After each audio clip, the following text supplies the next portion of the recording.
Powered by Riverside FM. On this episode of Bullet Time, we venture into the haunted streets of Starbreeze's 2007 shooter, The Darkness.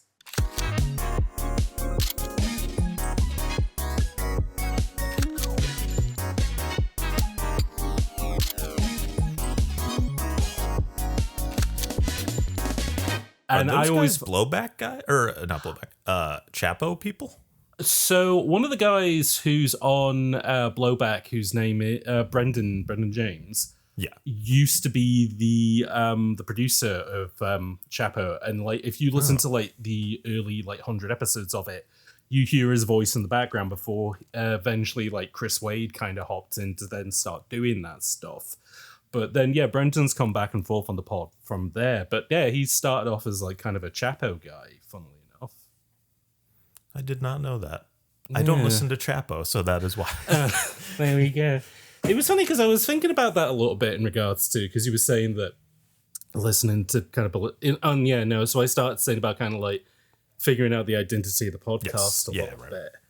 And one of the kind of inspirations for like this in regards to how I wanted to structure it and whatever was, I guess you said you don't listen to Chapo, but like they did a mini series for a while, which they had done on like a different, it wasn't part of Chapo, it was like on a different platform, which was called Time for My Stories, which was two of the hosts of Chapo worked through like kind of the big hits of prestige television and tried to kind of map like, where did it come from? How did it kind of evolve? And then when did it sort of like peter out? Because like both of them had like a really like, they're both fascinated by like The Sopranos and then sort of looking at, okay, but then how did this sort of evolve into different genres? Like you had stuff like The OC and Gossip Girl, which was kind of like the teen drama version of Prestige. Then you had like Lost, which tried to add that to like the mystery format, and the X-Files, they tried to do that with sci-fi. And then eventually they got into kind of like the last like quote prestige series is like Game of Thrones and like Breaking Bad. These, probably like the last TV seasons that like as kind of like we're part of the monoculture, like everybody kind of watched Game of Thrones or everybody kind of watched Breaking Bad versus now where like everything's sort of atomized a little bit. And especially with like new streaming platforms becoming big, right? Like I feel like Stranger Things might be sort of that too in a way, like towards like that's sort of the tail end of it, maybe. Season 1 of Stranger Things 100% because that was like one, because Netflix was kind of the only game in town at that point. And I think Stranger Things, and funnily enough, what was it, the fucking Kevin Spacey one, House of Cards? House of Cards, actually, that's... like House of Cards was their first attempt, but like Stranger Things was the one that really stuck because like, it's slightly elevated genre. It's kind of them riffing on like Kids on Bikes, like Spielberg stuff, but it obviously has this kind of like Stephen King sort of dark supernatural bent to it. It's a period piece. Everybody really loves like kind of stuff from the, like, this was when 80s nostalgia was kind of back on the upswing. I mean, arguably kind of Stranger Things maybe even made that happen in a weird way, But like, no, I think you're absolutely right. I think like Stranger Things is maybe the last gasp of that, because compare that to say, there's all these streaming platforms now, and like you'd think the biggest one would probably be like Disney Plus, but like none of those series that they've done have like really penetrated like the public consciousness, have they? Yeah, not in the same way. Like, it's like people like WandaVision, right? Yeah. But it's not like everyone has seen it, It's not the most critically acclaimed. Like it's well regarded, but it's not a Breaking Bad. It's I guess maybe Better Call Saul, but even then I think that's kind of has less hype for it. Saul was definitely like that was after the kind of the gold rush. Because like I really like I would say that I liked Saul more than Breaking Bad, but I would also admit that like Breaking Bad kind of came out at the perfect time as like, in the States it was on AMC, and because that was such a huge thing over there, when it came to Netflix in Europe and the UK, which is how I watched it, that just became like appointment viewing. Whereas when Saul was coming out, because we had kind of transitioned into the sort of Netflix model at this point, a lot of people were like, I don't even know if I can bother to wait week by week. Why not just give it all at once? Like a lot of Amazon TV shows still do that. like, there's a lot of people that I know who talk about The Boys, but I wouldn't say that that's like a huge cultural thing. Like, maybe that's like the closest, but not not to the case of like a Stranger Things, I would say. It's too, I mean, like, obviously Game of Thrones is pretty fucked up and Gnarly, dark, yeah. but I feel like The Boys is kind of too like raunchy for people, and like edgy. Yeah. For certain people to be fully mainstream. Oh, absolutely. I would say as well is that what we're kind of talking about now is very relevant to kind of the game that we're talking about as well. Because I would say that, actually, I guess I'll get into my thesis of that when, let me quickly introduce the podcast, which is, hey. Sure. Yeah, where is this gonna fucking start? Oh, yeah, no. Well, yeah, that's the fun of these is that we do a dry run and then I can just figure out wherever I get to cut it off. Yeah. I always think that's always a good tease as well, is that like people could be like, no, why didn't you give us more of the conversations? And I could be like, well, if you want to hear extended, then maybe we could do that as like a Patreon thing or something. But do you want the 4-hour cut? Oh god, the Zack Snyder cut. Oh yeah, the Zac Frazier cut. There we go. Oh shit. Of this episode of Bullet Time, but welcome to Bullet Time, the video game podcast that analyzes the shooters that missed their marks. As per usual, I am James, and back in the pod bay for the first time since Outlaws, which was like the third episode of Bullet Time that we did, like, over 2 years ago at this point. But many happy returns to content creator Zac Frazier. Hello. Thank you, James. Thank you, the people listening to this, for listening to this. I only exist once this is being listened to, and it's not. My soul is kept trapped in an MP3 file, and it is not released. So if you could listen to this, whoever you are, keep playing. No, it is funny, though, because we started talking about prestige stuff, and we do get a little bit into this in another episode that we're doing kind of later down the line. Funnily enough, also about a game that's published by 2K. But like the sort of thing that I hit upon with Bullet Time was that like, oh, what kind of games do we talk about? Like, what kind of games do we cover? And like in the realm of the FPS, it's mostly the FPS games that came out between 2005 to 2013 where the genre was at its height. And in a weird way, it was kind of when what was considered a, quote, prestige game was an FPS, because those were the ones that got the most money. Those were the ones that got like the most kind of marketing power behind them, mostly based on stuff like Halo, like being such a big entertainment product that it got midnight launches. But then you had the likes of Call of Duty that then kind of took that crown. Yeah. And I think especially with the likes of BioShock, that was the moment where people were like, oh, we can kind of make FPS games that are like as kind of smart and middlebrow as like prestige television. Like we can have them be, genre prestiges like of sci-fi or horror. We can have them be like subversions, like BioShock Ascent especially has that. And also kind of do like elevated sort of time period stuff. Again, like that's set in the 1960s. It's got like references to like, unlike most games, which usually just reference other games, BioShock could be like, no, we're gonna. I've read a book. Yeah, we read a whole ass book for this game. We've read Theory, guys. Check this out. Which, like, obviously, BioShock kind of comes out and becomes like this big hit of that year, and I feel like it inspires like a bunch of other games that follow from that. Well, funnily enough, I mean there is an entire lineage of first-person games before that, right? Like, it didn't spring out of nowhere. I guess it's like, no.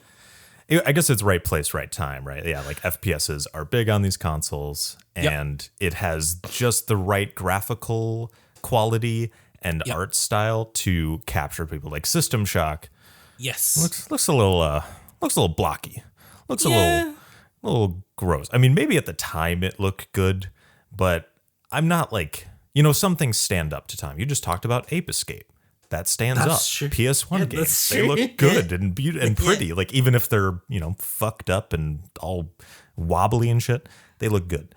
Yeah. System Shock 2, no, not an art forward game, I think. No, and I'll say this as well. You are absolutely right in regards to BioShock does come out of the lineage of like immersive sims, which, System Shock and System Shock 2 are obviously huge components in that, and they're based on Thief, which is kind of the immersive sim game made at at Looking Glass Software, which is what makes System Shock.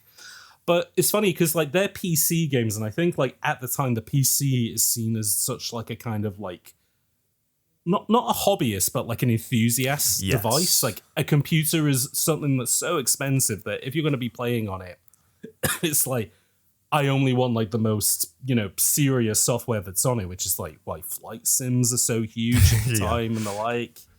And yeah, System Shock is like a really great example of like how do we kind of like split the difference between something which has the systems of like a flight sim with FPS, which is obviously super huge because of Doom. Again, Doom, which is like every console is trying to upgrade itself to get to the point that it can play Doom because it's such a big thing.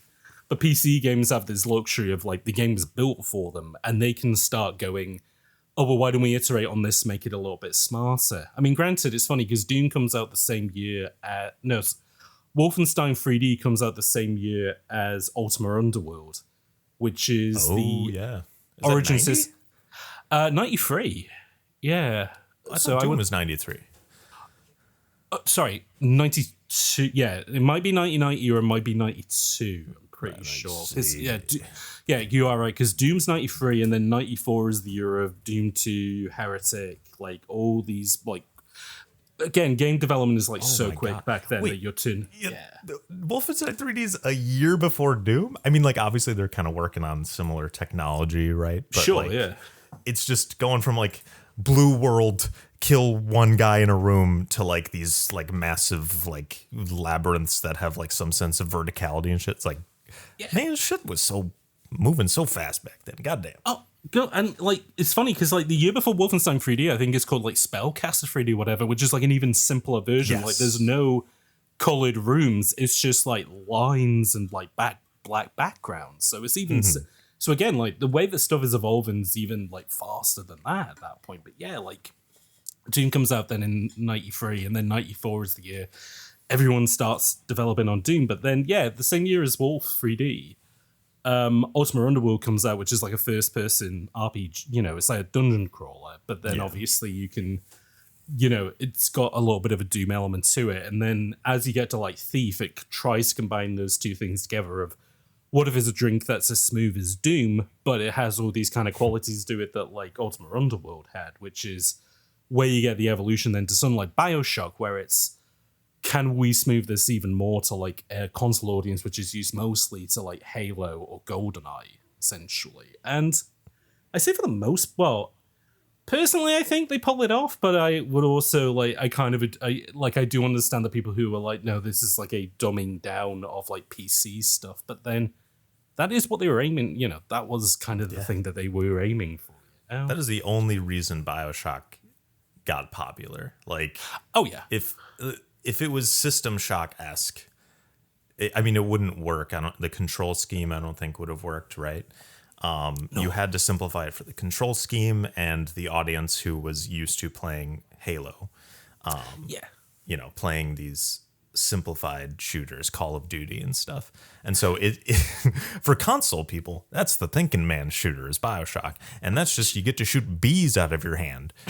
You shoot electricity in one hand and Tommy gun in the other. It's just, when you describe it like that, it's funny calling that a prestige game now when you look back at it and it is so gamey, But funny though, because the same year the BioShock came out from the same publisher, also came the game that we're talking about today, which is the Darkness. Yeah. Oh my god.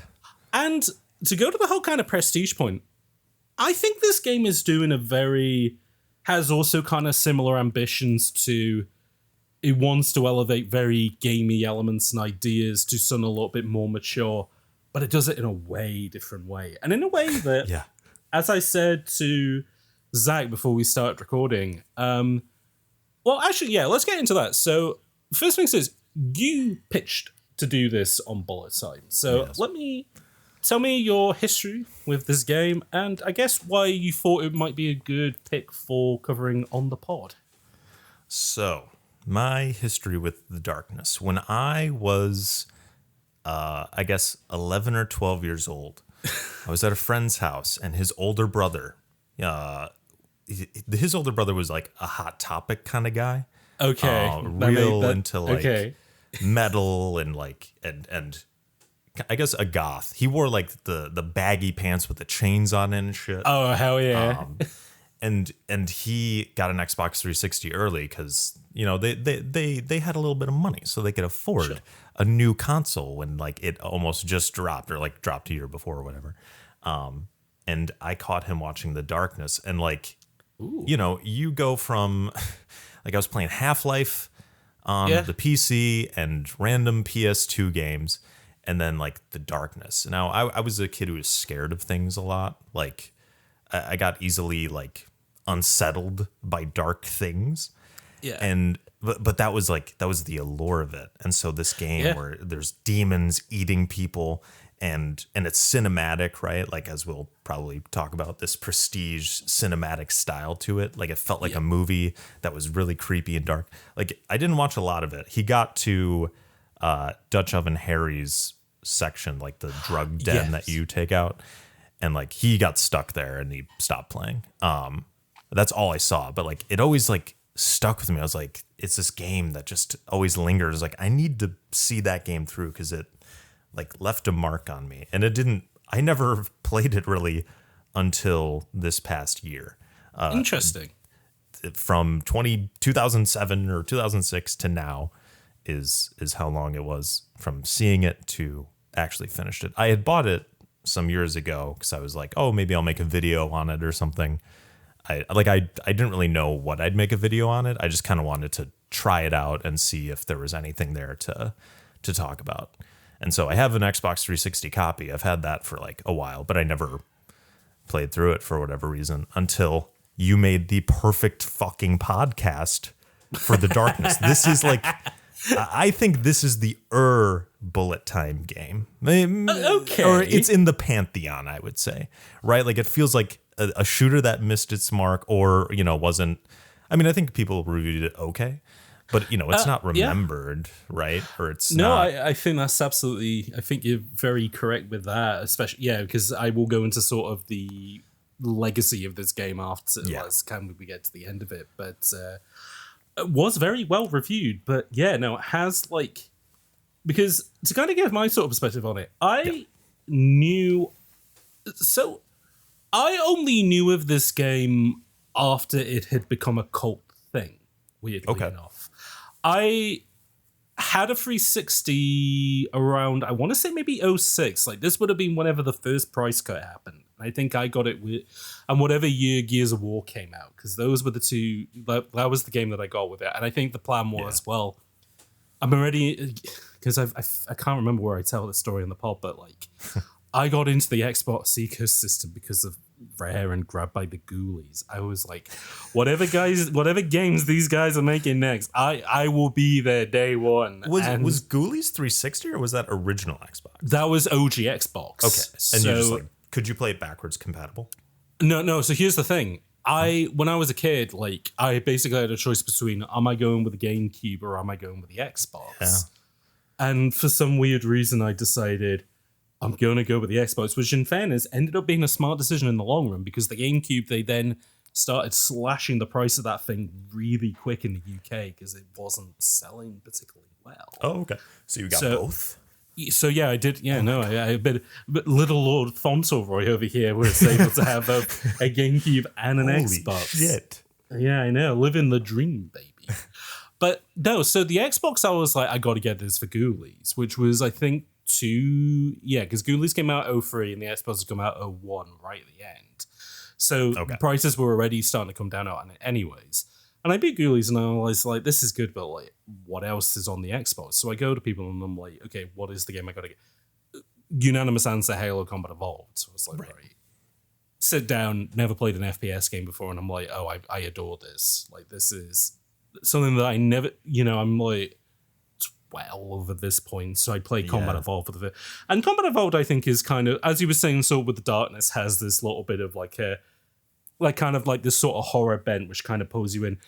Halo's sort of similar, but like it's got the genre bent of like good sci-fi where it's like, this is an intriguing enough world that I want to know way more about it. Like, I want to read the wiki pages and stuff like that, which Halo is like a good kids game. I know it's rated M, but it's like, I think games that like sort of tease a world larger than itself, like kids do a really good job at like building that for themselves. And like those open levels in Halo, it's like, what's around the corner? What's in this hole? Oh my God, it's this like constructed ancient world, you know?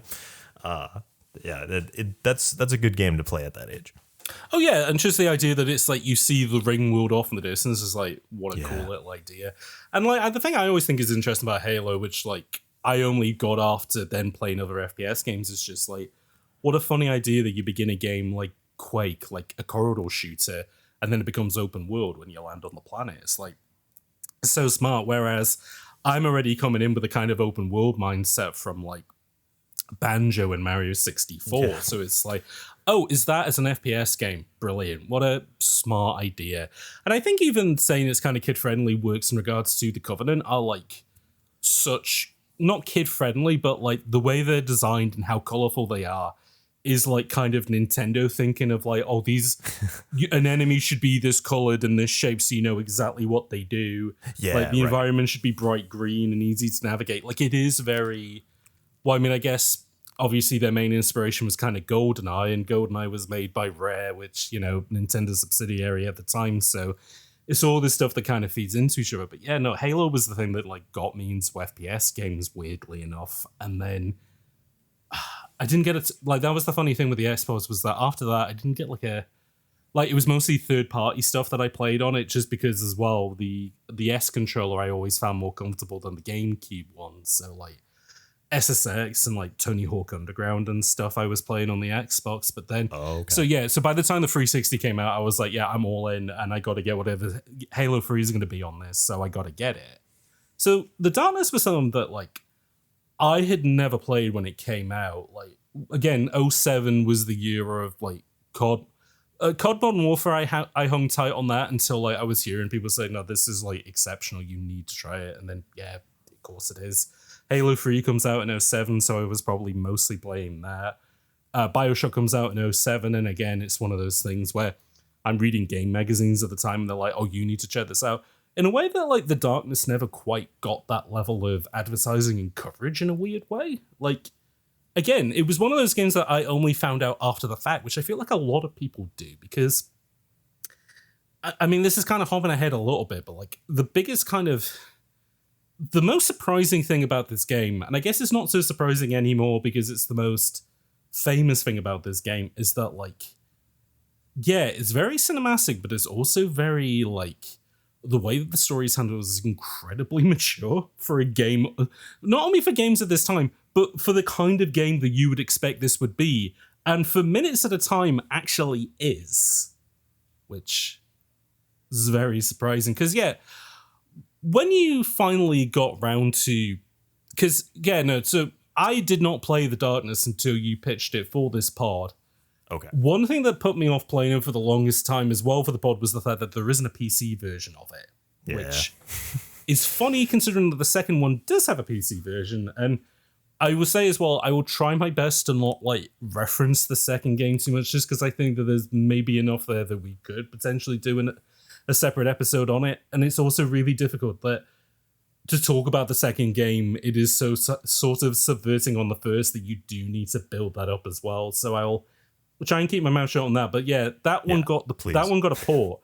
The first game did not, which I always find incredibly strange. But then, yeah, eventually last year I did decide to invest in, well, if I'm going to do more episodes of Bullet Time and I want to cover like the really weird, like, you know, people trying to make FPS games like in the height of Halo and Call of Duty, the concept that sums that up is the PS3, where Sony had two huge attempts at trying to knock off Halo and then Combat Evolved's crown. Modern Warfare's crown with Resistance Fall of Man and Killzone 2. And so, like, it's just like a console full of like cursed FPS games. So I was like, yeah, yes, it is. Or the good ones run like shit. Yeah. Oh no, exactly. I would say though, The Darkness didn't run bad on the PS3, which I found really, because as you said, like, it was kind of a notorious thing that PS3 games just ran like shit. We were talking about BioShock earlier. That initially did not get a PS3 version because there was like, oh, we're only focusing on the 360. Making this work for the PS3 would be a fucking nightmare. Yeah. Eventually, because it does so well on the 360, 2K does commission a PS3 port. And the team that makes that, funnily enough, then goes on to do BioShock 2. But I guess I'll get into that in an episode where we talk about BioShock 2. Right. But I just gotta say, BioShock. That's the version I initially played, was the PS3 version of BioShock. Because I was just borrowing like my cousin's PS3 or something and like buying cheap ass games. You know, I was late to the party. I was a PC guy for a while. So yeah, I mean, I remember. And I guess this is something to talk. Let's tie into the Darkness into this. Yeah, sure. I mean, it's an old game, right? And that's something we have to deal with without a PC port. There's no modernization. There's no high resolutions or anything. And so you just kind of have to accept that. And like, you know, I'm a big Digital Foundry person at this point, but I think that's also like kind of a cursed mindset. I think like, yeah. I mean, you know, if something barely functions, that's like one thing. But like, if you can get through a thing, then it really doesn't, like, you kind of forget all the bells and whistles of how it looks and sounds, and you just remember the core of how it made you feel. And you know what I will say to that as well? And I guess, yeah, now that we're kind of talking about the Darkness of... And I don't know whether this was so much the PS3 version. I imagine the 360 version probably had this as well. Mm-hmm. The people who developed this, Starbreeze, had done a game. The game that they had done previously was The Chronicles of Riddick: Escape from Butcher Bay. And I ended up going back and replaying that just a tiny bit to see whether like a hunch that I had was kind of there. Yeah. This game, The Darkness, has this really interesting look to it where it's like... Oh, yeah. They kind of know the limitations of the PS3 and even this kind of early high-definition era. And they're like, well, why don't we kind of lean into that a little bit? And how this game looks, the way that I would think about it is that, like, you're watching early, like, YouTube footage, like, kind of handycam footage where it's realistic enough, but there's this kind of layer of... kind of not grime, but like this kind of layer of artifacting and smoothness to it, where it looks like 360p video that has been scaled up to like 1080p. So like it works. Like there is like the realism is there that you kind of need, but it kind of has this sort of like even at probably at the time that it came out, it has this slight archaic look to it. This desaturated kind of realism look to it that like. Especially now, as we're kind of like looking back at older games, and you know, I think like I think stylization is one of those things that have always kind of aged very well. But when people say that, it's always cell shading or like 2D pixel art or whatever. I think this is a really good example of that, of just like rendering a world which looks tangible and has this kind of like weird realism to it, but it just works super through this lo-fi approach that just works super well.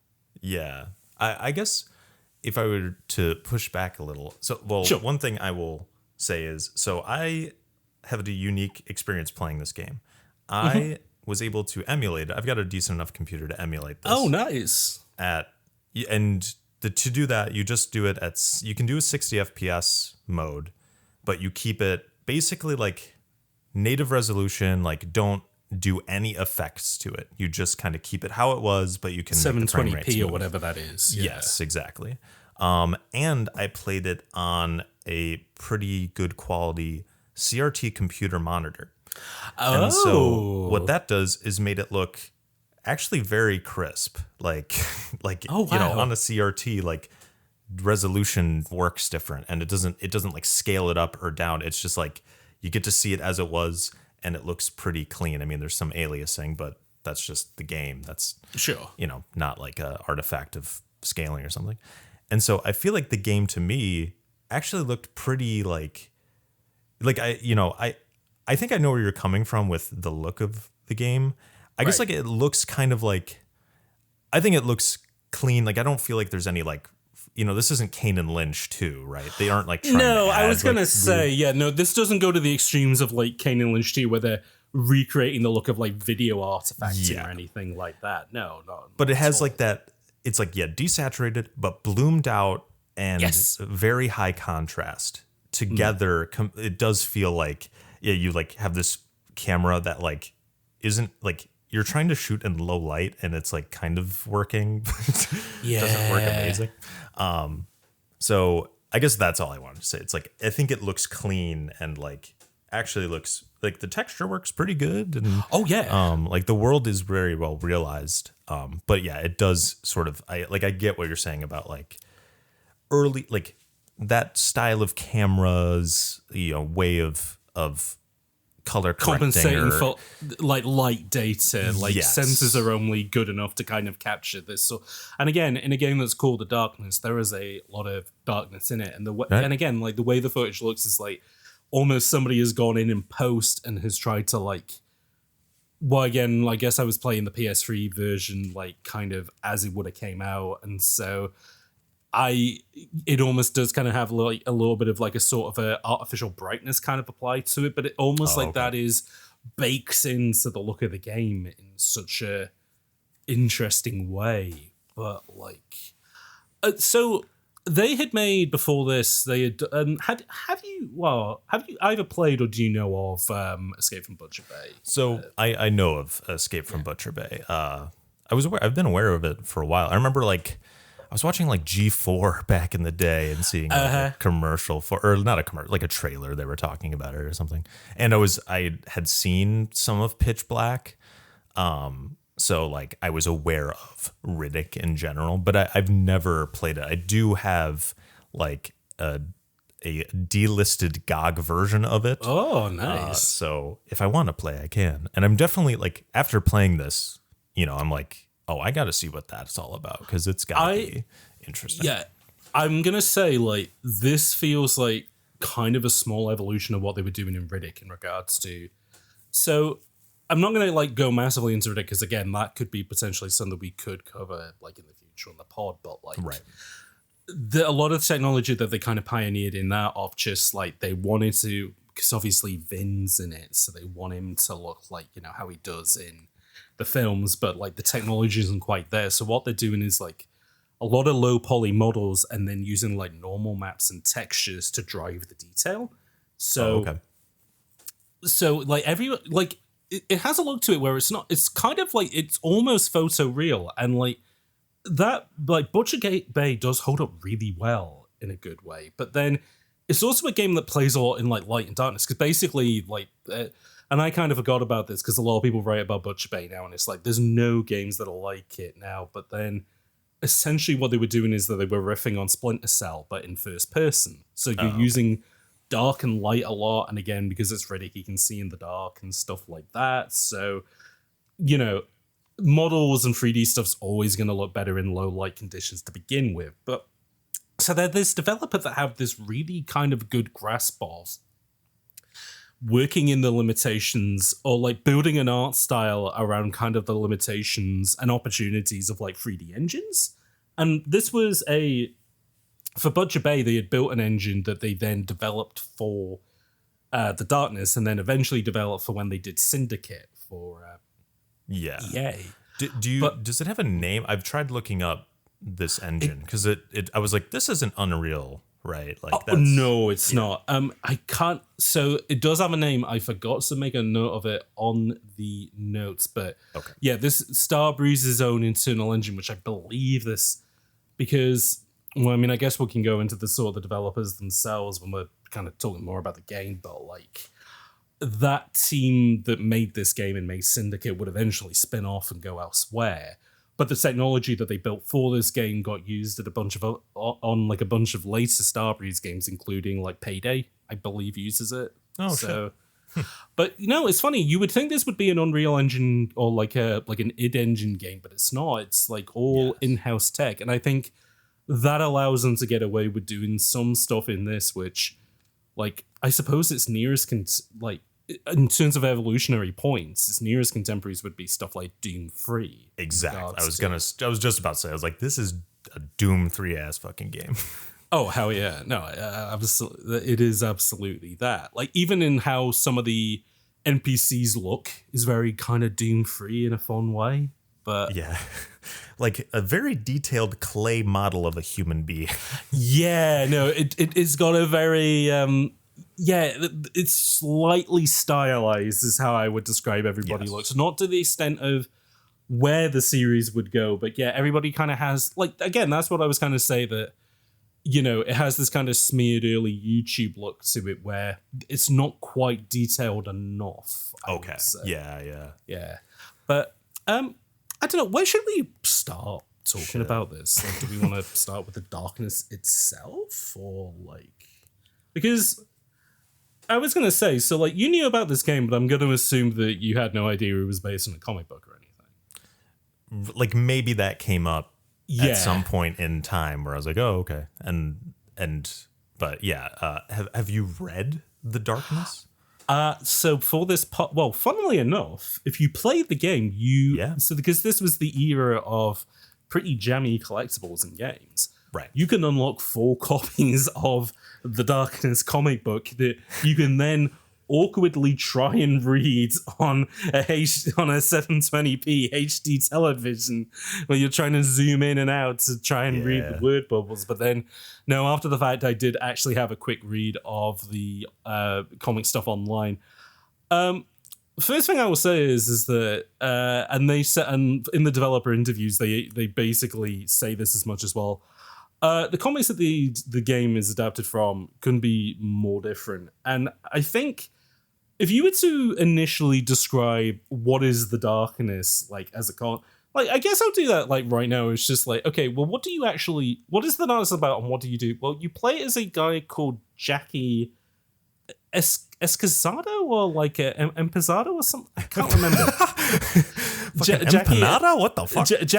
Jackie, you play as Jackie Empanada, who is a mobster for like a kind of Italian mafia family in New York City. He's a hitman, basically. Yes. But on his 21st birthday, okay, so he was born into being a mobster. He's only 21 and he's been doing this for years. But on his 21st birthday, he manifests a power called the Darkness, which, so I guess these, like, it's basically Spawn, but it's also Venom. Is the thing.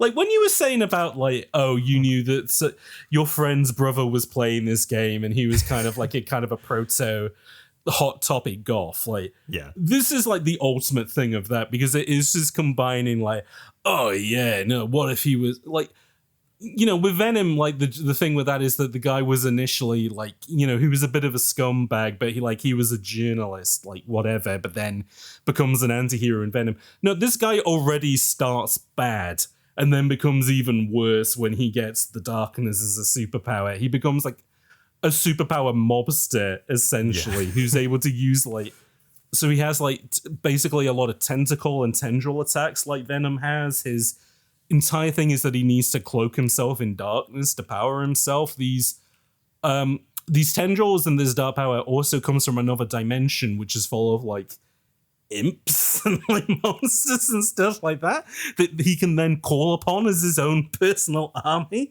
So it's like the most kind of like edgy idea that you could think of. And when you like see him in the like it's funny because his design in game, I would say, is almost kind of like an evolution on like, well, what does edgy mean in the year 2006, 2007? But in the comics, it's like, because he's a mobster, like he still has the long hair. I mean, the funny thing is that I looked up the guy who created the darkness. He's a guy called like Mark Silvestri. Uh-huh. If you Google him, he just looks exactly the same. He's just a guy with long black hair and like a neat little beard. So it's just like, oh, this is a self-insert I see here. I gotta say, do you think the hatred guys just like looked at Jackie and stole the design? So I was thinking that, but then I was also like, well, this is just kind of a bit of a trope design. My thought was when I was playing the game was that he looked like Trent Reznor.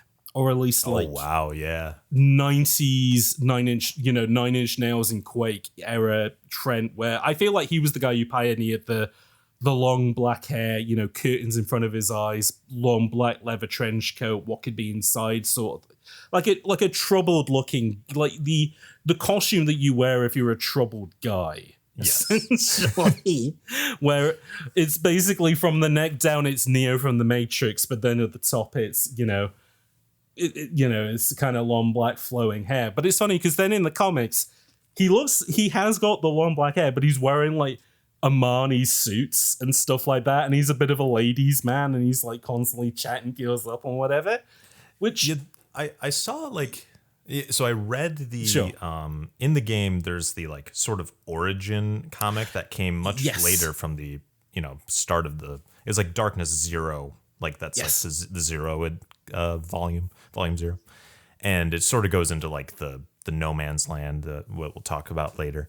But then there's like, it seems like they show you an early one, and he's got like very like kind of almost like Watchmen style, like blue hair that's like very voluminous and stuff. Like it was very different from what I know of Jackie. It was like, oh, this is strange. Like when I think of the Darkness, I think of like early FX movies, or you know what I mean, like that fucking style. Well, I was gonna say, because the final game I would say kind of splits the difference between like Spawn and The Crow. Yes, I would say the tone of the game is way more like The Crow as a result, but like the developers basically say so. So here's the funny thing. I did a lot of research as much as I could into, because the thing I like doing on Bullet Time is like, okay, how do games like this get made? Because I always think that kind of explains a little bit of like how they missed the mark and whatever. So I've already mentioned Starbreeze, who obviously the first game that they do is Escape from Butcher Bay, and before that was like there were a bunch of like Swedish hackers and programmers that used to be in like there's this term called the demo scene, which basically means that people like who Remedy. Exactly like Remedy, who basically they're making like these programs for the Amiga to show off like almost little graphical demos to show like, hey, here's what a processor and a GPU can achieve on like these early hardwares, and this is where these guys come from. And that crosses over a lot with like kind of hacker culture and cracking games and cracking software, because it shows you your prowess at programming basically. But then they decide, no, we really want to get into games development, and they join forces with another studio. And like the first game they do is this RPG called like Enclave, which is like, that's probably more forgotten than any of the games that we've mentioned so far at this point. But they get Butcher Bay basically because Vivendi pens a deal with, because Vin Diesel's like, they think that he's about to blow up any minute now, because he does Pitch Black, but then he does the Fast and the Furious movies, and then he does Triple X. So he's like, for like 3 years, he's like the biggest name in Hollywood. Like he's basically, what if James Bond was the frontman of Limp Bizkit? Is how they're looking at this guy. Shit, yeah. Like, again, talking about this kind of like sort of 90, how edgelords have kind of evolved from what did that mean in the 90s to today.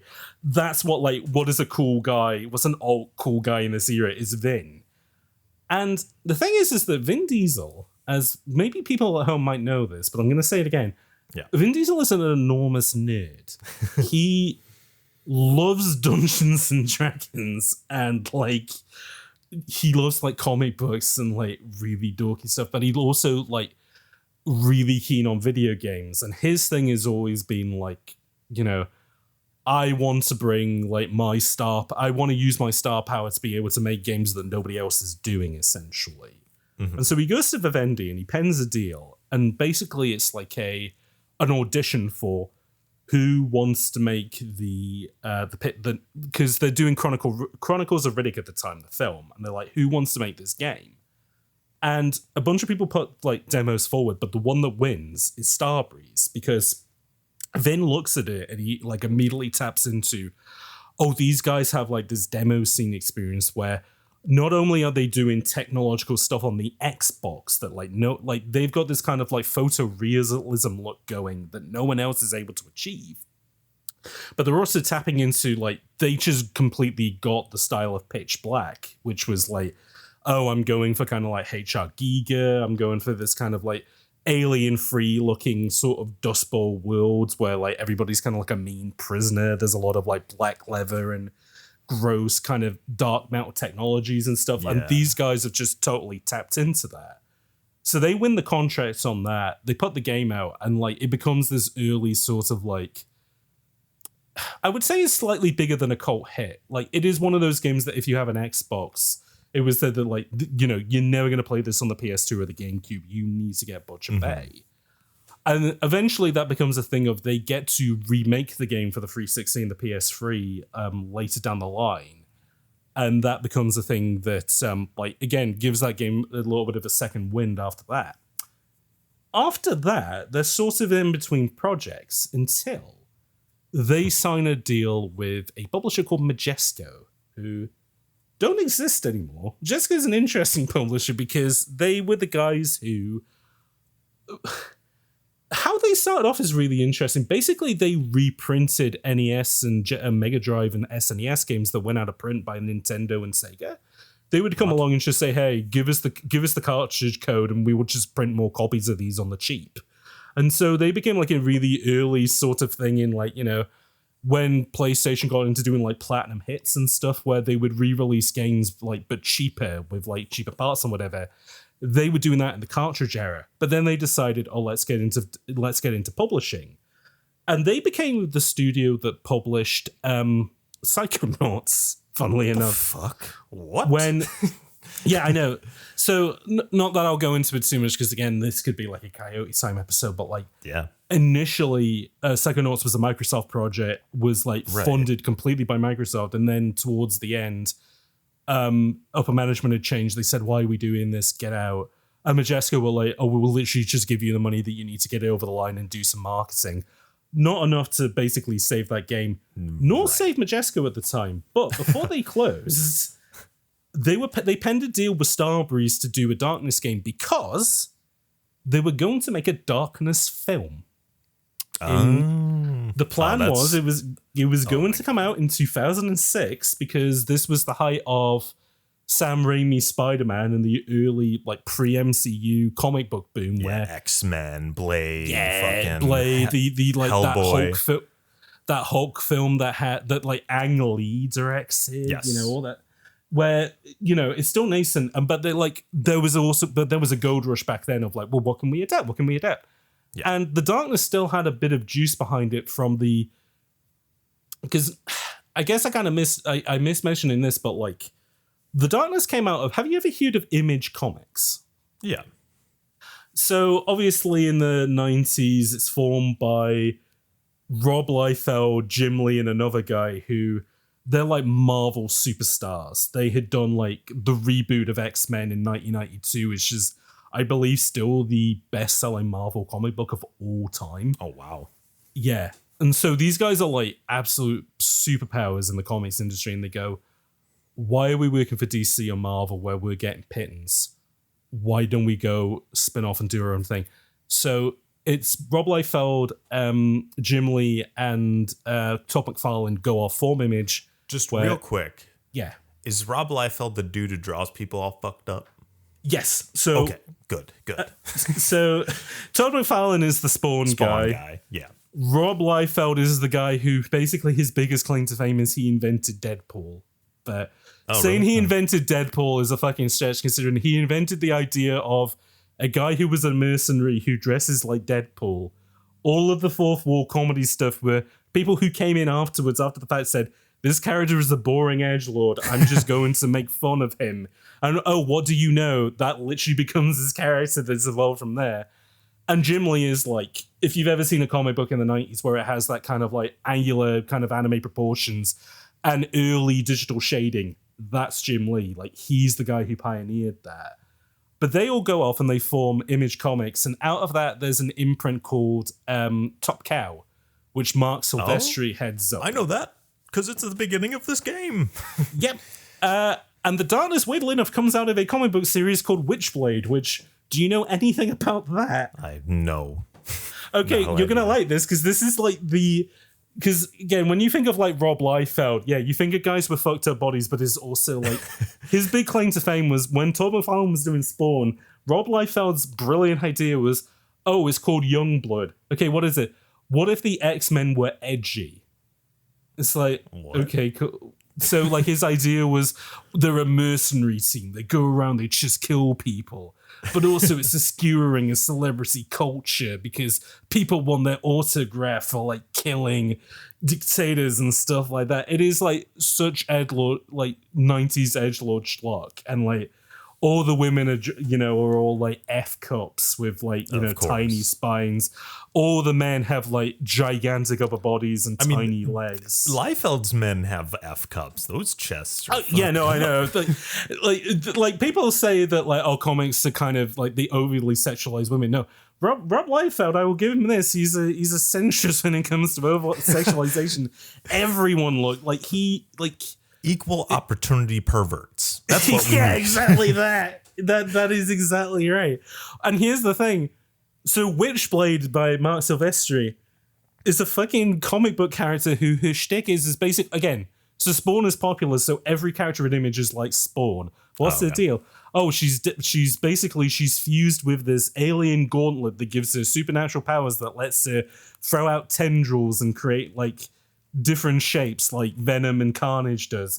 But her shtick is that like when she uses the Witchblade power, it causes all of her clothes to explode. She's basically a nude woman.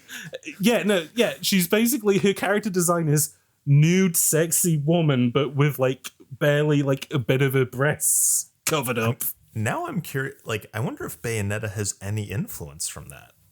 I would wonder with that as well, because like Bayonetta is very much on that kind of like Liefeld bent as well, of just exaggerating proportions to like such a degree that like it is overly sexualized, but it isn't like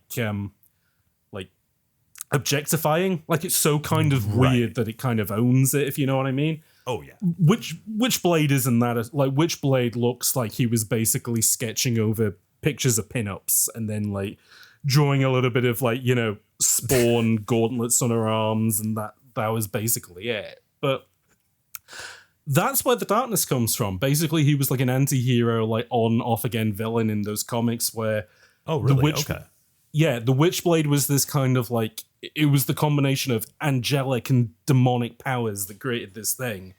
Whereas the darkness was like, that represented demonic, like that was the demonic power in that world essentially. But it was a character that popped. People were like, whoa, he's a hitman, but he's also Spawn / Venom. I need way more, like, like you could imagine like Bill and Ted reading like the darkness. Yeah. So this comic book character has got juice to him, and in the early aughts they go, oh, we got to make a film about this guy.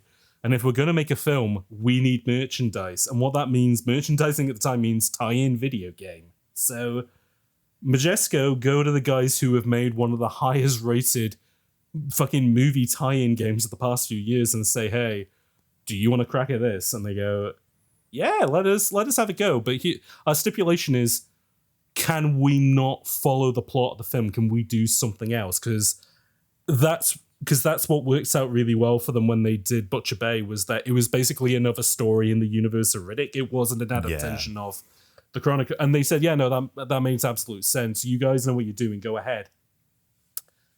In 2006, Majesco goes into, they need to start selling stuff in order to stop going into liquidation. So they sell this game to 2K, who are just looking for any kind of projects. And because this game is so far along in development, and the film is still meant to be happening at some point, the film had been pushed out to 2007. They said, yeah, Starbreeze, this looks like a competent, solid project. And hey, we don't have to throw a ton of money at this. So you get another year to work on this, basically. So like from, I want to say 2004 to 2007, they could just knuckle down and work on this. Now, the big development hurdle that they had was making a multi-platform game. All of the interviews that I've read about this game is that they said developing for the PS3 was a fucking nightmare. Mm-hmm. And if they could have done this game again any other way, they would have just probably focused on doing maybe a 360 port and a PC port. They even kind of say as much as the fact of like, because we were spread so thin trying to do a PS3 port, there was no way we could have made this, like, even done a PC port after the fact. Like, that was purely down to 2K of, like, if they wanted that. And they weren't, like, massively interested in doing so, which I think is a shame. Because, again, I think, like, a PC version of this, like, not only would it probably sell really well after the fact, but again, as you said, you could throw all sorts of, like, you know, better... like, because I don't think it needs, like, better lighting or better character models. It just needs better aliasing is the main thing. Yeah, like, I'm sure people are like, I want a Darkness remake, and it's like, just let this be. Just let this be what it is. Let this be, yeah, I think the more that this is, like, its original kind of vision and, like, you know, end product, I think the better, because, yeah, so to go into what I said about the fact that they didn't want to adapt the film, but more so, they didn't really want to adapt the comics. They wanted to do their own thing. Right. And going back to what I was saying about, like, how Butcher Bay has this very kind of, like, alien-free, sort of downtrodden and depressing world. That's perfect. I mean, it's a jail, right? So that makes sense. Yeah. So this is like, I can't remember who the philosopher, it's like a French philosopher who said, like, you know, society is a jail. This is like the step up from that. Yeah, that must be a Foucault, yeah. Or he says, like, society is a prison. Yeah. Like, that is the natural evolution here. It's just, like, it's set in one of the most populous cities in the world, and yet it feels like... Like, I find this game just so fascinating in regards to, again, they could have done a 90s edgelord schlock kind of adaptation, which, again, you mentioned the hatred guy. That's probably what the game would have ended up like, and it would be way less memorable as a result. Oh, yeah. This is like... And again, like, when I described how I would compare the second game to this one to somebody else, but I would also describe the comics like this. It's like, the original concept for the Darkness is like, if you had done a ton of cocaine, that's the idea that you would come up with. This game is like heroin. Like, it's not fun. It's very, like, sad and very kind of quiet and reserved, and, like, the, you know, like, all kind of great worlds are kind of built around the character at the center of them. Jackie is just, like, a really unhappy guy, and not in a way that it's like, fuck the world, but more just kind of like, he just wants to sit on the sofa and just watch TV and, like, not feel anything, you know? And I was so, like, blown away, like, from the moment that, so the first thing in this game that, like, got me to go, oh, okay, this is bullet time, this is what we got to talk about, is, so the way that Butcher Bay worked was that it was kind of like, it was a bit like Half-Life, where the world is broken up into different segments, and that some of them are slightly open worldy, where it's like, hey, you can kind of do this in whatever order, but it is a linear story game. Like, you go from part A to B to C, whatever. This is a mini open world, and it's like it's a classic open world, and that is one of the many games that is set in the Big Apple, New York City, baby. And the way that they have broken this world up is so cool, in that it's not like your bus between, like, okay, now we're going to the Bronx, and now, oh, we're gonna go to Coney Island kind of thing. You have to ride the subway between these little zones to do, like, basically they reuse bits of the environment to do all of these different activities. And when you, like, it was funny because when you pitched doing this game, I was wondering whether it was a thing if you had played this game previously, and it was a thing of, like, when we had gone to New York City on a little vacation. Yeah. Because I will say this much, I didn't get much of, like, this feels like, this is kind of like more like cinematic New York City, where if you go, like, in the real world, it's like, it's really busy, it's like a big transport hub, you don't really get the time to sort of sit with it and kind of, like, breathe it in or whatever. This is, like, again, to go back to the kind of the Crow, this is like New York City at, like, 8 o'clock at night in the dead of winter, where there's only, like, 5 people down there, and it has this kind of, like, not back rooms, but this kind of, like, very kind of interesting transient energy to it, where it feels like both really scary but also, like, kind of weirdly comforting, you know? Yeah, it does feel that way. Like, I mean, so you spend most of the game in, I guess, literally, what is it? What is the word? The fucking, liminal spaces, right? Like Yeah. Well, that's kind of wrong, but like I mean, you are in the subway a lot of the time, right? That is like I rewatched the game right before we started talking. Like I just watched like a quick playthrough and like took some notes, and it's like a lot of that game is just hanging out in the subway, and it does feel like especially with the lighting, how it is like kind of bloomed out and dark, but like I think there's also a lot of character there because there's a lot of, and I guess like you always talk about having a thesis, and I think like I have two theses on this game. Cool. I'm glad to hear both of them. Yeah. So one, this game is greater than the sum of its parts. I think not like, I mean, I think I like how the look is, but like otherwise, like I feel like everything is kind of like simple and not like super fleshed out, but like it comes together in such a way to create this atmosphere that you were talking about, like this kind of like sleepy, dark, I don't know, like it's uncomfortable, but it's also comfortable. Like there's all these people to talk to and interact with and stuff, but then you realize that there is a demon inside of you, and you're gonna have to kill people in back alleys and shit. So that's my first thesis. Is that okay? I'm happy to develop on that. Unless you want to go into your second one, I'm fine with I'll just mention the second one, and it's sort of, I guess it's tied in, but it's like this game is about. It's about, I mean, to speak very modernly, it's about the vibes, right? It is about creating this. I would like, say that. It is a very atmospheric game.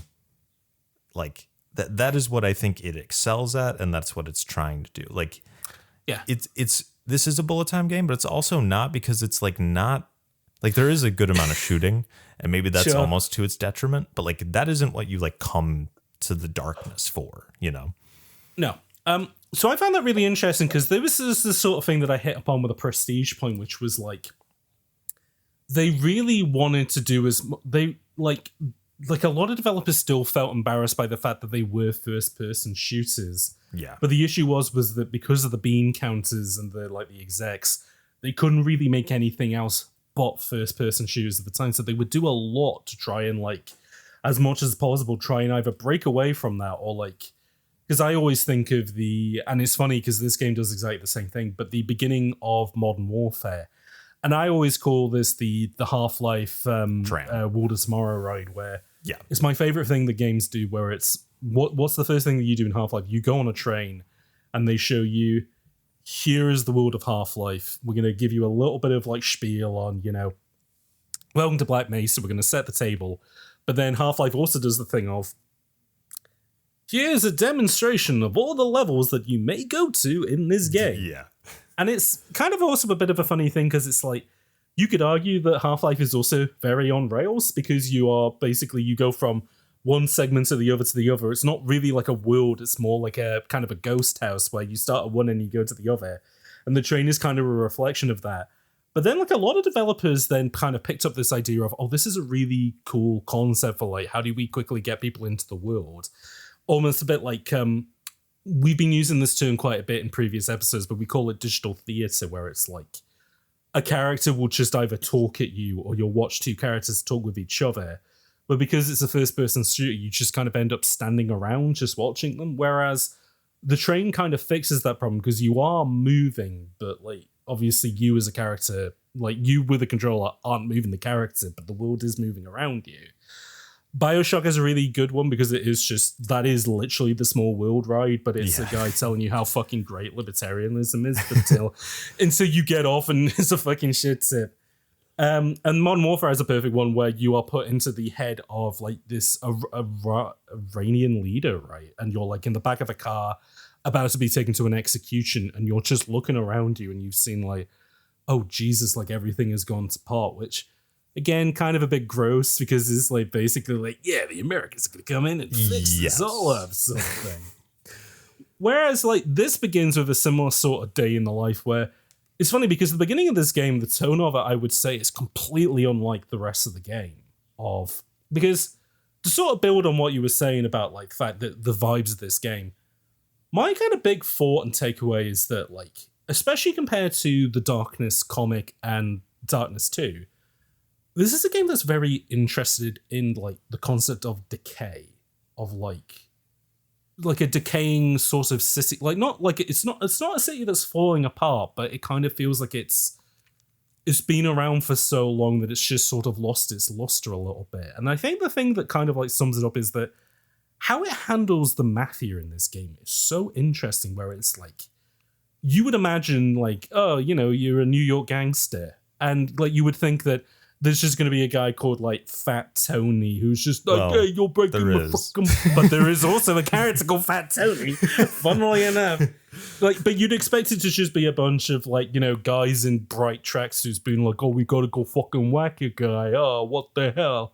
Yeah. Whereas the majority of the monsters that you talk to are all old guys, like really old guys. And it's just kind of like, you know, this isn't the age of like, you know, the, you know, after World War II or like during that time where, you know, the mafia was at its like most powerful in New York City and was like, you know, basically ran the joint. Like these are the guys, like these are the administrators at the end of the empire, essentially. It's just like the guy that sums that up to me is like, he's called fucking Jimmy the Grape, which is like a name that I'm never going to forget. You are Jimmy the Grape now.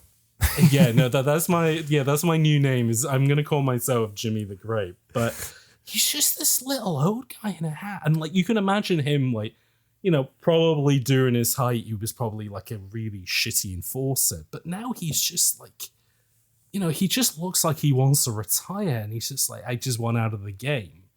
And I think partially like that's why the plot of it is so interesting. Is that so? It's your 21st birthday, and the game begins with you coming back from a hit gone wrong. You're in the back of the car. There's two mooks in the front of the car who are like barking back and forth with one another. They're doing like the classic, hey, I told you to fucking shoot him. Why can't you get a beat? You know, like they're doing like big Mamma Mia hands, you know.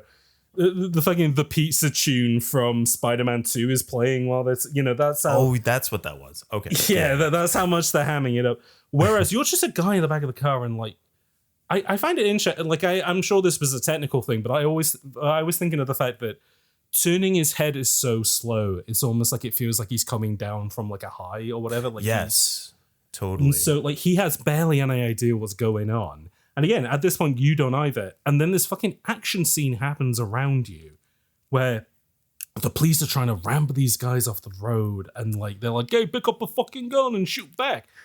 And like you can barely like your character barely like even registers there's a gun in his hand, and then the moment that you do, it's so slow to aim that it's just like you're never gonna get a bead on him. It is like you genuinely feel like this is a world that you're not really part of. And then when the car crashes and like both these guys are fucking dead. Well, one of them's dead, the other guy's bleeding out, and he just basically says, this has gone horribly fucking wrong, but listen, we might be able to like scramble, we might be able to like work this out. Go fucking whack a guy. And it's like that's it. Like it's just such a thing of just like, you know, these aren't power players. These are literally just guys that are like, you know, how do we fix problems? So we just whack people. Like, we don't really know anything more than that. Versus all the people that you're surrounded, like who become like your kind of family and like your compatriots after that. They're all just kind of people who are in, again, talking about transient spaces. Like I think of the Butcher, where he's this, he looks like this big Viking guy. And it's like, how are you like involved in this world? But then you could also see him and it's like, oh, this guy could probably be like a real butcher. Like, you know, this is somebody who like moves between these spaces. Aunt Sarah's absolutely the same. Like you wouldn't believe that a woman, like she looks just like a kindly old woman, but she is part of this kind of dark life as well. And so it is very much just kind of dealing with the fact of like, these are structures that are breaking down and like, you know, all around you. And, you know, people are kind of saying to you, just put a, you know, Uncle Paulie's the guy who put the hit out on you. He was the guy who sent you on this mission in the first place. We're genuinely sick of this. Can we please just bring it to an end? The kind of thing. And that would be an interesting thing to build an entire game around. But then it does the thing that I just absolutely adore, which is like, I love it when there's like a power player comes into something which is so beyond like anybody's comprehension of like, you have these supernatural powers that like even like an average police person in New York would have zero understanding of. And that's kind of what gives you your edge in this battle. But all the way along, you're just kind of like, I'm on this mission to fight. Like I have very little interest in what the darkness is up until the point that it decides to make me interested in what it is, which we'll get into. But like, it's just such a interesting way of like dealing with this material. Because again, these are guys who are like, they were demo scene, I think, very into Quake at the time as well, because they've since gone on to form. So here's the thing. So they did this game. They then did the Syndicate reboot for EA. Yeah. They then this entire creative team left and formed Machine Games. And they've done the Wolfenstein games for the past couple of... They did New Order and they did New Colossus. And Wolfenstein New Order, I think, is such a game that kind of wrestles with that kind of thing of...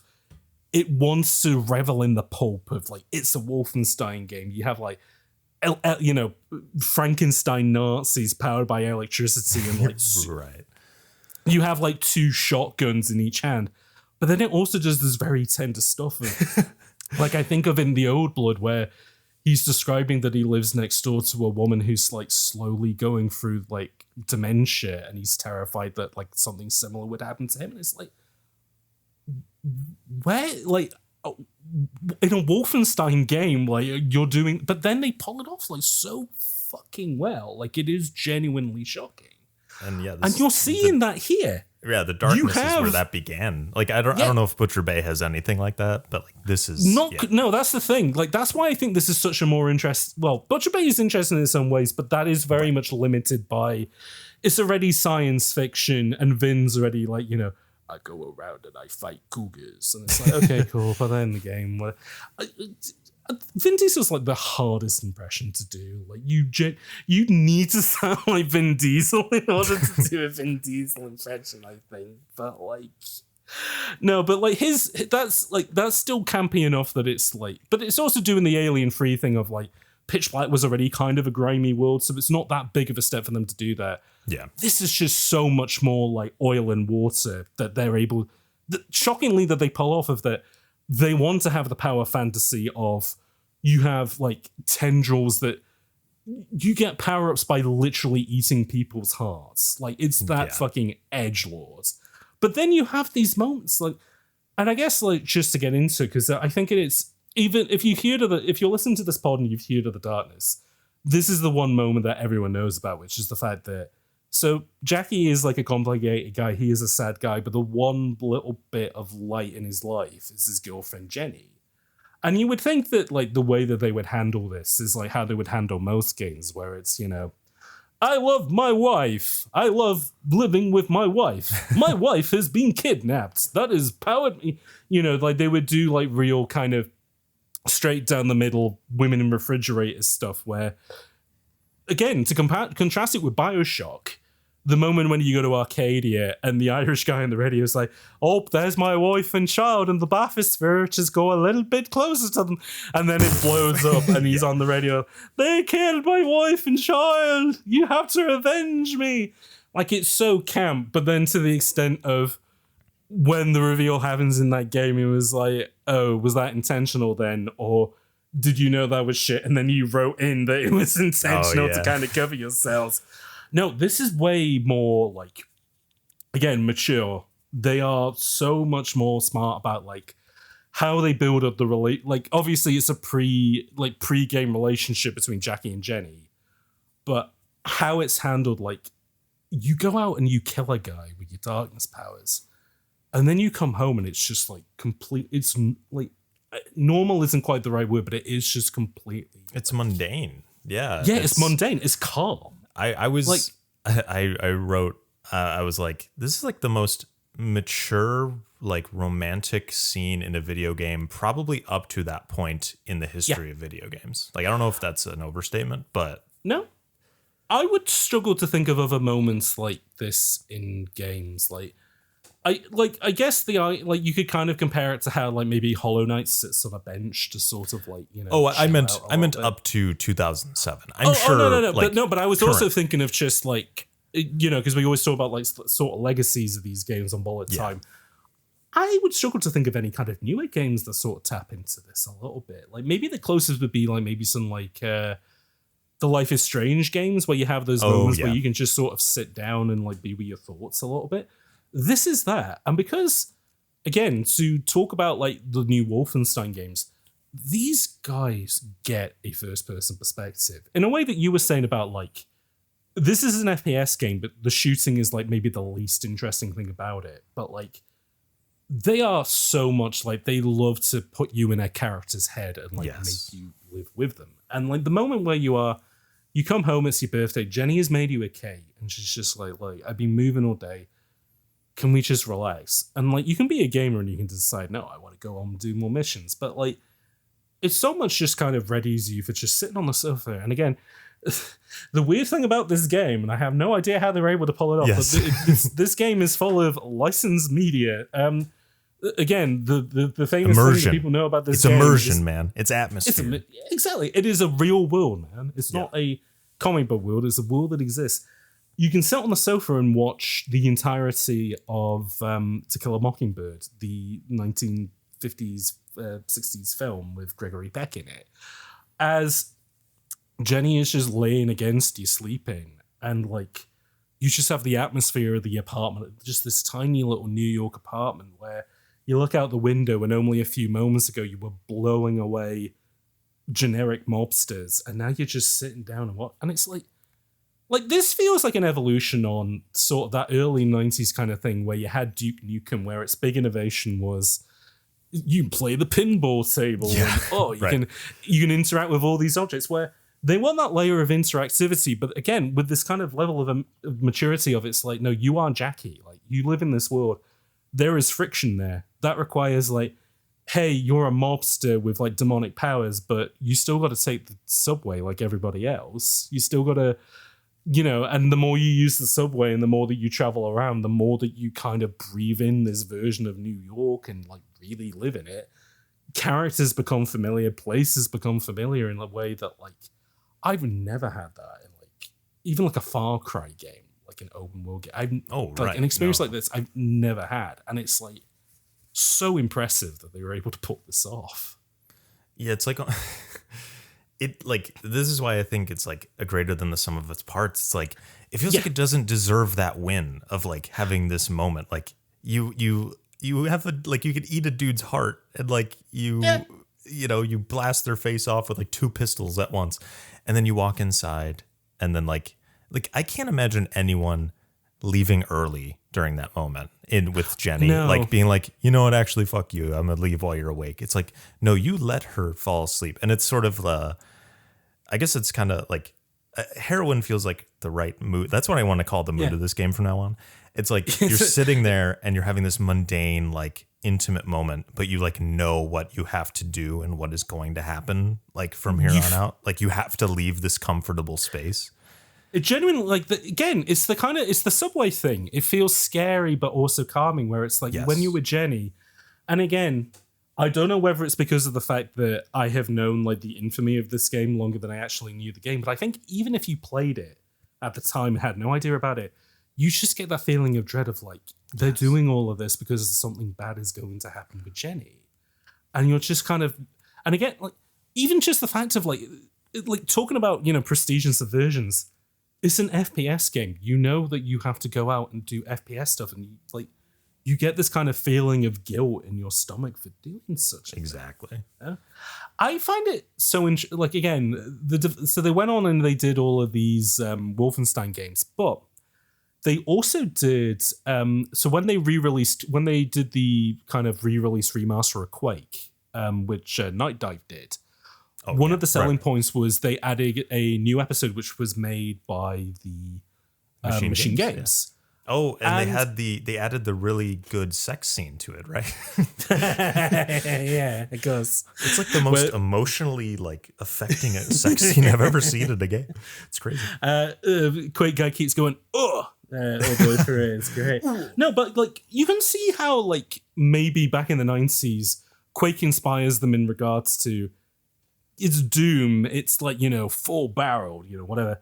But the soundtrack is all Nine Inch Nails ambient stuff. Like it puts you in a way different, like it puts you in a way more kind of melancholy mood than Doom ever did. And that was probably like what planted the scene in their brains of like, we're going to make FPS games, but we don't want to do like the, what's it called? Like the Spec Ops The Line thing of like making people feel bad about engaging in the FPS stuff, but more just like showing you how kind of sad a life would be if you were an FPS character. Like they're not punishing players for playing this game. Like these, like especially towards the end, they really let you off the leash. Like in regards to the stuff that you can do, and it's like considering what happens to get you there, it is really cathartic. Mm-hmm. Which is why I think that this is like such a more interesting game than like. Again, BioShock does the punishment thing of, you were following the crazy taxi arrow, you fucking moron.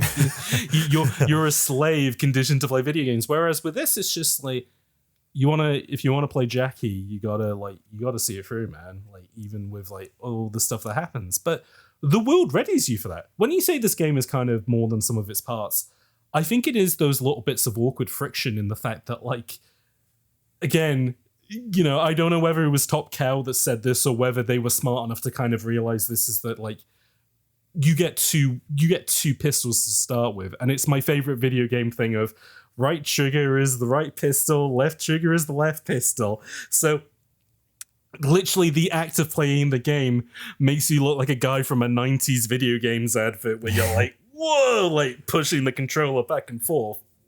But then again, you're in a world where, it's just so kind of sad and decayed.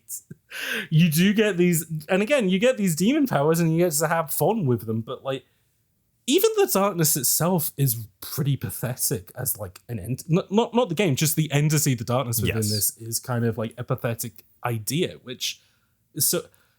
So the second most famous thing about this game, which people would probably know, is that it's voiced by the lead singer of Mr. Bungle and Faith No More, Mike Patton, who basically like that was his thing during the aughts, was just like, oh, you have a video game where you have a monster that growls. Yeah, sure, buddy, get me in the booth. Because he does it for this. So he does this in The Darkness too. He plays Brad Spencer in the reboot of Bionic Commando, who's doing the same thing. He's doing a lot of screaming and growling. Oh, okay. There's he plays in Portal at the end where all the cores come off. Oh, he plays one of them? He plays the anger core. The red one? Wow. Yeah, the one that just growls at you there. That's fucking Mike Patton from Faith No More. I like it. So people at Valve, the small like little group that worked on Portal, they called him up. Someone had to know his ass and be like, do you want to do... I guess it would just be like 10 seconds of VO you could loop, right? Like it wouldn't be that big of a deal.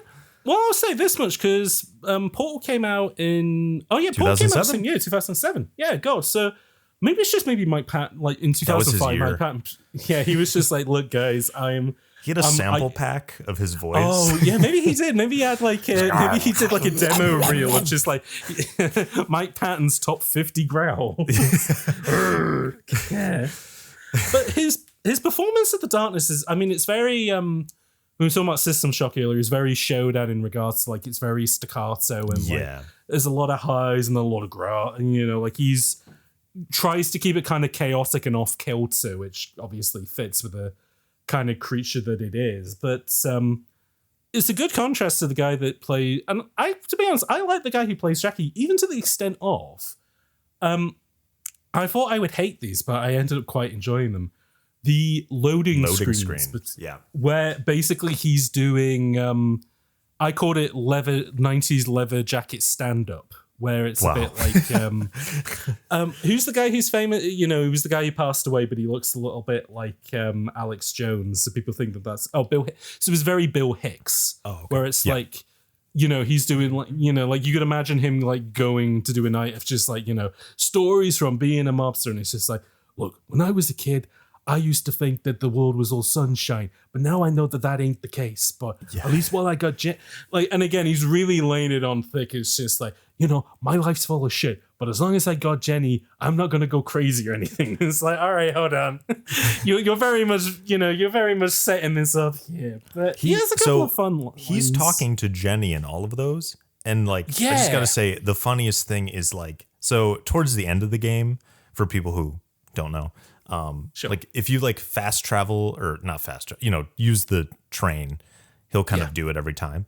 And like he keeps talking about this story about Crazy Abdul. He's like, you think the subway is scary? What if you were driving 90 miles per hour and the wrong side of the road, going backwards down the Midtown Tunnel? That's what you get with my friend Crazy Abdul. And it's like, are you telling Jenny this like 7 times in a row, bro? Are you good? My favorite one was so right at the beginning where it tells you to go the lower. So because again, talking about like, better than some of its parts. Yeah, there is an initial bit of friction in traveling around. Like I didn't realize to get to the Lower East Side, I needed to go into the South Side Canal Street station, where I'm already at, and just go through another door. So what I initially did was travel all the way up to Fulton on the other end of Manhattan, and had a chat with I don't know how much side stuff you did in this, but there's a woman there who's like I don't know if she's from the Midwest or whatever, but like she's very obviously, oh, I've come here to see New York. Oh, it's beautiful, kind of thing. And you say, yeah, I'm actually here to go meet my girlfriend Jenny. She lives on down the South Side. And she goes, well, you've gone to the wrong train station. And then when you go back, the loading screen like does the same thing where it's like, somebody described the railway station is like a big plate of fucking spaghetti. Oh, yeah. Like, and all the stations were meatballs. Paulie hated when I said stupid shit like that. Yeah. So I was wondering whether it was like, if you played this game perfectly and you went to all the right stations, you never got that. But then, I don't know. There's enough of them that they do keep it varied up. But then towards the end, I was getting a lot of the ones where he wasn't saying anything and he was just looking at guns. Yeah, he was just trying to juggle his guns where he's able to catch one but not the other, basically. But so the beginning's interesting. So they're just trying to build up. It's like you just want to spend time with Jenny, but then you get a call from the butcher and he's just like, come help me out with something. Oh no, that's when they send you to what was the guy's name that you said earlier? Let's just say real quick. So you do the Half-Life tram sequence with, Oh, yeah. So you're in the back of the car with the two mooks and they both die. Yeah. And you're driving down and then you crash and then you're at a construction site. And I guess, I forget, I guess you're tasked to kill someone else or maybe kill Paulie.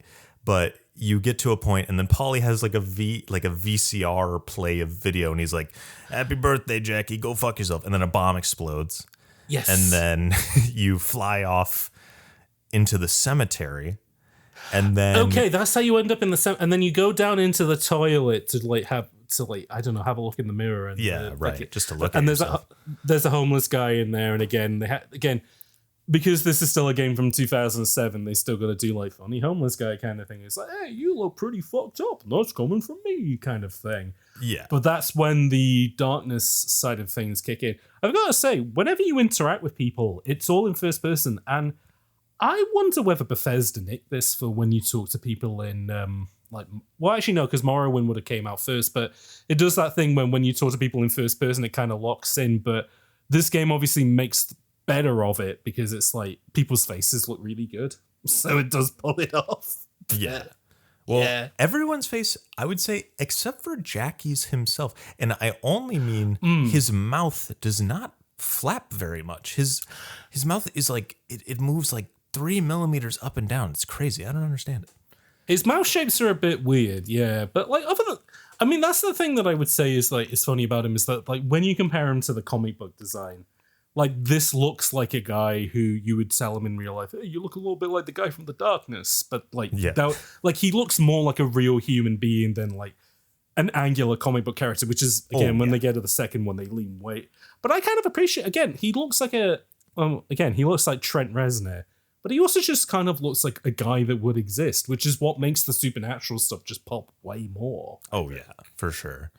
And I yeah. think something that I wanted to clarify for people is like when you talk to people, like it starts in first person, but once you give your answer, it actually cuts to third person. And a lot of interactions in this game do cut to third person, like climbing ladders, usually just like weird like traversal stuff that they didn't want to like.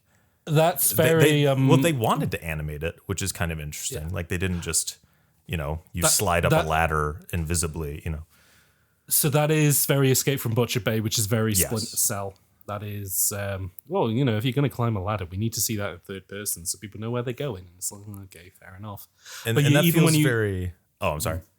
I was going to say, even when you use the phones in the subway, which we forgot to mention that.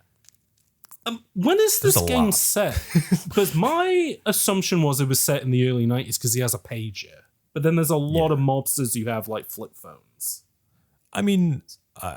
I would assume a pager system is a good way of getting a hit set up.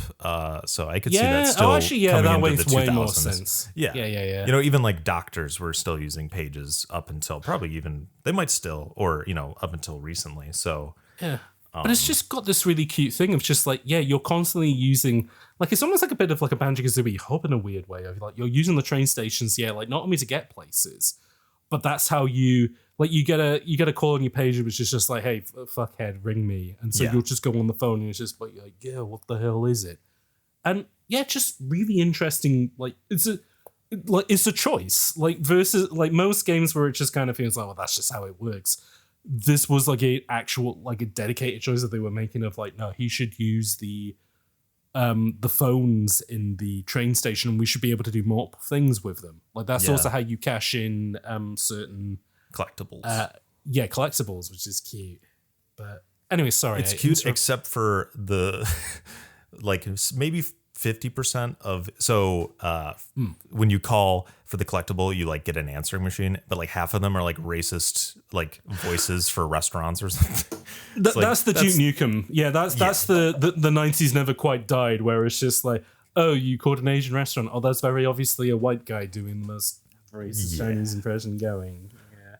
But besides that, I do again, immersion, atmosphere. Like you always talk to someone to get a mission, or like either physically or on the phone, and you don't ever get a waypoint, right? I mean, like your log will tell you sort of generally where to go. Like they're not going to like totally fuck you over and be like, you better have remembered the specific intersection that was at. But everyone tells you like, oh, Jenny's place is on Mulberry Street, or like that's the back alley. You have to go through the back because the front is being worked on, or like Sarah's on whatever, And so I really like that, like navigating the world, which like, I mean, like even like there's this subway system, which is navigation, right? You're always moving through that. And then even when you're outside on the streets, you have to like figure out where you're going with street signs that actually function. Your larger overworld map for like different like what would you call it? Districts, or whatever. It's like you go to the cemetery area, or you go to like, I don't think you go to Brooklyn, but just for sake of argument, pretend you can go to Brooklyn, or you go to Manhattan or whatever. There's a lot of navigation that you have to do yourself, and thankfully the world isn't super big, so you're not like constantly fucking lost, but it adds again a bit of immersion and atmosphere to this place. It makes it feel real and lived in. And then when you get to the actual action set pieces, they're kind of like very quaky. It's very like you'll go into like, again, like this is the very kind of like almost sort of downtrodden, mature gangster story that they're doing. It's mostly like a lot of warehouses and a lot of kind of like just places of business and stuff that you're going into. Like there is a genuine sort of like sad feeling to a lot, like they aren't glitzy places. It's just like you go to a meat packing plant and it just looks very cold, and like there's a lot of neon tubing. It's very clinical, and it's like this is all distinct. This is all really great. I love being able to like go back to these places as well, and like kind of unlock new stuff from doing so. It's very well done. But then again, the benefit of being set in the greatest city in the fucking world is that they get to do like, oh, well, New York is an island, so boom, we can have a harbor level. Oh, why don't we go to a terrifying Victorian orphanage. Yeah. Cool, sure. I mean, that's not super long, but it does have an important pivotal moment. Well, let's get into kind of because we can sort of like kind of explain different bits as we get into the plot. So after sort of spending time with Jenny, you then go on to do more, like you meet with the butcher and he's basically like, Paulie's gone fucking mental. So we need to start dismantling his empire by basically, hey, I'm not saying that you should do this or you shouldn't do this, but if I'm a neutral party, but let's just say, it turns out that your Uncle Paulie's a moron because he keeps all of his money in a fridge in the meatpacking plant. So you just go in there and set it on fire. We haven't talked about the darkness powers too much, but you kind of unlock them as you go along. But the one that you begin with is interesting. It's kind of like the morph ball from Metroid, where you use it to go through tight spaces and stuff like that, which you only really use a couple of times, but it's mostly just so you can open doors like that Jackie can't reach. There's a bit in one of the later levels where I forgot that I had that ability, so I was just walking around for ages like, what the fuck do I do? Again, that's the kind of... That's why this is kind of more of a 7 or 8 out of 10 versus like if this game was like polished out. But then again, if this game was super polished, I think it would lose a lot of that kind of edge. Ironic that I'm using that term, but it would lose a lot of those kind of like edges that make it a more interesting game as a result. Like they're very much working within their limits. They're using the limitations of the kind of the project to lift the entire thing up, which I think is very neat. But yeah, like for the most part, the tentacle guys that you have, all they can really do is like eat hearts, which lets you slightly regain a little bit of health, and the more hearts you eat, the more that they get leveled up. Which, like, I guess, does that mean you like? So yeah, I'm constantly eating hearts, and I'm like, okay, I've leveled up. Do I have more health now? Like, I kind of just did it to do it almost. I'm like, well, I got to eat every single heart I see. Come on. Like, they're just sitting there in those bodies. You got to consume them.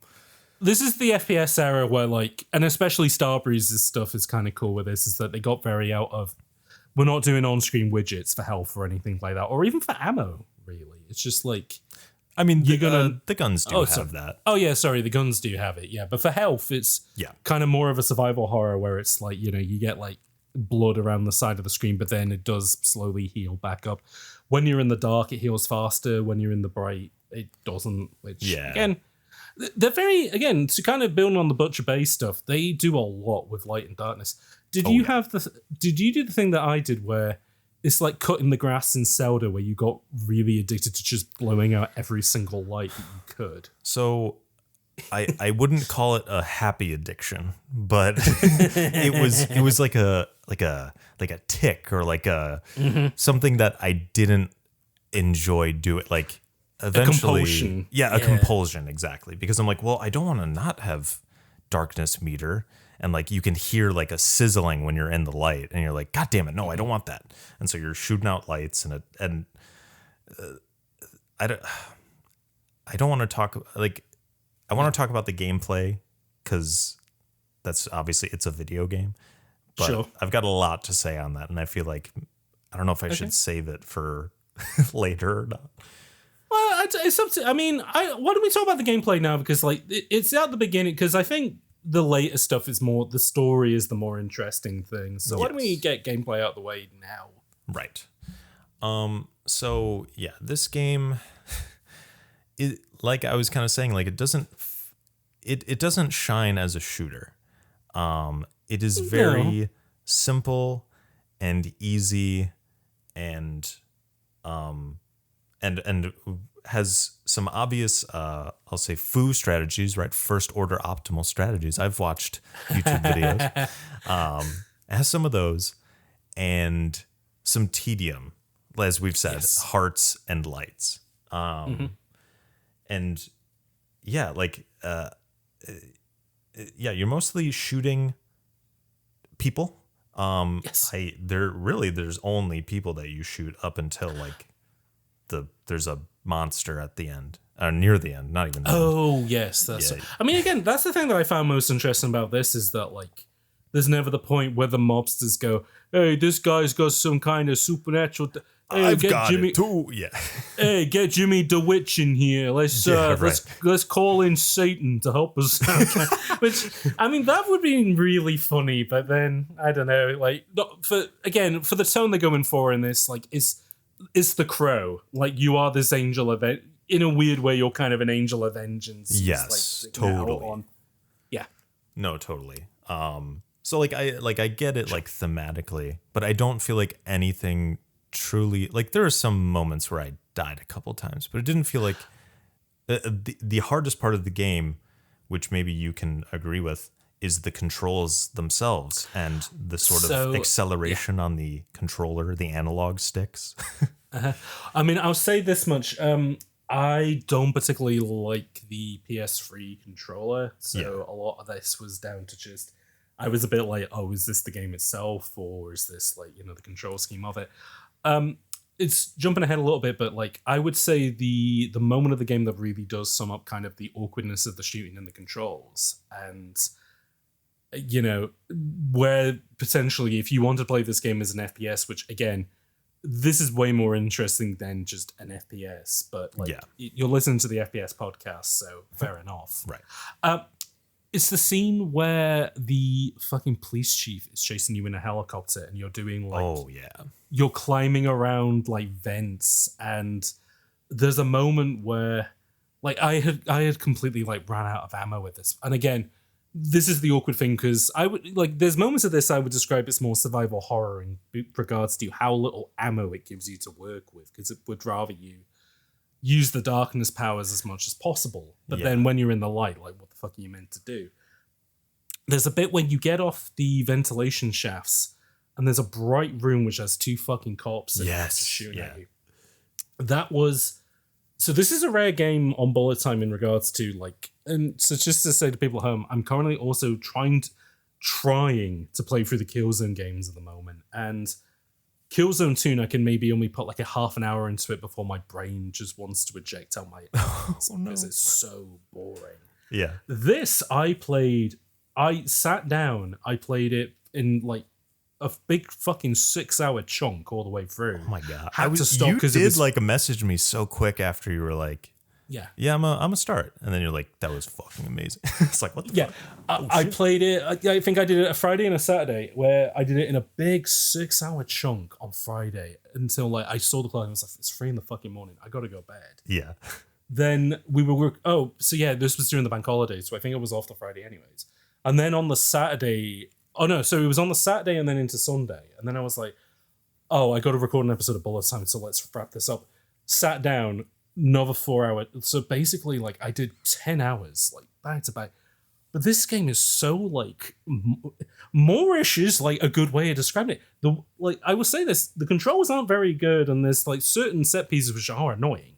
Yeah. But it changes stuff out so often. There is so much variety to it that, like, if I were to like say in my mind like what is my ideal FPS game, like what is an FPS game that came out that like I would recommend to people to play if they wanted to play FPS games, I would probably say like either Modern Warfare 2 or Titanfall 2, which both have the thing of it is the variety pack, it is the Mario Galaxy, you're constantly doing something new. This does exactly that, but manages to pull it off in a cohesive open world level structure. It is so impressive that it pulls that off. But I will say there are moments that did annoy me, and there was a moment where I nearly did put it down to grab a breather, which is you're being chased in a fucking helicopter, you're trying to walk around these vents and stuff like that, and then you get to a bright room and you just get shredded by cops. It is so, like, I genuinely felt like the solution to that was cheesing it. Because I assume the helicopter has like a spotlight, and I feel like that probably drains your darkness, right? Am Bingo. I wrong? Yeah. Okay. No, so at that point, people have figured, the fucking police chief has figured out, hey, I think this guy has made some kind of supernatural pact. Let's blast him with lights. Which, funny. I don't feel like I don't remember that being a problem, but I will say playing at 60 FPS on a like not PlayStation 3 controller, while not fully, I think some of it is the game itself, because I still needed auto lock on. If I didn't have that, I would be totally shredded. I would hate that game. So I think the benefit of me playing it on the PS3 is that it was like 25 frames a second. Yeah. So it was like I was almost playing it a bit more like Rainbow Six. Like, but I agree though. I think the game does feel really tactical too. Like especially in like the Turkish baths, like with the SWAT dudes. I'm like checking my corners and like slowly walking through these hallways and stuff. So I think it kind of does. It can shine in those moments, or at least feel. You're being very deliberate and sighting enemies and shooting them. I'll say this, like, I think maybe they might have figured this out because you very rarely do gun battles in the open world. And when you do, it's kind of annoying. They are. The game is at its best is when you're doing gunfights in tight corridor. When it's CQC, it is fucking blisteringly good. Which probably is why it explains why most of the missions are like I think of the fucking boat where have you ever seen The Life Aquatic with Steve Cesar? Yes. It just makes me think of the scene where the pirates have taken the boat over, and then he gets the gun and he's blowing them away to the Seek and Destroy. Yeah. Where, like that was what the boat felt like to me, was just like doing a lot of running around and just blowing people away with a shotgun. Like, when this game hits is like when Starbreeze are kind of in their quick mode of guns have a kind of a very meaty feel to it. Like the dual wielding feels appropriately stupid, both in like how it feels in the controller and aiming up. But I do also agree with you. There is a slight level of clunk in place where, weirdly enough, you haven't played the second one yet, have you? No, I have not. Okay, I'm not going to spoil it too much, but the second game is like a weird... It's like a mirror of this game, but also still exceptionally good. Damn. Yeah. Like, I think part of the clunkiness is, and this is something that machine games, Starbreeze and machine games keep, is like this sort of full body feel to the character. Like, yes, you can see your, like, if you look down, you can probably see your fucking hair.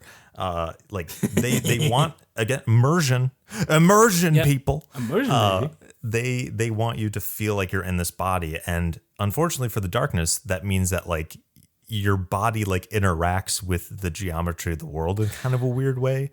So it can feel kind of heavy and clunky, not like a GTA where like your inputs are delayed. Like you move, pretty kind of one-to-one to your analog stick movement, at least with your feet. But yeah, just like how you knock into stuff. But like this great stuff that they've kept to this day is like your hands sort of moving around the world and like being affected by boxes and walls and like even like I don't know if this was, I was watching playthrough earlier, and like if you went up to someone who was on the ground, like you would raise your gun up when you execute them, which was that's kind of interesting. So yeah, they really like you feeling like you are this character. Like they want to show you it from third person, but I feel like that's just a way of being like reminding you what it looks like. It's sort of I assume you watched the Ahoy video on Doom, like what genre Doom is. I did, yeah. Yeah, so he talked about how like the RPGs, like the Ultimas and stuff would show you your body and stuff, and how that kind of crept through like the FPSs like Doom and stuff. Yeah. And it's like you kind of want to, in a first person game, it's like good to sort of see the avatar that you are inside of. And especially in this game where like, again, immersion, atmosphere, like feeling like you are, living through Jackie in a way that like other FPSs aren't as focused on. You can see the lineage from, say, again, to go to the Ahoy video, where Doom and Wolfenstein have the legacy feature of you see the little guy's head in the bottom, and it changes. Yeah. Whereas machine games are like, how do we do a more mature version of that? And it is what they've picked up from doing Butcher Bay, which is, you see the arms, you see your legs as you're trying.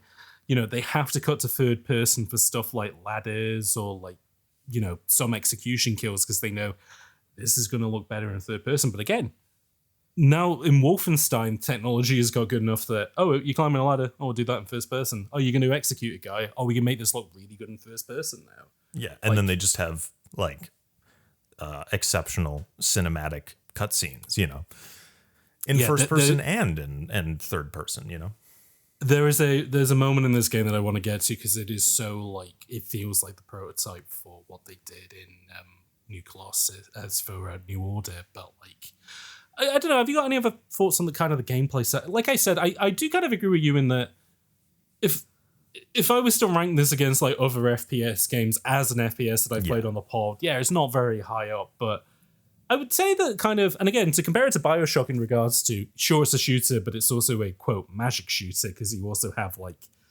it's funny, like, the triggers are for guns, but then your shoulder buttons are for the tentacles that pop out of your shoulders. So it's almost like it's not just an akimbo shooter, it's like you have 4 different appendages, like, which is, that's a cute idea. Like your General Grievous, and you have 4 lightsabers. But I guess, like... The tendrils are okay, but it's like, I don't know. You don't do a ton. They're mostly just problem solvers. Yes. For like sort of puzzles. Like you were saying with the tentacle, like the initial one you get that like you go into... The Metroid, Yeah, the Metroid, which is like a great connection that I didn't even... I've not played a lot of Metroid, so I wouldn't have. Sure. But that's a good point. Like when you like ride, like you're on the ball and you kind of ride the like... in Prime, right? Like the fucking kind of rails. I don't know what to call it, but like you magnetize to these things and like move about the world. The spider tracks in the in Prime 2. That's but exactly in this, you can go anywhere, so it's a little bit more freeform if you want. I mean, obviously the puzzles are not like freeform, but if you want to use them in combat, like. I'm the type of person when I play an FPS that like it takes a lot to get me to use the auxiliary items. Like I'm like I just want to shoot a gun. Like grenades, I'm like I'm not thinking about that. I want to click my mouse and make your head explode. If I have to use a grenade though. I'm always the opposite. If you're going to give me like a toy that I haven't played in another FPS game, I'm going to be like, how much can I use this as much as possible? Which is why so the second ability that you get in this is like the whip, like the kind of the whip tentacle. Yeah. It's very weak feeling. It's like I wanted to be able to do more with that. Yeah. Also, you use it to, because this is a game of the year 2007, physics subjects. How do you move physics subjects? Oh, you use the tentacle, but they don't really explain that. Like there's a moment in this game where there's a giant bell that's blocked your way, and I was like, how the fuck do I move? I had to Google that, and I was like, how do I... And they were like, oh, you have to... if you hold the tentacle button, you can just move, like, 3D objects. It's like, okay, cool. Thanks for letting me know. I don't remember Googling that, but, like, I probably did. Because I, like, rewatched it, and I was like, how the fuck are you supposed to realize that shit? Because, like, they sort of, like... I wouldn't call it tutorialize, but they kind of, like... give you a taste of your powers at the beginning in the cemetery. It's like they show each one off. And so I guess you're supposed to remember that, like, oh, you can lift dudes and I guess giant fucking metal bells if you think about it. I mean, the whip is really good for hitting lights. That's what it was for me. That's what I ended up... Off switch. Yeah, it's what I ended up using it mostly for, apart from... So technically the whip is the third ability here, because the second one you get, which kind of develops as the game goes along, is you get a minion. A little minion that you can just call in at any point. And you get 4 different types of minions. You get a regular melee minion, a minion with a gun, a minion that explodes, and a minion that blows up lights. And I'm going to be honest, especially towards the end of the game, I just did a lot of minion spamming. Oh, really? Yeah. Mostly it's the bit where you come out of the Turkish baths and you're in the old train station, and you go into a room and they hit you with like 15 lights. And and they've built like a sort of a kill zone to wipe you out. Yeah, no, I got wiped out the first time. Second time, stood back, took out all the lights I could with a pistol, and then just let the minions roll in and blow them away, basically. See, with that one, I just used the first, like, tentacle you control, and then you just go behind the barricades and eat everyone. I never... It's pretty easy. Again, like, BioShock was kind of... But BioShock was like, it's like System Shock. We're going to give you all these different systems to solve stuff. Whereas, in System Shock, it was like, oh, I can become a hacker, which means I could like program a panel, which means I don't have to fight people, or like blah, blah, blah. Yeah. Whereas in BioShock, it's just, well, you can shoot people, or you can shoot them with electricity, or if you get close enough, you can hack one of the turrets and all shoot for you. Yeah. This at least, does give you bits of strategy and like, hey, do you want to be the worm guy who goes across the floor? Do you want to use minion? Like, again, like, learning that you did that in a different way is like, okay, no, there's more to this. Like, there's more depth here than kind of I expected. So there we go. Yeah, but then you end up with the black hole, which I feel and then you just spam that constantly. Exactly. That's what I was saying. The foo strategy. It's like towards the end, it's just like, why would you not do that? You just shoot it, walk into the darkness, come back, shoot it, and it's this black hole that for everyone, it sucks like at least 5 or 6 enemies into it, and then they just die. They just kind of ragdoll, and then they fall. Oh yeah, no. Speaking of like early 360, look how much physics we can do. Ooh yeah. This was very Gary's mod, where like you just create like a magnetic object and just like pull a bunch of like ragdolls into it. It's always very fun to do. You get it in the Turkish baths, and it's like the best place to do it because you are just like when you shoot in a corridor is like the funniest thing of just like sucking a bunch of guys into it.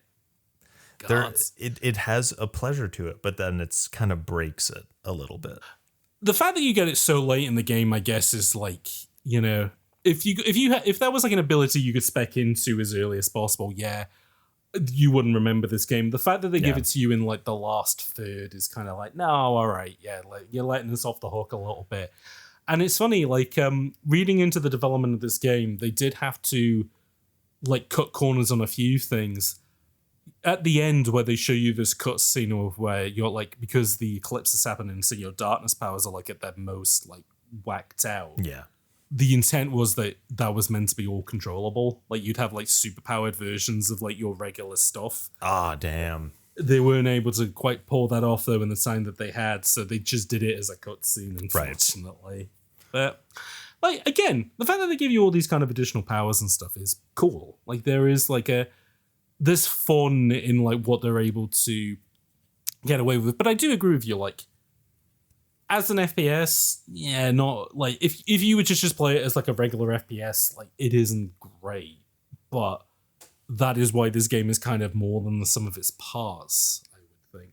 What was the second thesis that you had about this game, by the way? Well, I guess the greater than the sum of its parts is in service towards like the atmosphere that we were talking about and like immersion in general. Like all of these things aren't like super great, but they add to this, you know, a larger tapestry that creates this mood and this world that you feel is lived in and you feel sort of a part of. You know what's funny? Something that I never did, and I think it just never crossed my mind, but it reminded me of when I played GTA Chinatown Wars. Weird as Paul, but like... Yeah. Did you ever play that on the DS? No, I know of it, but I've never... Okay, so there is an ability in that game, and there was something that Nintendo made them add of all things, which is that if you push the back... So while you're driving, you accelerate with like one of the face buttons, but if you hold the back button on the D-pad, something you would never usually do, it aligns your car so you're constantly driving in, like you're not going off the grid and like accidentally hitting people. Oh, okay. It just aligns you to a lane and you just drive like a normal person. And it's like, what a cool little idea. Like I had this feeling a little bit in GTA 4 as well, was that because it was so kind of realistic, I kind of felt bad about like doing, you know, GTA 3 style frenzy mode. Like, right. There was kind of a wrong feeling to it versus like, obviously when you do the missions and you're shooting gangsters or whatever, it's all kind of self-defensey. I had the same thing with this, was that I never and I don't even know if you can, but I never activated the darkness powers when I was in the train station. I don't believe you can, but okay. I think it's still, you know, like you didn't even like have the inclination to do that. No, or like the moment that it kind of passed my mind, I was like, oh, that would feel wrong. Yeah, like I don't like even in the like in the Turkish baths, for example, there's like the sort of the homeless people that are there and like kind of tell you like, hey, what's up ahead? Like I tried not to have my darkness out for them. I'm like, okay, wait, let's talk to these guys like they're normal, you know, let's be cool. Yeah. I mean, there's a funny moment as well, is that like there's like a wave defense kind of thing that happens when Aunt Sarah's house gets like, that's where the last of your compatriots are all like kind of they're all in like one house kind of thing, and you have to basically defend it from waves of mobsters. You can't use your darkness powers doing any of that, but it's like just such a cool, like it feels very like almost like it would be in a John Wick film where it's like a single like ground floor apartment block getting like blown apart by like, you know, the bottom, by people outside. Yeah. But you're using like again, you know, setting up the kill zones. You're using like windows to kind of narrow stuff down. You're using like not quite pillars, but you're using the walls to sort of hide and use that as cover. Like, if you can make shooting work in something as simple as that, I think is like again, compared to like something like Killzone, where you can like plant against cover and whatever, you very rarely got moments like that, you know. And this feels all the way more better because it's like you've constantly gone to Aunt Sarah's house throughout the entire game. And boom, this quote safe space they have turned into a like a little war zone part. You didn't even put the television on while you're fighting. And really? There's a Fleischer, because again, like they bought To Kill a Mockingbird. There's a bunch of like heavy metal music videos as well, but then there's also a bunch of Fleischer cartoons from like the 1930s, and so you can just put one of those on while you're having like a gun battle with the guys outside. Oh, that's perfect. And it's cute because it's like one of these places that you go for side missions. It's not like an instance, like what we were talking about earlier with like the meat packing plant, where that feels like an instance part of the world that isn't part of New York. No, this is like those streets that you were walking down earlier, like have now just become a little war zone. It just becomes so much more effective because of that, I think. Yeah, I agree. I also want to comment in that fight. Sure. There's this guy in like one of the bedrooms, and he's like doesn't have a leg, and he's on oxygen, but he just like keeps assembling pistols for you. It's so like it's cool because it's like, oh, if you run out of ammo, like here is where you get more. But like just this guy, this old timer, you know, like we were talking about the decay and the falling of grace of this old mafia world to this new one. This remnant, this guy like is still helping fight the good fight. And it feels very as well like in Wolfenstein: The New Order, the Christ House Circle. The people who make that up are all very like, it isn't just like, you know, BJ is maybe the most kind of generic of all of them. Everyone else is very like, you know, interested and lived in. And again, the guy with the guy who's missing a leg, I don't know if he's in the comics. I don't think Aunt Sarah is. I think the Butcher might be, but like, how they're rendered in this game and these characters that Starbreeze have come up with are just so much more memorable because they look like calling them odd is insulting because they're not. They're like just they both look like people that you would see on the street, but like because they are so different to the world of both Jackie and Jenny and also like the rest of the mafia, they just are like so memorable as a result, you know? Yeah. No, I totally agree. Which I think kind of goes back into the plot side of stuff because you meet with the Butcher, he tells you to go and burn your Uncle Paulie's money, and then kind of what happens between that? Is the orphanage burnt down as a response to you burning the money? I believe so, yeah. Well, first you take out Dutch Oven Harry's operation. Right, Dutch Oven Harry. Which I think I think that's a cool set piece to also talk about. You go to this like drug den and you like get a password to get in. Yeah. No, this is a cool part. Yeah, go for it. And you talk to Dutch Oven Harry. He loves getting you under the blankets and farting and making you smell that shit. Yeah. He's a little fucking scamp. He's a little stinker. Yeah. But like you stand there and you talk to him, and like I guess I don't really know what you're trying to talk to him about because you are just supposed to kill him. But he's like, 1 second, let me talk on the phone. And then he's talking to Paul and he's like, yeah, is he? Wait, what do you mean? Okay, I'll do it. And then everyone just fucking comes at you and kills you. Well, the line is the guy who's speaking. Well, Dutch Oven is upstairs. Well, there's another guy downstairs. Okay. And he goes, give him the hard liquor. And it's like, yeah, sure, I'll give him some hard fucking liquor. The first time I fell for that, and I just got completely blown away. That's so good. And like, so when you die in this game, like it feels like the darkness, like it talks to you after you dies, and it feels like it's kind of like resetting stuff in such a way that it's like you're sort of meant to die there almost. Like you're supposed to fall into this trap and then be like, okay, how do I approach this? Like, let's look around the space. Let's figure out, like, there are guns around you can pick up to get ammo. You can figure out like, I don't know, sort of tactical stuff, like what would be a good corner, like way of funneling people in.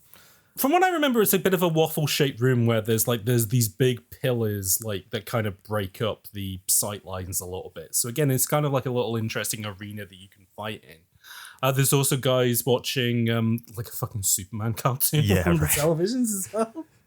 And I got to say, like another immersion thing, there's all these like incidental conversations that are going on that like don't like they're not for anything except to be there. Like there's one that's earlier, maybe later, I forget, but there's like guys talking about like, what if I paid a moose to have sex with me? Like, would it do it? And they go on this like, it's like probably like 5-minute conversation. Like there's all these weird, like people are just talking and like have full on conversations in this world. It's crazy. Yeah.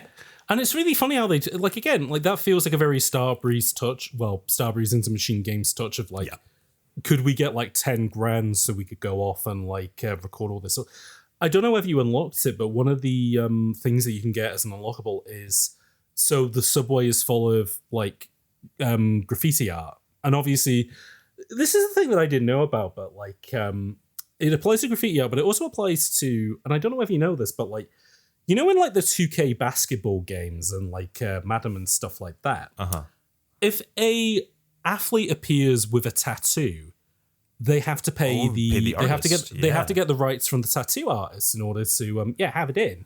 Because there was this controversy a little while back where one of the like this not like Steph Curry or whatever, but like a really famous basketball player was in 2K. Yeah, but like this famous massive tattoo that they have on their arm wasn't there, was gone. Yeah, and it was because they didn't want to pay. The tattoo artist basically said, "I want this much," and they wouldn't cover it. Yeah.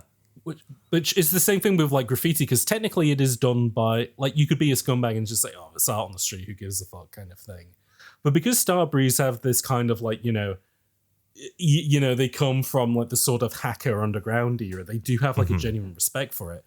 There's a video of them in their car park where they have a bunch of like graffiti artists that they know from Sweden are just creating this stuff in their that they then using for photo references. In a cute touch, all their faces are blacked out as well, so like the police can't watch it and like find these guys after the fact. But yeah, they got all this like custom what's it called, like graffiti art done. And a funny detail, one of the transparencies mentioned this because they're both Swedish. Oh yeah. All of the graffiti is just full of Swedish swear words, but obviously nice. You got in under the radar because like the 2K localizers were like, oh, we don't know what any of this means. It's probably fine. Right. Yeah, that's such a. I mean, the graffiti is actually very good throughout. Like, there's some pieces that like when I see it, I'm like, God damn. But I saw in the credits, I was like scrolling through the credits to try and find the engine. I thought it might be named in there for some reason, but I saw like graffiti artists like all credited, and I was like, oh, that's really cool. Like they like either like found like, I guess graffiti artists, it's hard to like look in the real world and be like, who made this? Let me. Well, no, but like again, because they already came from like the hacker scene and like wares and demo and stuff. Yeah, and there has always been a bit of a crossover between that and like graffiti. Well, like it's all. I don't know what the correct term is, but like not quite outsider art, but like sort of art that's kind of on the periphery of like sort of legality and stuff like that. And I imagine a lot of like early Swedish graffiti artists were probably all connecting with each other over like Usenet and stuff like that, which is where these guys would have been. So yeah, just very cool that they kept that in the sort of pocket. And again, it's a thing of, to compare that to like BioShock, where it's like, oh, we've read the Fountainhead and we want to kind of work that into the game, versus these guys who are like, no, we're making a game about kind of urban areas and urban decay. Like, to give this a sense of realism, we're going to pay actual graffiti artists to like create custom work for this game, Yeah. It's just a really cool touch. I was saying, like, I thought like, oh, did they go out into the world and be like, okay, I want this piece. Who made this one? Like, it makes more sense to be like, bring people to a room and then they just do it and they're not, we don't have to like connect, like, here's the man, here's the piece in the same area. Oh, the police are here, Yeah, no, it's exactly it. Exactly it. Which is cool. Yeah, it gives like a little bit more authenticity to it. So you kill all the guys downstairs in Dutch Oven Yes. Harry's, and then you take and then like killing Dutch. I don't think is that like exciting. Yeah, I guess he's just a guy. That's why I thought the dude that you talk to who calls the phone was Dutch, because it's, you spend more time with him. I'm sure Dutch, you just walk up to his apartment that's right. and shoot You him. go upstairs, and then like his like apartment, does this about because you end up on the train tracks, and that's how you get the gunner. That's how you get the gunner minion. Okay, and then well, so is that the exactly orphanage though? I feel like the orphanage scene happens there too. No. Orphanage is definitely after that, because you walk on the tracks and you walk all the way to fucking Fulton Street Station. Then you get a pager from Jenny. You pick up the phone for Jenny, and she was like, "Have you seen the news? It's horrible." Oh, okay. Well, and that's when they're running the news. The explosion happens when you go to the train tracks, like when you fall down, and then like Jenny and who's the guy with her? I forget his name. I'm pretty sure it's Jimmy. It's either Jimmy the Grape or it's no, I'm pretty sure. I think it's Jimmy. I'm just gonna say, for whenever an old, because there's two old mobsters, but one of them's Jimmy the Grape, and the other one I can't remember his name, but I think that's the Grape. He's there. Okay. Because he's the guy who's like, because Jenny's like, "Oh, it's so horrible. We got to do something about the orphanage." And he's like, "Oh, but Jackie, can we go have a quiet word over here?" Right. And then you go and chat to him, and he's like, "Yeah, Paulie's being a big fucking pain in the ass. We got to take him out, Jack." Fucking gabagool, man. God damn. Gabagool. Yeah. Which then they basically tell you to go to the orphanage, because they're pretty sure that that's where because they saw he was one of the guys who was like throwing Molotovs up there. So. Oh, okay. Yeah. Yeah, because then you go to the orphanage, and then you get a weird that this has happened it's weird that this has happened in a few games on Bullet Time, but you get a ghost sequence where you go to different rooms and you watch slightly transparent 3D models of children interact and do ghostly storytelling.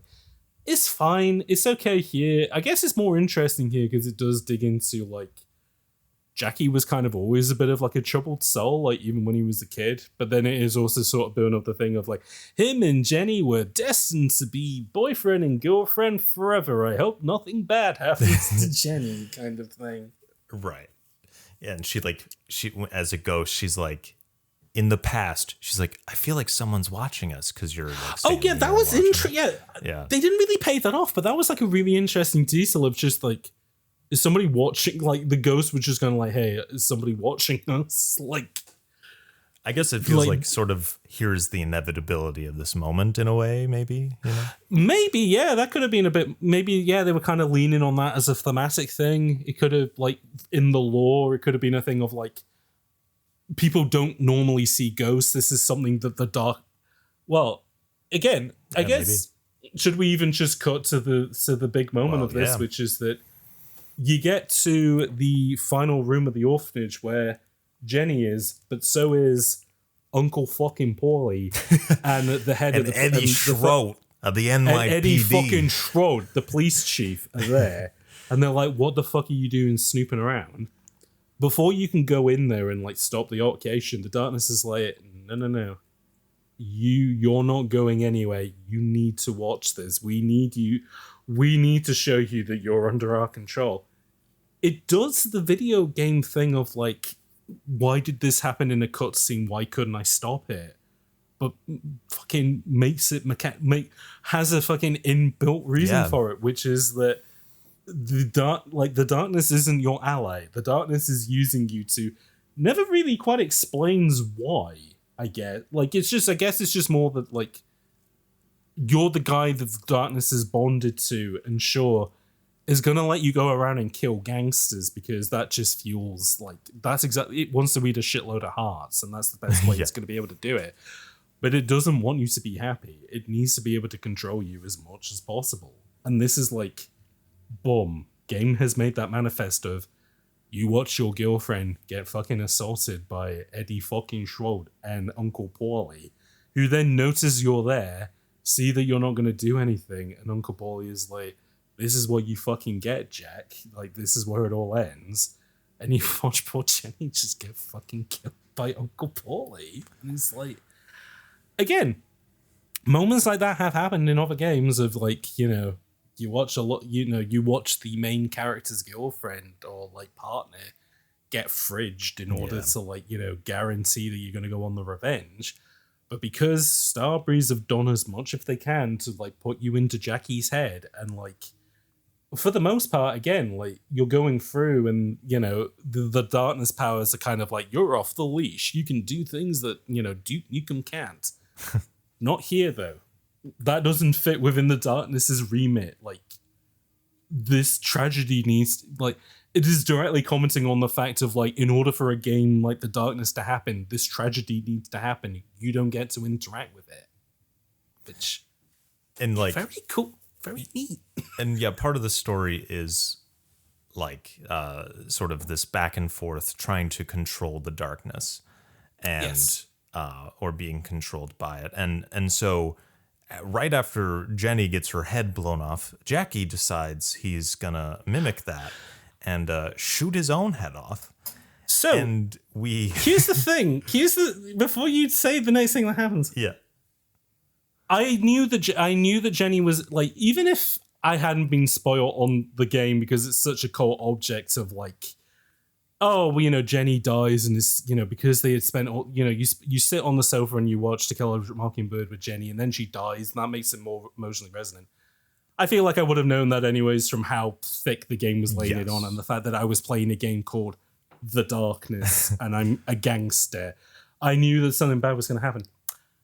I was not expecting then the main character to look himself in the fucking mirror in the room that he was in, put a fucking gun in his mouth while the darkness is saying, don't do that, and then fucking blow his brains out.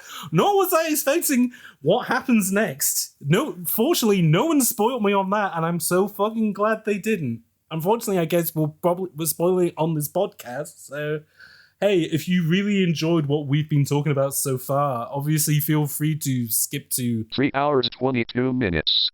Yeah, this is fucking cool. What happens next if you want to go into that?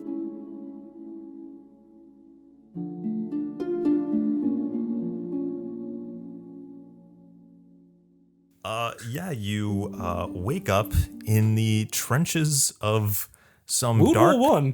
Twisted World War I. Yeah. Yeah. So I'll say this much. We were talking about gameplay earlier. These are the most annoying sections gameplay-wise, I would say. Yeah. But aesthetically, an idea, like, as a concept, this is fucking, like, this rocks. Like, this is when the game went from being, like, kind of 6 out of 10. I guess maybe we want to cover this on Bullet Time because it's Starbreeze and all the Jenny moment and stuff like that. This is where I need to apologize to you, Zach, and kind of be like, I'm sorry I put this off for so long, because when this happened and everything that happens afterwards, like, this is why the darkness is fucking interesting. This is why this game fucking rules. Starbreeze's vision for, like, what. So, did you ever listen to the episode that we did on Clive Barker's Jericho? Yeah, I mean, that was a bit ago, but I believe I did, yeah. Okay, but do you know what the plot of that, or at least what the point, like, what Jericho was about? Oh, God, you're a team of, like, supernatural, maybe not mercenaries, but soldiers, but I don't remember what the goal, I guess go to hell, maybe? So, you went inside, basically, because it's Clive Barker, it's like Hellraiser. Yeah. You go inside, like, a hell dimension. And the point of the hell dimension is that you aren't the first team that's got. So you have to go inside the hell dimension to, like, stop it from getting any bigger and close it down for good, essentially. Oh. But it turns out that multiple teams have done this every, like, a couple of 100 years. And so each layer of the hell dimension is basically infected and influenced by the previous time periods. Oh, yeah. So there's a bit that's based on World War II. Then there's a bit that's based on the Roman Empire. This is the same thing of, like. So you discover that, because again, the gameplay stuff isn't that interesting of this. It's mostly, I mean, I guess it's cute that, like, Starbreeze get to kind of like, hey, we've never made a World War II, we've never made like a war shooter before, so let's put a little bit of that in here. So you get like original Call of Duty style trench warfare here, where you're fighting Germans with pith helmets on and stuff like that. But like, It turns out that the reason that you are bonded to the darkness is because 100 years ago, your great-grandfather, Edward Empanada Despacito, had... I never quite got a understanding of this. Did he... Well, I guess this is explained in the comic that they... Chapter 0, which is what comes with the game. But it feels my assumption... I guess it feels sort of like a metaphor, right? Like having gone to war like this, sort of passed on this familial trauma of violence that has, spread to Jackie himself.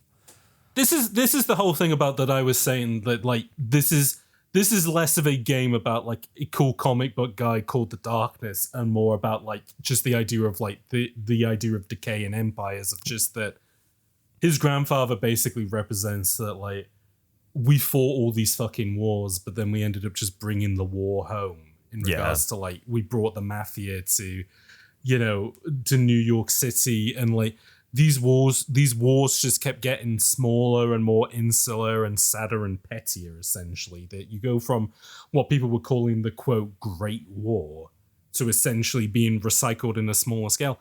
And speaking of recycling, what a cool fucking detail is that apart from your great uncle who caused all this, all of the World War I soldiers, their faces and bodies are stitched together like Frankenstein's monster. Like literally, this is a war like this is a war that can't end, even to the extent of if somebody got fucking ripped apart, you just put them back together again and send them back out. Like what a cool fucking, like, again, like just all of the visual juice and all the ideas in here are like fucking like hitting on all, like I've even like bigger games than this don't have like ideas as cool. And again, I think that's maybe kind of the fortune of like Starbreeze, of when you work within kind of genres, you get less of a budget, but you also get less of a person looking over you and saying, oh, well, that's not going to work in that market or whatever.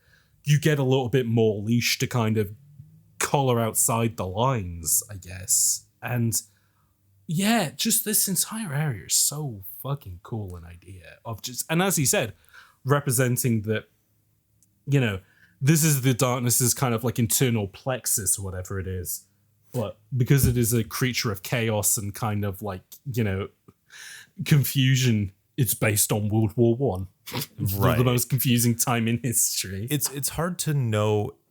The game doesn't really go into it if it's like this. The World War One stuff is because the Estacados, that is the family name. Estacado, Jackie Estacado. Is it because of the Estacados, or is it that just so happens to be the world that the darkness wants to? Is it influenced by its host's psyche, or is it its own thing? It's like maybe it's a little bit of both. I feel like it's got to be both. Yeah, it's got it. And again, like a creature like the darkness, like how it reached, like how it activated in Jackie at a moment where he has to defend himself against a literal army of mobsters coming to kill him.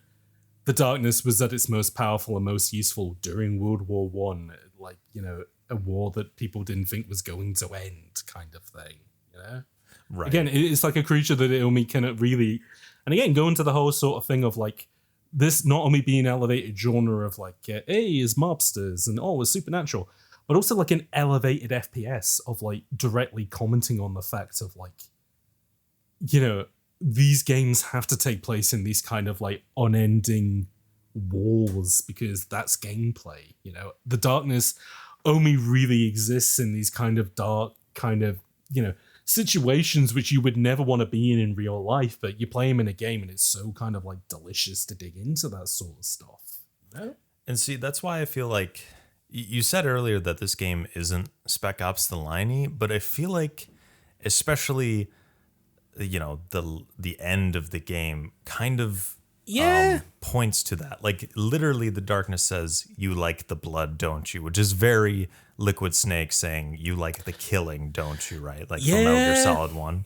So and the way you just spoke about it, like games are just these this endless they're literal quote theaters of war. Yeah, exactly.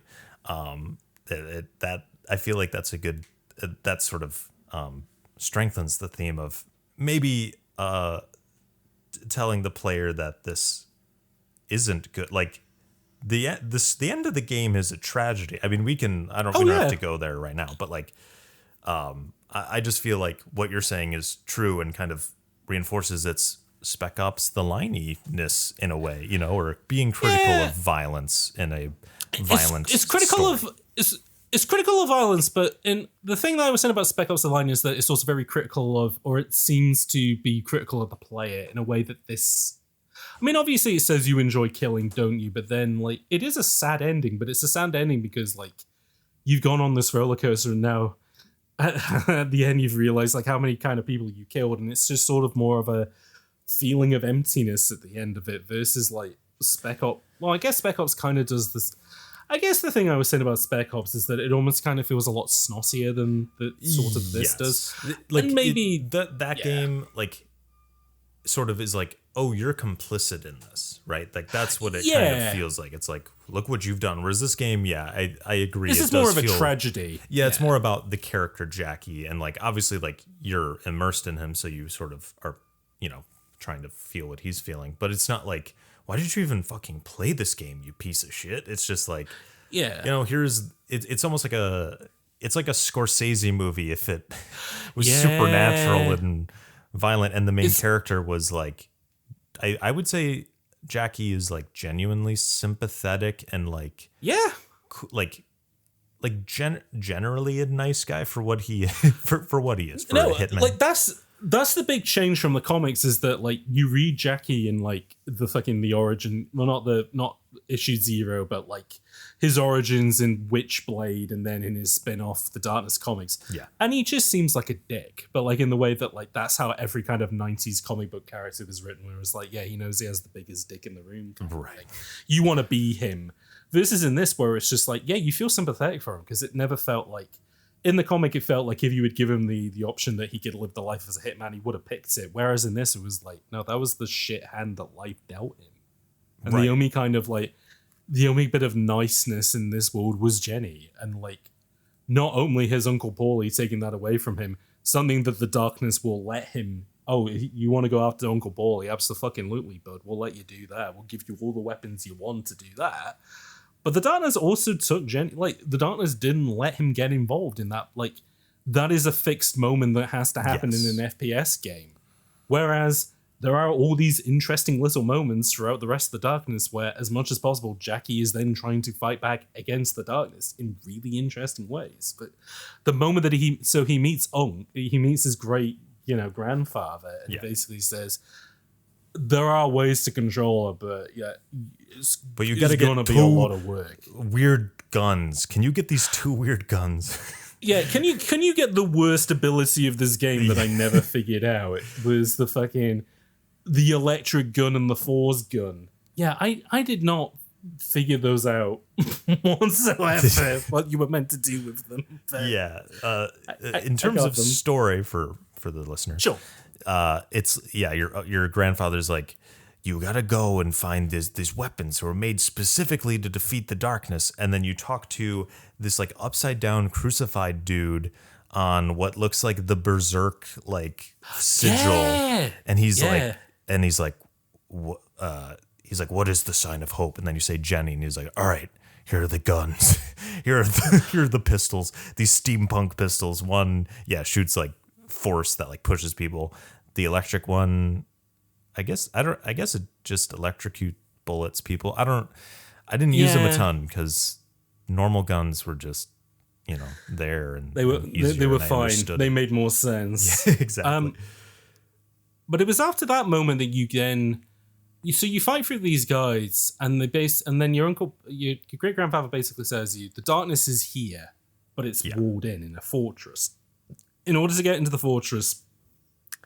So, again, I thought this was kind of a nice touch where basically it was like, what if this situation in World War I never stopped, and they kept like, with the technology and the tools that they had and the fact that they were an army that couldn't die, how could they build things to kind of like try and turn the tide in their favor? And it turned out that the Germans had built some kind of like super train that could shoot like the world's biggest bullet.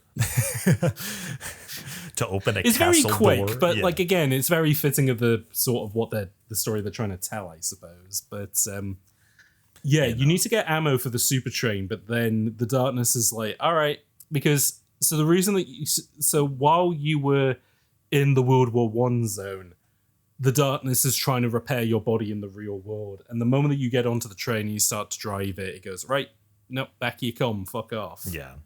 And so you're back in the real world, which is when Jackie goes, all right, I'm gonna kill 2 birds with 1 stone for my next trick. I'm gonna kill 2 birds with 1 stone. Now, so basically, so I think you ring the Butch. Butch. Hey, Butch.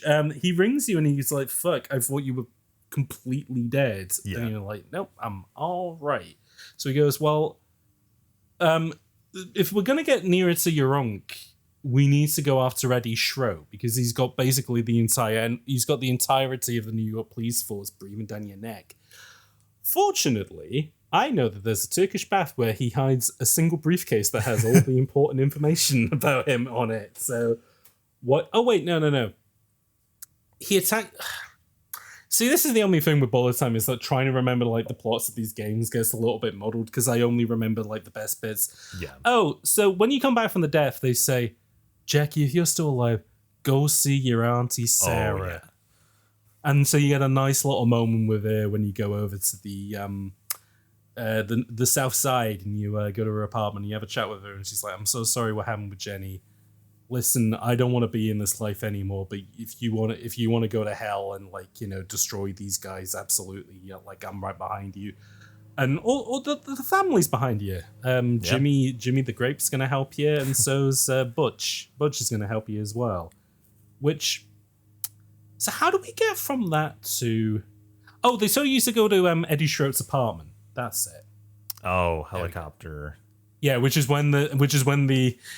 And I think I said this in a previous episode of Bullet Time, but it was like Hideo Kojima came down from the mountain and was able to teach people of like, look, you can make more mature and realistic FPS games, but you can also have Capcom-style giant cartoon boss battles. Yeah. All you need to do is just have them fight a helicopter.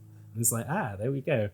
Yeah, so you go to Schroet's apartment, which is funny because that's another instance of you go to a part of town and there's a guy downstairs who's just this old, like, you know, old mobster, and he's just like, Jack, I totally agree with what you're doing. We're all behind you. Go fucking kill this guy.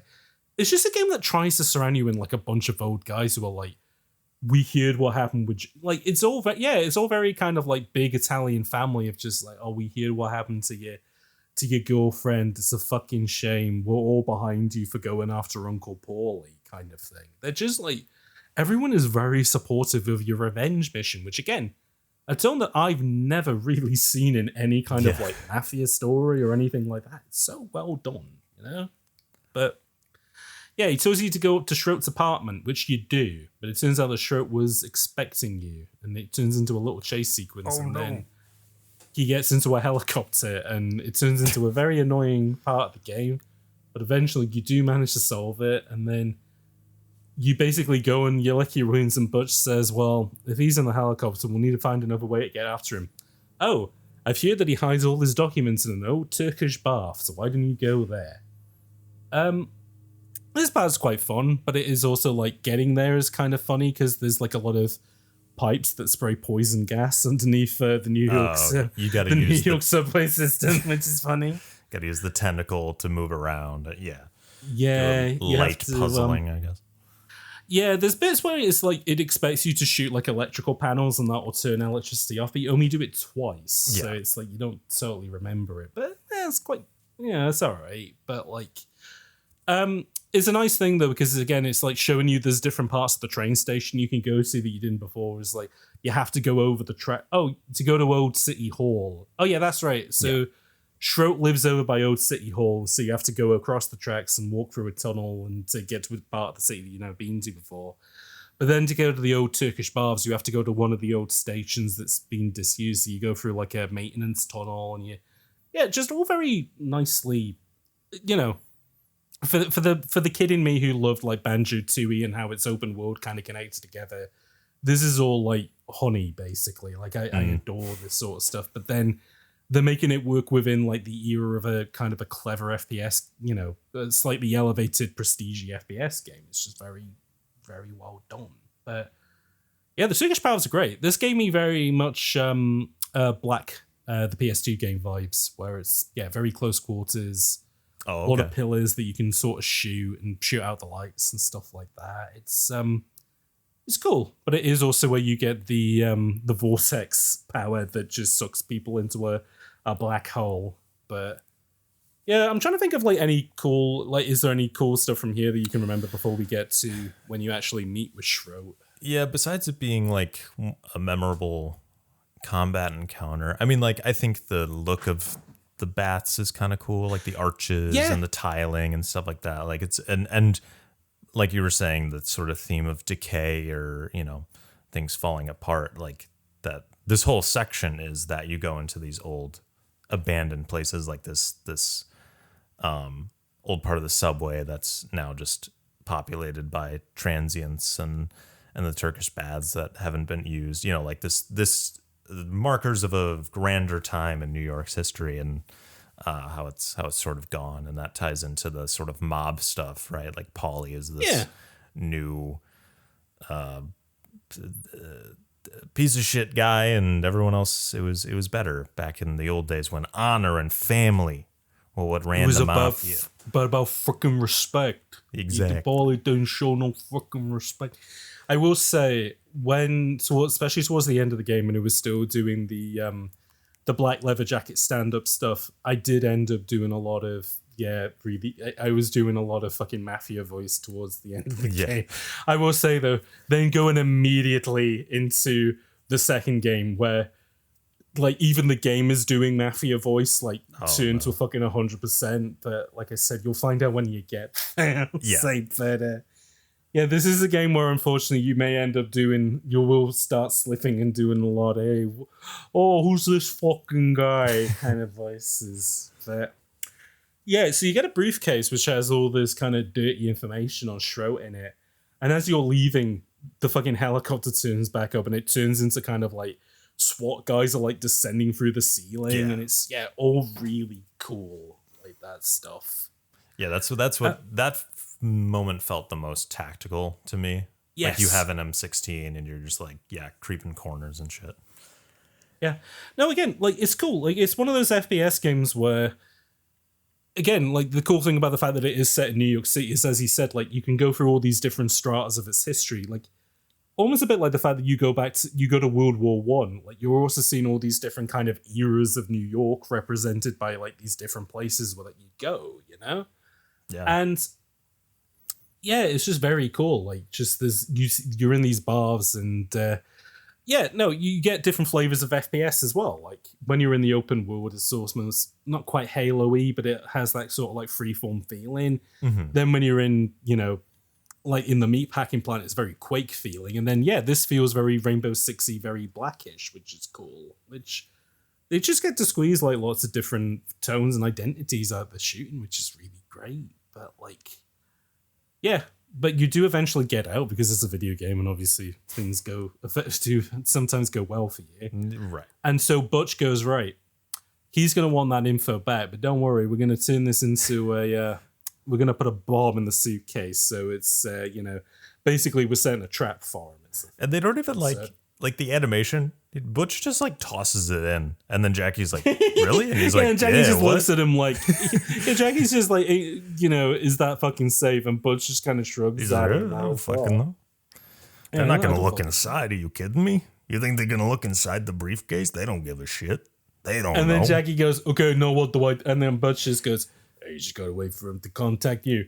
Yeah, and they call him like, "Hey, could you give me back my briefcase?" Like, what? Yeah, a measurement of time smaller, like the smallest measurement of time later, he fucking on the fucking pager, it's just says, "You fucking son of a bitch, give me back my briefcase." Yeah, not obviously thinking it's the biggest fucking shout going when Jackie rings him back and goes, "Yeah, all right, I'll give you back the suitcase, no question asked, but we're gonna do it on my terms." Okay, what does that mean?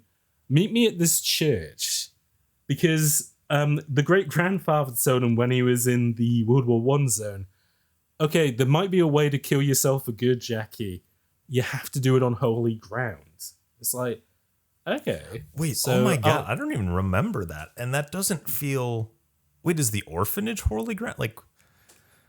I guess maybe it must have been, yeah. Like, maybe that was why there was goat. Or maybe he was like, shit, this didn't kill me the first time, you know, like... Yeah, he was like, great-grandfather, I killed myself, but I didn't kill me for good. And he was like, well, yeah, no, because the darkness is going to pull you back together. One way you might be able to kill it for good is if you do it on holy ground. Okay, so the darkness is kind of like being stopped. Oh, yeah, no, it's religion. Yeah, like, even in the comics, they kind of say that, like, the darkness itself is kind of like, you know, it plugs into the devil, it plugs into evil, but it is just kind of the representation of chaos, like incarnate, basically. Right. Yeah, it didn't feel like Satan. It just felt, unpleasantness. The bad version of the afterlife, not the one where everybody gets to play Wii tennis for eternity, unfortunately. But he's like, no, let's go to a church and do this. Now, I was getting big ass vibes of this. So basically, it's like you do, like, it's obviously a trap, and there's they're trying to plug you, like, it's a dark room initially, and then even Schroes says, I know you're doing things in the fucking dark, but you're not gonna do that anymore. And they're trying to hit you with, like, police lights, essentially. Yeah. There's a little bit of that in the helicopter section as well, but, like, it's just a cool little, like in the dark skirmish section from there. But then you do get overwhelmed by lights. And then they tie you to a chair, and the bit of him drilling you in the head with what he calls, like, a cheap piece of shit drill because it keeps, like, breaking. Yeah. That was so fucking, like, when you're on the train with the Nazis in New Order. Like, the fact that it's all done from a first-person perspective, the fact that you're being, like, tortured in first person, like, that is machine, like, that is, like, you're seeing, like, the early machine game stuff there, I thought. Damn. Wait, are you tortured in Wolfenstein? I felt like there must, there's bits where torture happens and you kind of see it, but I guess spoilers for the new Colossus, there's right at the beginning where they make you choose one of your friends who's going to be offed. Yeah. So I guess that's kind of similar, but, like, but then also your head gets chopped off in first person. Oh yeah, well, okay, yeah. So there is slight bits of torture, but not to the extreme of this, where it's like literally he's playing with a fucking drill, and there's a couple of cop outs because it's like, why did you plug it all the way over there, you fucking morons? Like again, like, there's this kind of, like, they're having, like, it's such a kind of a dark and scary moment, but they're having, like, again, it's the new order thing of, like, they're fucking with him on the train of, like, look at these photos, like, which one would you pick? We're going to do an Aryan purity test kind of thing on you. And it's like this tense moment of, like, you have no idea what the fuck is going to happen kind of thing. And it's the same with the drill. Like, they keep kind of, like, tricking you with thinking, oh, the drill's not going to work, and, oh, eventually something's going to happen. But no, like, they do deliver it, and you do get, like, drilled in the face by this thing. And it's like, I guess in your mouth. Yeah. I don't know. You talk kind of funny. Afterwards. Oh yeah, no, it does, like, just drill your mouth because you are then speaking with, like, a mouthful of blood, and you're essentially, like, in order to get out of this situation, like, there's two cops there, and you're trying to, like, egg them on to, like, because I guess at this point Jackie's like, he's not afraid to die, so he's just gonna say, like, the worst stuff he can to, like, freak him out, basically. You know? And then they walk up, and then they it's kind of like a weird canned animation where they, like, do it the same every time. They, like, walk up, and then they start their dialogue and, like, what the fuck are you doing, man? You fucking piece of shit. You shouldn't be saying that. And then you block the light a little bit to get some like, dark. That's the only stupid thing of just that, like, the way that the lights work in this game are never really properly explained, of just, like, well, the light is still there. Just because it's being blocked doesn't mean that he's in... I mean, I guess maybe he's in shadow enough that he's in the darkness. That's the idea. Yeah, I guess that's just the idea. It's a bit like... there was this old iPhone game called, like, Hell Sings Fire, which was, like... it was like a joke version of Van Helsing of like trying to defeat vampires. But the joke was basically like you would have to place flares, but you'd have to do them in such a way that the light that it would cast would kill vampires. But the joke is that like there's like a bunch of boxes and shit around the environment which are casting shadows. So it's having to place these lights in such a way that it's like you are going to be able to hit all the vampires by doing so. But it's but basically that's how this game works, is that like, oh, if the light is blocked just enough, then you'll be able to activate your darkness powers, which you do by literally killing two birds with one stone, which is Shro and you. And that's what takes you back to the World War One zone, and you're back on the funny train. The funny turns out the train doesn't have any ammo on it, so go get a big bit of ammo, I guess. Gotta get a bullet. Gotta get a big bullet.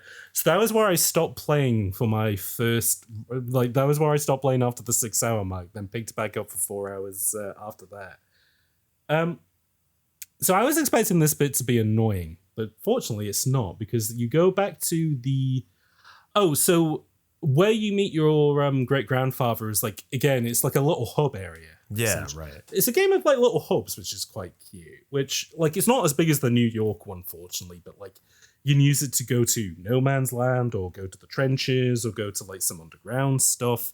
And they basically said, if you want to get to your uncle, he is in he's back in the trenches. So you go to see him, and he has like a fucking monster truck with like a turret, with a turret on the top. Like, yeah. He's like, "Hey Jackie, we're gonna go push the fight back." Like it feels like they're probably doing this shit like every single day, just a war that it just keeps getting pushed back and forth. Essentially, he's like, "Hey, don't worry about trying to get into the Citadel. We're gonna do it with this truck." And it's like, "Oh, that'll be fun. All right, let's do a nice little turret section," which you do. Yeah, which is all right. I mean, this is what, like, it isn't an bullet time game, but it is an bullet time game, because we got our turret sections. You gotta have them. Oh, that's true. Yeah, like even 50 Cent Blood on the Sand had plenty of turrets. Yeah, again, this is on the bullet time bingo sheet of turret section. But again, this is a lot of fun one. And again, like it's then very much just leaning into the camp of the situation of then you busting into a bunker essentially, and poor great-grandfather gets killed by what I can only describe as a character from like an enemy from Quake. Yeah, it is like it's very shambly, yeah. A shambler, not a shambler. I forget what the one that shoots lightning at you is, but no, that's the shambler. Is that a shambler? Okay, yeah, it's definitely a shambler. But you defeat this enemy by just it's holding you up, and then you just shoot its face with a turret. It's very Resident Evil 5 El Gigante moment where you're just holding down the fire button, waiting to win. Pretty anticlimactic. I mean, I guess the thing wasn't the darkness. It's just a big monster that exists there for some reason. It's not built he just up. Lives. It just he's the darkness's root. He's the darkness's lodger. He's paying rent. Yeah, he's sublets to this guy every summer. It's kind of weird, but it's a way of having a sad moment with your grandfather, and he's like, Jackie, I forget what he says. He says some weird stuff. This actually like kind of confused me in terms of like what the darkness is. Like, okay, so let me see. So I was gonna say, I feel like I might have skipped the bit of like you have to empty a room full of water. Actually, yeah, that might have been what you did to get him cool. That doesn't really matter though. No. That's like a kind of a boring puzzle bit, so we'll just skip that. Okay. But So you kill this thing. Your grandfather's lying conveniently, like his head like perched up on a brick so that he can look up at you. And he says the darkness went insane after living so long. So that's one thing. So like the darkness is a being that like started off maybe like a dick, but not so crazy. I don't know. He used to be agreeable, but he's lived for so long that he's gone bloody bonkers. Yeah. Yeah. And then he says, we're the mistake. he said that like the estacados were the mistake. He doesn't elaborate on this, and I have no idea what he means by that. I think what he's saying is that, like, so from my understanding was that because the darkness was able to bond to something, that's what brought it into our world, and that's why it's like, that's why we need to get rid of it, essentially. The issue is that it was able to bond to the estacados, and that's why it is that is why it's in this world, and that's why it can feed on all this kind of pain and misery. So he then goes, okay, I figured out how to destroy it. Yeah. And by the way, and doing all this, when you're in the World War I zone, the darkness is just like, you're just doing all this stuff, and the darkness is constantly like, you're going the wrong way. This isn't going to, like, basically the darkness is just, the darkness is just constantly trying to neg you to be like, stop doing this. So, and then Jackie goes, that's how I knew that I was going to actually defeat the darkness. Because whenever the darkness told me to not do something, I knew that was the thing to do. Yeah. and fucking Great Gramps is about to be like, okay, I figured it out. Here's how you stop it. And then the darkness goes, oh no, you don't. And he falls and creates in a hole. giant hole under the great grandfather, and then he falls into the big ass hole. Now, I jumped into that hole thinking that was what you were meant to do. It's not. And so it reset me back to then having to watch that cutscene. Oh, that's funny. Again. I did not jump in that hole, but I understand your impetus to do that. Yeah, I just assumed it was like, oh, I have to go save Gramps. No. Right. You falls down that hole and you go, oh, damn, that's sad. So then you just go around the corridor and you go deeper into the facility where... This is where like the Quake stuff then super gets turned up. Castle. Yeah, the castle is like fucking... It is very Giga-esque. It is very like Quake 1 era id.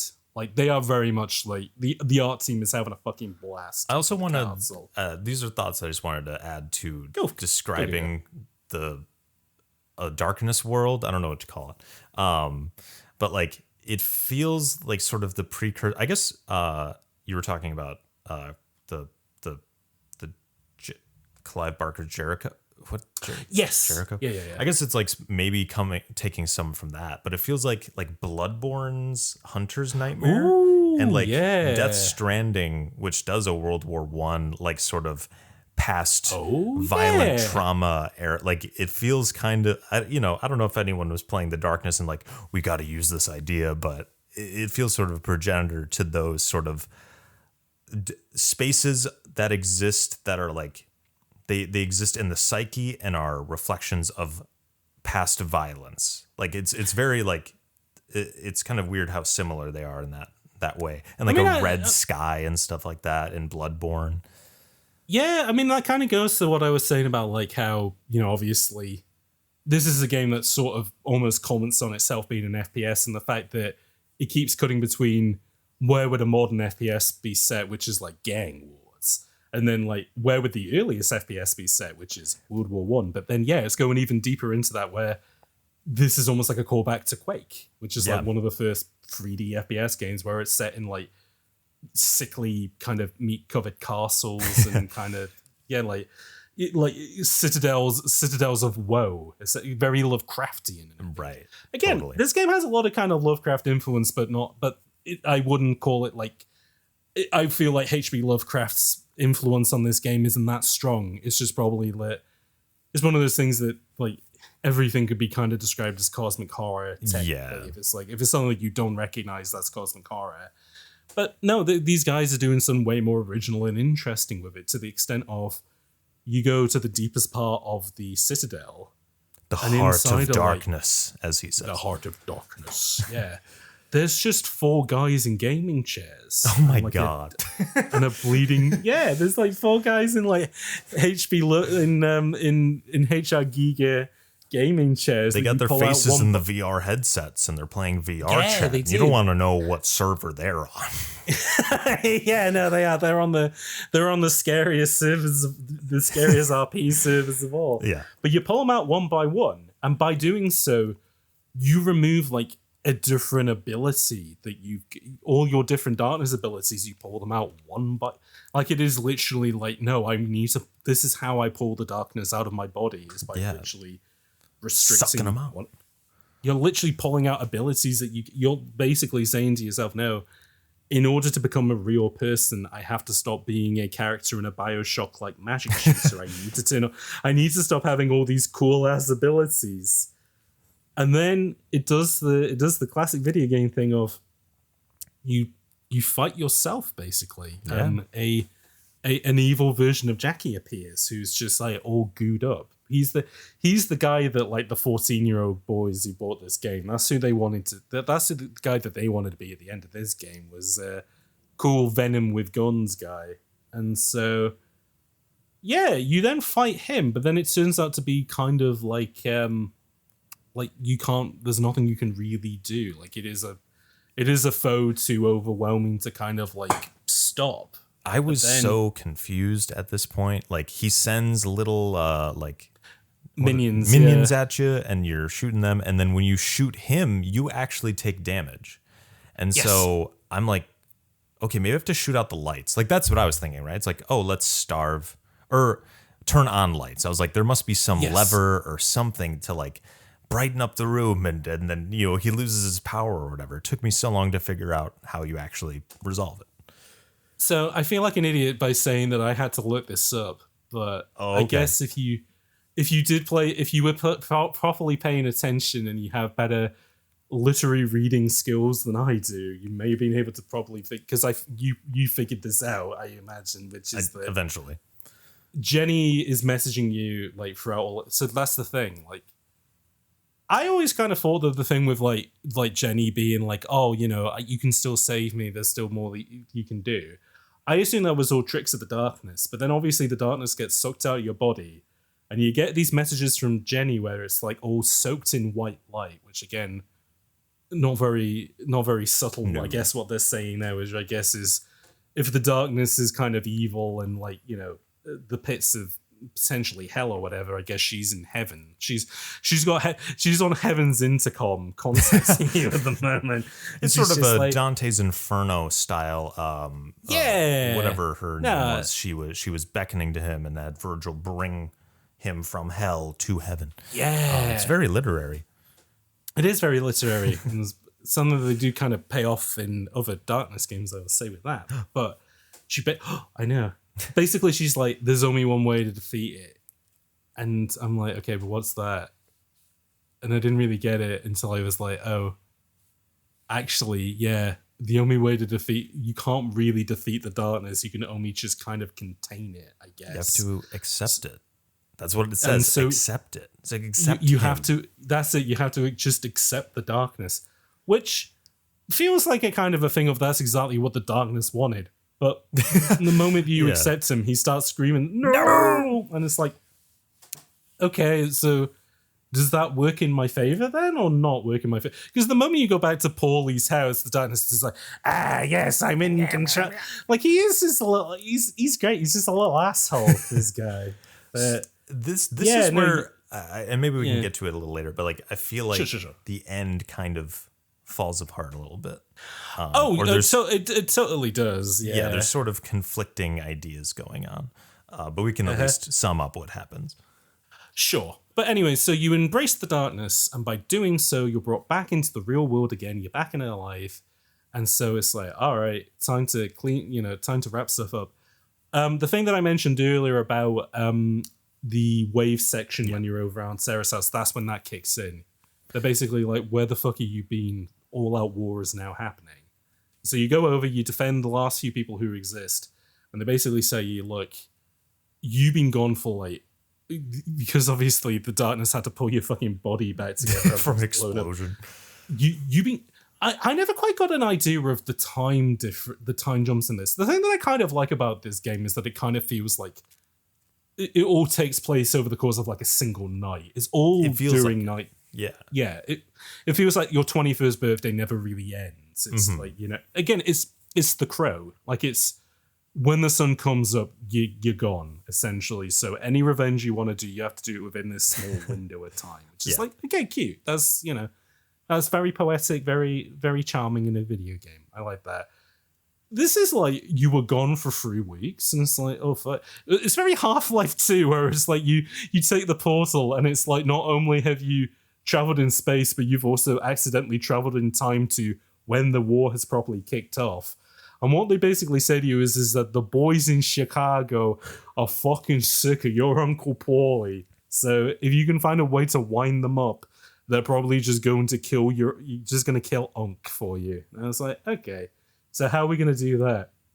Well, the Chicago boys are running dope, I guess, or guns up to New York through the harbor, which requires you to go back to where the meatpacking plant is, use the radio there, then go down to the pier, which is an area that you haven't been to yet. And you fight through the docks, which is kind of fun. But then it's a tiny ass level on the world's smallest boat. It's great. Yeah, I guess like it does. You were saying it's very tight, and it's like it kind of lets you showcase the you can do executions in this game. Like if you walk close to an enemy, you'll like do a like specific animation, or like you're not really in control anymore. It's like Jackie puts both guns up to the temples of the guy's head, and then he shoots, and then the bullets come together and they explode his head.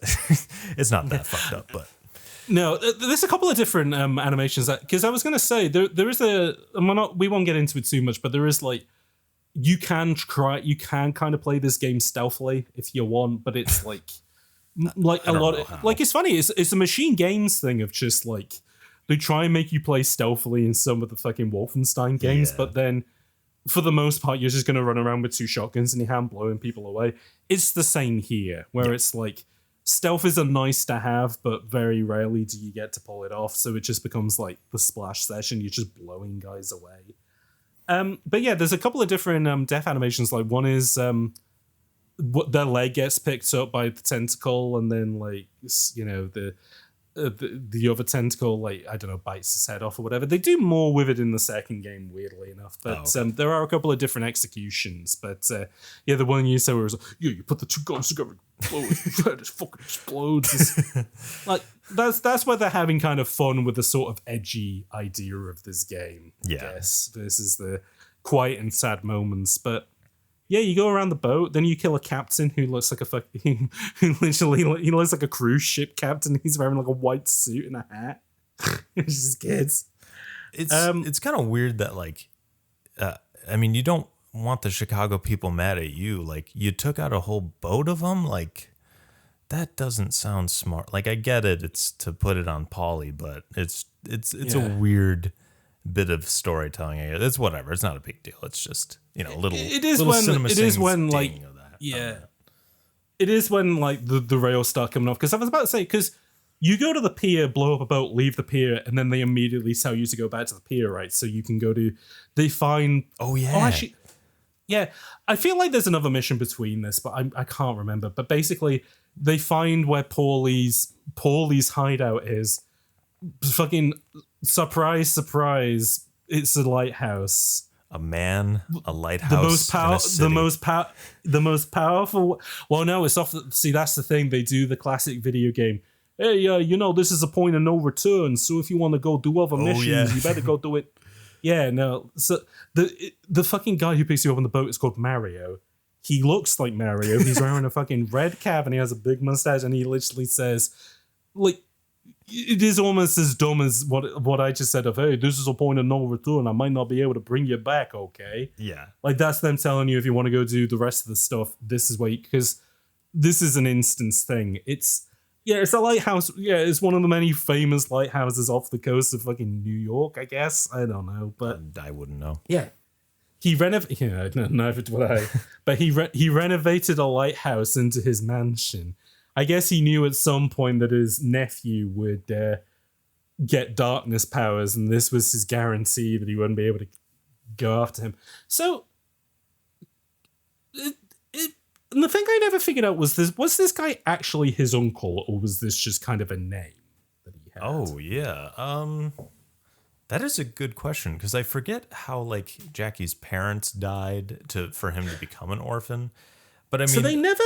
explain that. Funnily enough, they eventually do in another Darkness game. That's what I mean. I don't want to keep mentioning the Darkness too, but it's like, oh yeah, no, they'll pay that off. Don't worry about it. But yeah, like, no, I mean that's okay to. I don't mind knowing that. Sure, but yeah, the darkness one is weird because like I kind of took it as maybe this guy actually was his uncle, but then also took it as maybe like an Aunt Sarah thing of people just call her Aunt Sarah and people just call him Uncle fucking Paulie. So it's like, I don't know, maybe it is his actual uncle, maybe it's not. I never quite got a good bead on that. I guess like really seem to have. it feels like it would be family because I don't think a stranger would just be like, that kid is mine now. Like he goes to the orphanage and just like takes custody. Sure, but then that raises the question of how long was Jackie in the orphanage for? Yeah, that's was true.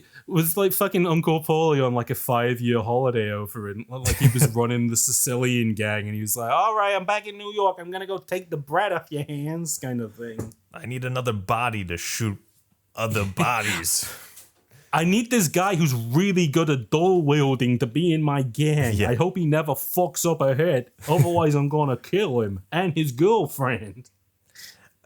Something I want to ask. Sure. Is it true that Jackie fucked it up? It felt like kind of a setup. Is that...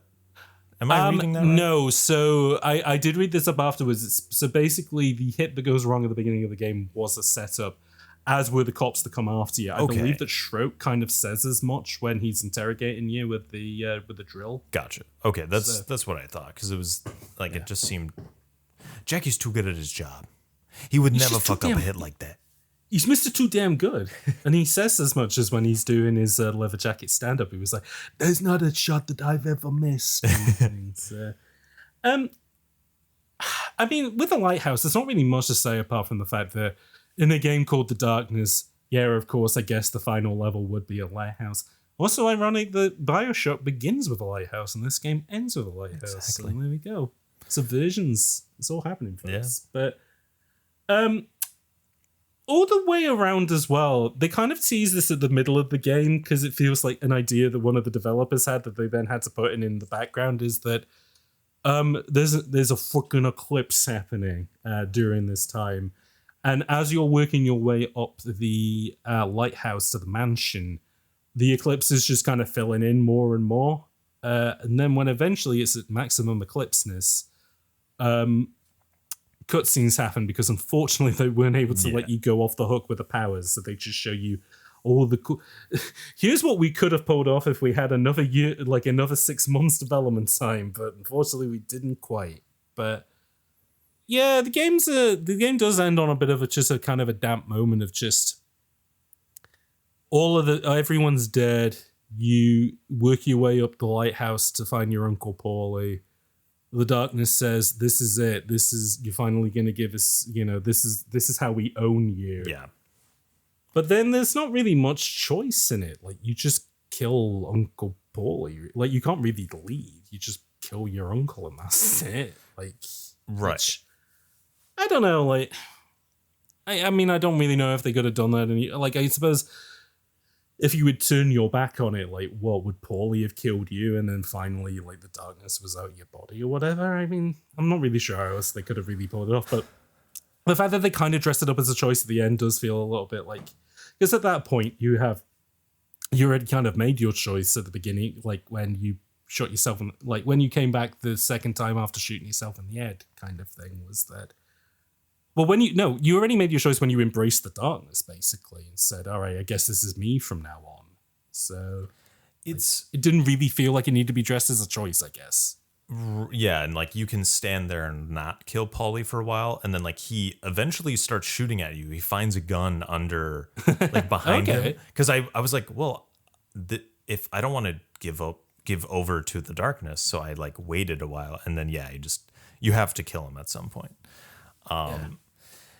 So you kill Paulie, and then you are the darknesses, and then you see Jenny, and you have this little moment where he's like, it's just a cutscene, them in the park, Jackie laying on Jenny's lap, and he's like, I love you, you're the best thing that's happened to me, I wish I could be here forever. And she's like, well, you gotta wake up. This is it. The forces that be let this happen, and that is it. This is all you get. Yeah. And then the lightness is completely gone from your life. So like it makes sense as like it's an origin story for this fucked up character who probably who goes on to have nothing, right? Like he is completely like fucked up. Like there was something. Captain Nihil, yeah, he's kind of like the ultimate nihilist superhero and anti-hero. Right. His girlfriend gets fridged so hard. Yeah. That he's like harder than everything. anyone has ever been murdered in the history of video games. Exactly. Yeah. But so it feels like there's sort of this. There's this A plot and B plot. So this A plot is about this mafia revenge story about a guy who is like working with the old timers to stop this new reign that doesn't have honor, who lies and cheats against the people whom he should be protecting, like, you know, his family, his nephew or whatever. And so like, and everything you do as Jackie is in self-defense, I would say. I mean, well, okay, not everything. I would argue that. Fully everything. Killing all those people on the Chicago boat. That's, you know. Yeah, like going into the Turkish, the Turkish bath stuff is kind of self-defense as well. Yeah, like Paulie's out to get you the whole time. Like all you're doing is reacting. Right? Yeah. You don't have much. That's the reactive plot. Yeah. And then the B plot is this otherworldly, you know, you go to this other world and it's like, how do I stop the darkness from being, or, you know, from controlling me? And you decide to, I guess, accept this metaphor for the trauma that has affected and plagued your family this long, that has created a cycle of violence. And sort of, I guess, like, it's not that Jackie really denied that part of him, but just sort of, you know, it feels like they could have gone with it where it's like, I know I have this in me, but I can move forward or do something, you know, it's like I can have control over it and neutralize it. And then it's like, okay, well, actually, because of the A plot, you can't have that. Like you have to, to finish off the story, you have to give in to the vengeance that you've been seeking, even though it's for a true piece of shit who blows up an orphanage. Like you're not supposed to kill this guy who would otherwise just try and kill you anyway. I guess you could not kill all the guys at his mansion. You know, you could have done it in a way where you don't have this bloodthirsty. You could have stealthed it, I guess. Sure, you know, like, or wait for Paulie to come get you. But it's like, so it's like, I guess, I don't know. Is it like a have your cake and eat it too? Where it's like, you sort of, it feels like you have this arc where it's like, oh, we've figured out the problem with our family's past traumas. But then, but you need this origin story for an evil bastard. And it's like, it's kind of weird. Like Jackie's a decent guy. Like he doesn't move through the world in a way where it feels like he has hatred. That's the weird thing. And that was like reading the fucking, like looking at the original Darkness comics.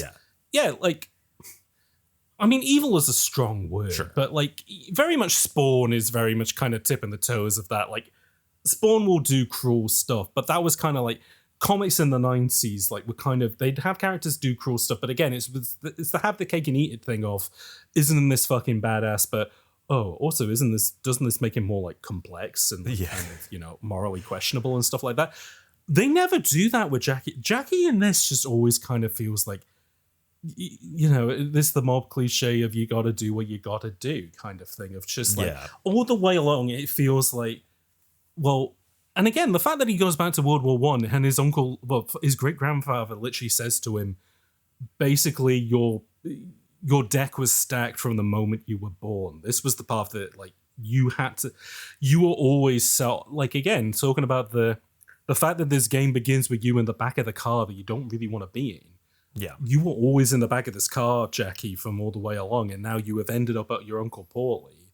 And I mean, I get like the ending of the game is just sort of, it doesn't really tease it, but you could imagine about the fact that like, well, he took out Uncle Paulie, so like, does he become like the new leader of the mafia or something like that? Like in Jackie's head, it kind of feels like what he would have really wanted was just to spend his life with Jenny. Yeah, and the only way that he would have really achieved that is by like just destroying the mafia, like as just as an end, just all of his enemies, just wiping them out as much as possible.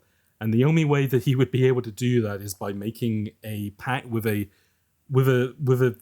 force and a power so much greater than himself that literally that he no longer becomes a pawn of the mafia. He is now a pawn of the darkness, essentially. Yeah, but that's not that's like Anakin and Padme. But that's not the story we have. Yeah. You know, we have No. it's I mean, the darkness just come, you know what I mean? That's it's the from his family or whatever. Shit, I had something. What was I gonna say? Fuck. I was doing so good up to this point. I mean, but I think that's what's interesting about this is that, like, it's not the Bioshock ending of, oh, do you be good or do you be bad? Kind of like, you know, it's not, did you kill any of the little sisters? It's not like so stupidly binary. Like, there isn't really a binary choice in this, but it's like, it's telling a far more kind of like interesting and mature version of a story which we have kind of seen in games before, of just like, well, you know, it's the Nietzsche quote of like, you know, when fighting monsters, be sure not to become one, where it's like, oh no, at the end of the game, it turns out I was the bad guy all along, kind of thing. Whereas this, like, this never really plays as kind of like power, like, it does give you the teaser, like, it kind of gives you what you want at the end, which is Jenny, but even she says, this is all this is literally, this is all you get from now on, like, you're on your own, essentially. And I don't know, it is kind of a, not bittersweet, but it is just kind of a sad ending from that. But like, not in a way of like, oh, I wish I had got a better ending. Like I said, like, this was kind of, you kind of feel it, like, looking back on the rest of the game, this was where it was always going to go. And it's just they just very masterfully do thread the needle and, you know, land the double flip, essentially. Yeah. In my mind. I will say, though, sure. You said earlier, like, when you kill Polly, like, what, would you be the Don?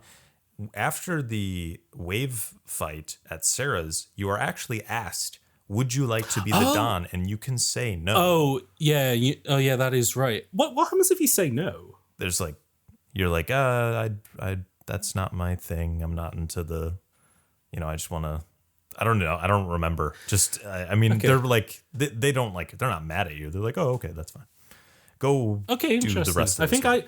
I think I just said yeah, because I was just kind of like, well, I guess that's sort of where the plot is going. So I guess we'll just say yeah. See, I said no because I'm like, that doesn't feel like Jackie, right? Like, Jackie is just a nice guy in a bad situation, and he was dealt a bad hand, but he wants to do good. And he's just like, especially like dealing with all of the incidental characters, like the harmonica player who you can help out. Yeah. There's this lady who like throw coins on the train tracks, and you have to like jump down and collect them. Like, just you can be nice to pretty much all of these people who are like kind of, you know, like on hard times and stuff. And so that, like, it felt weird that, like, wait, why he's not full of darkness? Like, what the fuck? I guess it's just like, thinking about it now, it's like, okay, you went on this revenge quest, and he's like, I'm gonna shove Eddie Schroetz's cut off face into his asshole and make him shit it out. And like, he wants to kill these guys. So I guess it's sort of like giving into that. What happens to you? Like you said, the Nietzschean quote. And it becomes a question of like, does he just kill those guys because he doesn't know what out? Like, this is just, that's all he has. He was literally born Quake guy, and he doesn't want to be Quake guy, but that's all he knows. And again, like, the game kind of, I do feel like the game does sort of comment on that, like, as much as it can for a game from the year 2007 that was made in, like, you know, as much time as it had with the budget that it had. Yeah. I do feel like it is a way more interesting kind of analysis of playing as a character like that like most games don't get into, apart from the fucking Wolfenstein New Order and like the Old Blood and New Colossus, which is very interested in being like, well, what kind of guy is the little cartoon head in Wolfenstein 3D who tells you how, if this guy was real, like, what is his internal life like? What are his love languages? How does he show intimacy to his partner? That's what I wanted to know about the Wolfenstein 3D guy. What is he fighting for, I suppose? You know, what is, and I guess, you know, it's funny because like the New Order, I feel like he's a lot more kind of, I don't know. He does have some interesting introspections, but that's only towards the end of the game. But like at the beginning, it's just like him, like imagining him having a wife and having a barbecue and you know all that sort of stuff.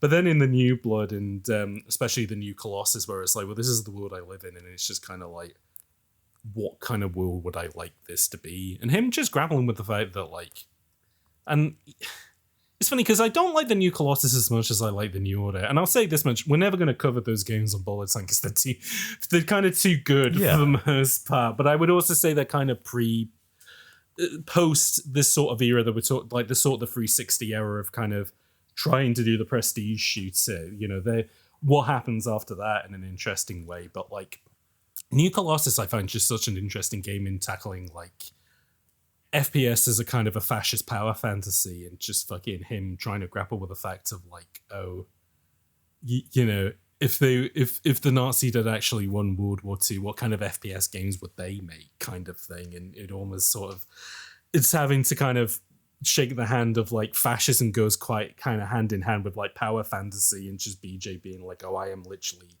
a product of this, like, both literally in the game of his dad was a fucking Nazi collaborator, but also just the fact of like, people look at me as like, I am a literal Ubermensch. Like, if the world had gone differently, I would have, like, you know, been the Nazis' wet dream in a weird way. Yeah. No, it just turned out in such a way that I am fighting on the right side. And Jackie's very much the same. He's Quake guy, but he realizes that he's Quake guy, and he doesn't really know what to do. He doesn't want to be it, but he kind of realizes that, I guess, in order to sort of get what he really wanted, like, he was never really going to get Jenny back.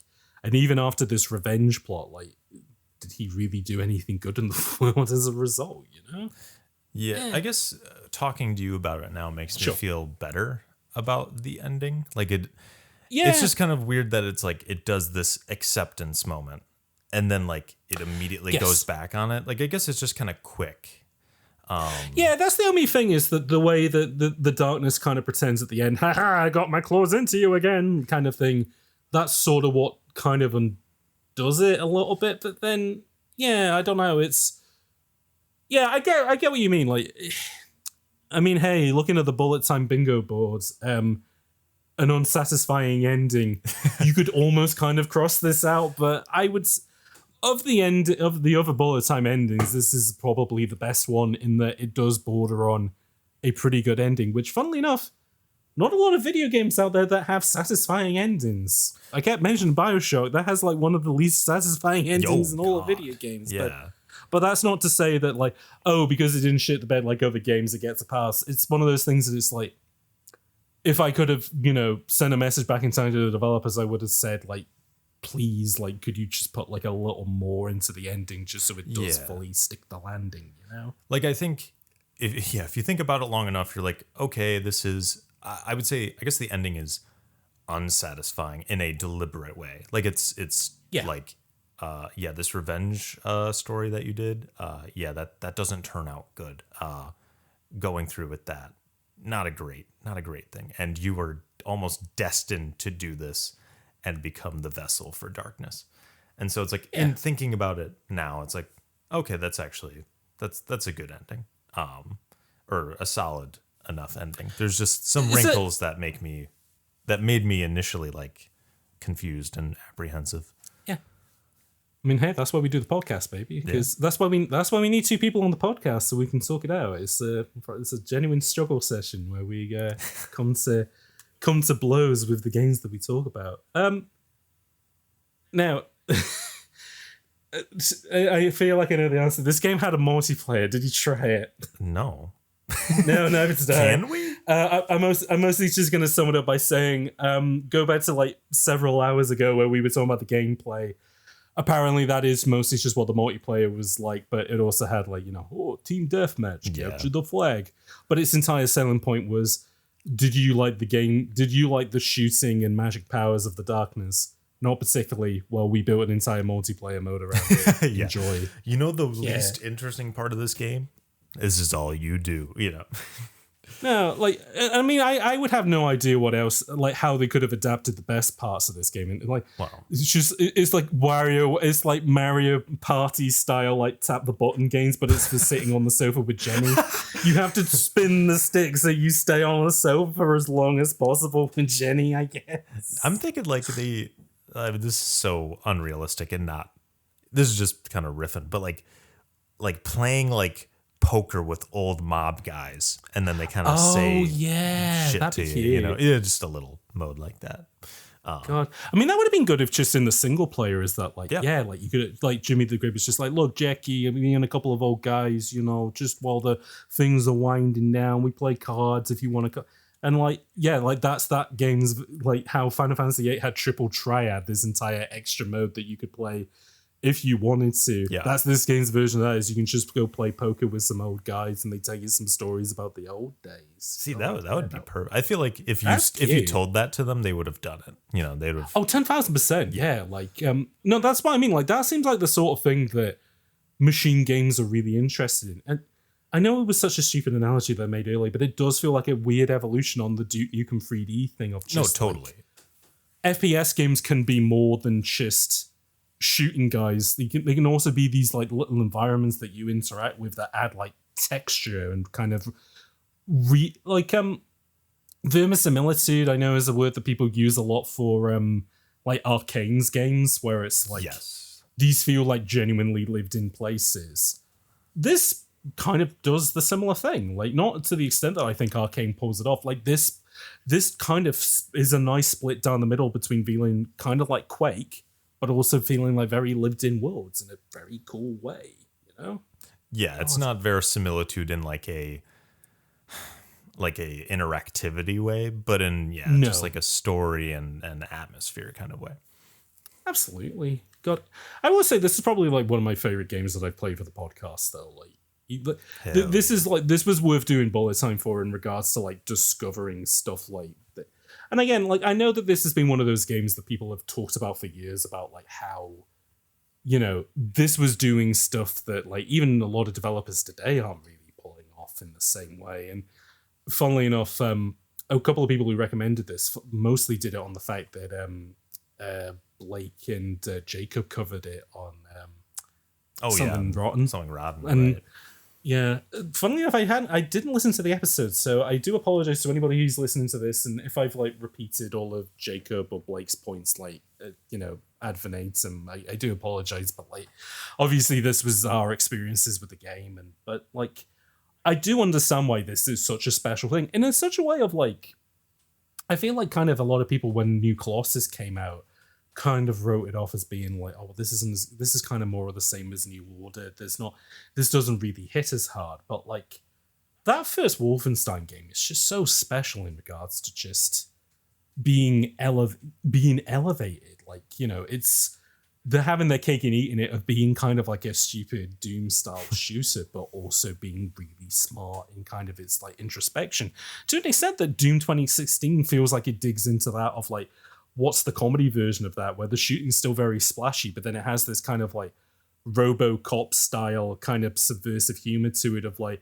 yeah, we know that they're, you know, the bad guys call themselves bad guys, and, you know, they kind of very much are winking toward these different things. And I don't feel you get that identity for new id style games without Wolf, and you don't get to New Order without this, really. Yeah. Like, a lot of stuff was kind of built up in Butcher Bay, but that was always going to be hamstrung by being a Vin Diesel game. And it's funny that like this game only got greenlit because they were going to make a Darkness film that, as of this podcast releasing whenever it does in the year 2024, never happened. There was never a Darkness movie. You're saying, from what you just said, you think there will be a Darkness movie at some point in the future? No, okay. not at this point. No, like, just covering your bases. Just to confirm to people at home, I don't like. I think we are long past. There will never be like I don't even know if they would reboot the comics or whatever. Like, you would maybe get like maybe a few years ago you could have got like maybe a tongue-in-cheek throwback to like, because obviously there's that Disney series now, X-Men 92 or 97 or whatever it's called, which is picked up from the cartoon. And that's based on, there was a short run comic series from Marvel called X-Men 92, which was literally picking up from the Jim Lee, run that they were doing with the X-Men stuff before they all left to form Image. Right. And so you could almost see, like, back, maybe in 2017 or whatever, there could have been this kind of ironic, like, yeah, we're bringing back all these Top Cow characters. We're bringing back Witchblade and we're bringing back the Darkness. And, they look exactly like they did in the 90s versus now where it's like, those characters are so of their era that you couldn't really reboot them. And if you did, I feel like Starbreeze already did the best version of it. They already did the mature deconstruction elevation version of it. Of how do you take a kind of a 90s anti-hero edgelord and make it like more mature? They did it. They went from cocaine to heroin, essentially. They pulled in elements of The Crow, of like Quake, of like all these kind of, I don't want to call them like more mature source materials, but like way more kind of down to earth and urban and gritty. Like that like going back to what I said all the way back at the beginning of this thing, the thing you should celebrate this game for is that it has like a sense of urban realism to it that I have never seen in any other game. Like, and even as the years have gone on, and like, it hasn't aged. Like, you go to the subway and you don't go, well, this doesn't look like a modern subway system. Or, oh, you have a pager. This feels very out of whack. This almost has kind of like a Batman the Animated Series quality to it, where it feels like such a moment in time that like it becomes an aesthetic onto itself in such a cool way. Yeah. And I feel like, again, back to my thesis, it's sort of greater than the sum of its parts. Like when I think about the world, it's like, yeah, it is kind of empty. You know what I mean? Like if you walk around the open world, there isn't a lot to do exactly. And like, it's all very like simplistic, like compared to like you were talking about an Arcane game or like, I was like, when you said like urban realism, like I was thinking of like, how was the latest Deus Ex? I know people were really complimentary about like sort of its smaller scale, like urban environments. So that's the thing. Prague in Mankind Divided is like the best thing about that game because it is, they didn't have enough money to do what the Human Revolution did, whereas like you go to Shanghai and then you go to Detroit and you go to like all these different places. Yeah. But those are like miniature hubs where it like they feel very gamey. I mean, granted, this does as well because of the time period, but like Prague just feels totally lived in such an interesting way of like almost kind of feels like it's kind of riffing on this in an interesting way. But like there's trains. There's trains. Yeah. Oh my god. I mean, I think a good way to sum this game up it would be like, and it's a question that I kind of ask a lot. I forget to ask sometimes on Bullet Time, but it's like, do you think they could remake this today? But what I would say is that like, when you were talking about like kind of this being more than the sum of its parts, I think of like the Blue Point remake of Demon's Souls, or even more than that, the Blue Point remake of Shadow of the Colossus, where Shadow was so built around the quote limitations of the PlayStation 2, but at the time they weren't limitations. That was just like what consoles could really do. Mm-hmm. You know? And they built that game in such a way of like, oh, we can have a lot of fog, we can have a lot of kind of like stuff off in the distance of like, they wanted to make this open world game of like this particular scale, but they needed to use like certain texture, certain programming tricks to pull it off. But they like laminate that into the art style of the game and how it works to the extent of when the Blue Point remake came out, people were just like, this feels weird. Like this is like a cover band that's playing it slightly out of tune. Like it looks good, but like this isn't Shadow of the Colossus. I own it. And I would worry that if you remade this game, it might have that issue. Yeah, I own the PS4 Shadow of the Colossus and I've never touched it. If I was going to go back to Shadow, I'm just going to play the PS2 or PS3 remaster, Yeah. And I don't want to say this in such a way of like, and that's why old games are good and new games are bad. Because because there's a lot of new games that are able to like leverage what technology can do. Like I think of like the Nintendo Switch, like how many games leverage what that console can do really well, but also the limitations of that console. But also like newer indie games are also very good at working in their limitations and stuff as well. Yeah, and being retro and being like, okay, like what is a PS1 style game? Let's work within that and obviously push the boundaries of what a PS1 could do, but like keeping it smaller scale and with a limited art style that you can shine in not making something realistic, but making something lo-fi and artistic. Yeah. I don't know if it's this podcast or if it was a different one, but I remember having this conversation with the YouTube creator Pim about how horror games are always been. I always think of horror games the same way as horror films, of that, like, you can do the elevated big budget versions, but they're always just a perfect avenue for, if you're starting out and you're super amateur, making horror is like a really good in, because the flaws and kind of awkwardness of making an early film or making a game, that sense of uneasiness, that's a fucking that's like it's the lack of something ends up adding something to it. That's an ingredient in the dish of that makes the horror more effective in a weird way. And like, again, like I think I said a few times in this that like there's times where this game feels like a survival horror, and I think that a lot of that is just down to the limitation aspects of it. And again, I think you couldn't really do a big budget you could not do a big budget remake of this game because you would just completely lose that. Now, would I like a version that I could play on the PC of this game? Absolutely. Yeah. As long as I could just run it in windowed mode and with better aliasing, that is all you would literally need to do, but leave it exactly the same as it is now. Like, that is all I would say. It would be like ripping a VHS and uploading it onto YouTube. That's how that's what they should approach redoing this game.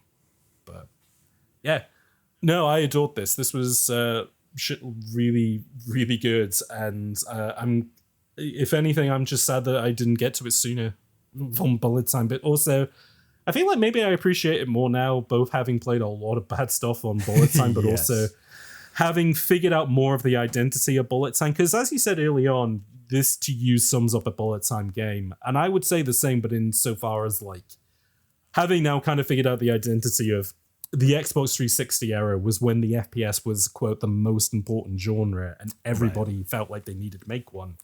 This was a developer coming along and making, like, within the limitations of having to make an FPS game. Granted, I don't think it was a limitation for them, because I think Starbreeze and now Machine Games, they work so well in the FPS genre. Yeah. But at the point where FPS games were when you could get away with making something a little bit more experimental and something a little bit more arty, they fucking rose to the challenge in such a way that, like, this game is only going to get better with age, I think. Yeah. And, like, you've played the Pandora's Box shooter, right? Like, that is, like, the other end. That was legendary. Legendary. That's the other end of the spectrum, where it's, like, just shit and piss, fucking ass, and then the darkness, where it's like, it's not as polished as like a Call of Duty 4 or something, but like it has charm, it is mature, it is thoughtful, it's all these, but also still edgy and dark and genre. It's doing all these things that like something like Legendary like fucking wishes it was. Like it hopes and prays to Zeus himself. Yeah, and maybe on the most extreme, because something like Legendary, like that's a game that wants to be like this but doesn't have the vision or budget to pull it off. Yeah. On the other extreme end, a game that had so much money pumped into it in the hope it would become prestige, not so much BioShock 1, BioShock Infinite. Where that is like that a game that is like though. Oh yeah, well that's the thing. It made its money, but like, what did that have to say? Like, that game has like no interesting quality. Well, the most interesting qualities to it is how much it got fucking wrong. Like, that's the thing. Versus this game, where this is the Goldilocks zone, where not having that much budget but enough, and having quite a lot of vision, but maybe having to rein stuff back in certain places, they were able to pull something off. Actually, I guess something like BioShock Infinite is like, they didn't have like a ton of vision for that game, I guess. They were just like, let's do BioShock again, but make it more of an FPS.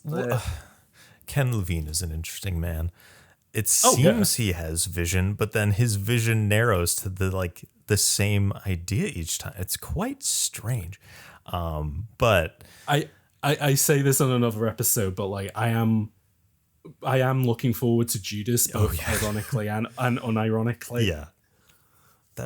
I just want to know what it. I just got to know what it is. Like I love the Bioshock era of just everybody being like, what if we made an FPS game that comments on one big thing? And obviously in Bioshock is libertarianism and like free choice. And then in the second one, it's about like collectivism, I guess. And then in the third one, it's about what if nationalism is bad? But then what if it's also about multiple dimensions and every single game is actually Bioshock, which is like, this is stupid. Judas, I can't wait, but I genuinely have a feeling that it's going to be what like everyone has made a game or a film about recently, which is just mean tweets. Oh my God. God. We're more divided than ever kind of thing. Yeah. It's going to be the Civil War of video games. Oh God, yeah. We'll see. Hopefully it's, I guess you hope it's bold. You hope it says it tries to hit a home run. Maybe it fails spectacularly, but if people want to continue working with Ken Levine, he better make something interesting come out of that. Yeah, like that's what I mean. Like I'm sort of in this place of like, if it comes out good, I'm happy. If it comes out bad, it'll be interesting, and I'll be happy. Like it's doing me. I'll always be happy. This is with Machine Games where I feel they're in a kind of a less interesting place at the moment. Of they're doing Indiana Jones game, which I mean, I know it will be fine. Yeah. I mean, it'll be good. Like that's the thing, it'll be good, but it'll probably just be fine, and that's really sad to think about.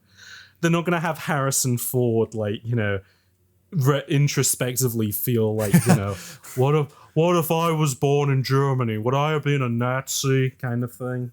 But, yeah, they kind of have to stick to the source material a little bit when Disney is concerned. Oh yeah, no, Disney will tell them to like make it as stupid, well, not stupid, but like make it as like kind of low dom as possible, and that's not interesting from them. There's never going to be a moment where like you can, as indie, you can just go to a theater and watch like a film from the 1930s. Dude, that would be fucking cool as shit though. Yeah, it'd be fucking shit. Yeah. What if like Indiana Jones went to go and watch like one of the adventure serials, which is what Indiana Jones is based on? That'd be sick.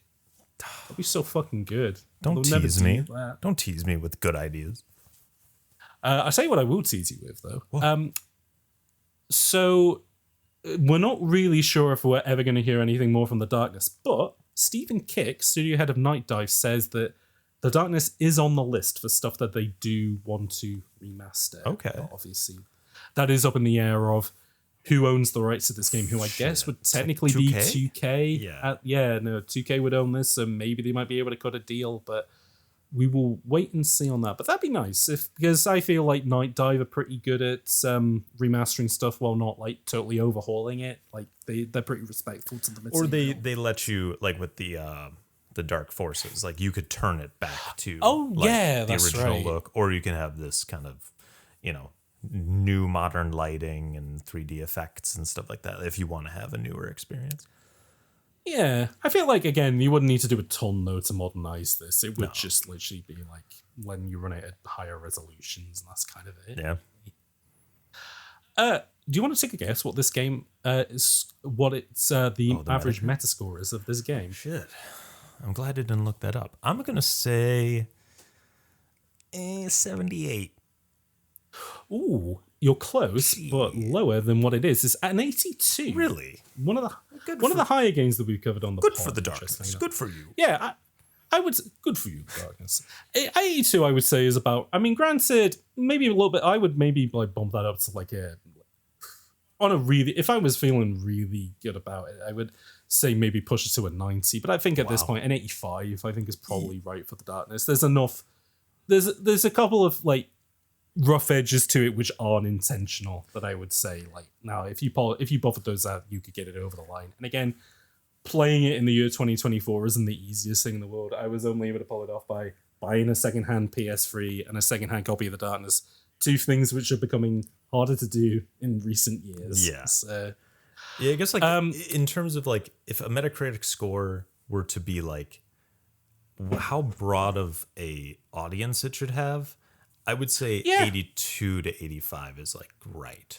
You know what I mean? Like there's some people who might be like, it plays bad and they don't want to play that. Or I would say that a lot of the reviews, especially the high up ones, are very much like, as you were saying, trying to play to a broader audience. They're all very much trying to sell it up. Like the highest review, well, one of the highest reviews is a 90 from 1UP that says, it feels like a more polished game, and the base mechanics work extremely well by the time you reach the end of the single-player campaign. It doesn't quite have Riddick's pacing due to the open city that asks you to find your own way through, but presents a better feeling of accomplishment and familiarity by the end, which, yeah, absolutely agreed with that. Yeah. And like, official Xbox magazine said, ultimately the game proves how powerful a storytelling medium gaming has become. Like the best cinema, the feeling of being privy to this dark world lingers long past putting it down the controller. His memory festers inside of you, of a deeply disturbing experience and an unforgettable one at that. Disturbing, I mean, disturbing is quite a loaded word, but no, I would agree with the fact that like there are bits of this game that I will probably think of like when I will play other games as like a point of comparison of how well this managed to pull it off. As we said, and everyone has said since this game came out, nothing has ever come close to like representing the relationship that Jackie and Jenny have in this game. Like, but I would even also say like nothing is able to quite pull off the level of wanting to be pulp, but also wanting to be quite grounded like this has, other than say the Wolfenstein games. Truly, I mean, like, I think, like, your relationship with Jenny is very limited, right? Like in terms of screen time. Again, it's greater than the sum of its parts. It's like there isn't a whole ton there, but like it feels like you feel it and it works. You know. I like that's maybe great. Like Mass Effect. There's a character romance that's you know, like the like BioWare games. It's like you're gonna have like maybe a more in-depth relationship with these characters than the conversations you have with Jenny. But like that just the moments in this game are very powerful, very strong. Yeah. No, they do a lot with a little, yes, rather than a little and a lot. Yeah. Do. The meanest review on this was 50 from the AV Club, and all they said was the darkness is an overreaching, frequently clumsy genre hybrid with moments of brilliance, which I would say is still kind of applicable. I'd say that's true, but like it's not a 50, you know, come on. No, I would say that, exactly, it's true, but I wouldn't say that's like, a failing grade. Yeah. I would say that is, no, that's still a 70 in my eyes, right? I would say. But, no, very good game. Now, we finally, after several hours of podcasting, is this going to be like the longest episode? Besides so funnily enough, it won't be as long as the Die Hard episode, I don't think. Okay. But I will say this: we also recorded an episode last week on the BRX Declassified, which is pretty much the same length. So, it's very depending who I think when it's a good guest and when I think we're both gelling with a game, the conversations flow in and that will go on for a few hours. Oh god, we I can't remember what episode. Oh no, it's we did an episode on Boiling Point Road to Hell, which is coming out soon, where we had two quizzes for that. We had the all charts, but we also had the PC one, which was more applicable to that game because it was PC only. Oh, okay, yeah. And we ended up doing both charts. Now, funnily enough, Zach, you could potentially be in the same situation here, because before we came on call, I messaged you about this, which was that you have a choice of potentially doing two different charts because both of them would have been applicable for the bits of the websites that we used to get the charts. Both had them up to date, which was good. But where I usually get the charts from when I can, I didn't think was particularly interesting. So I thought, well, what about the other website? And I had a look at that. That is somewhat not... It's the same level of interesting as all I'll say. But what I'll give you is this choice, and what I'll give you is this tease, which is you can either go with a chart which is very more indicative of the time, or you can go with a chart which has a lot of movie games in it. Okay. I mean, if you're feeling it, you can do both. We have gone on for a while, though, but it's your call. Well, it's 2000. So this would be the week of June 30th, 2007. Yeah, I looked up the month because I was like, I want that much context so I can be like, okay, it's not November. Call of Duty is yet to come out. You know what I mean? Like shit like no. That. I guess I'll do.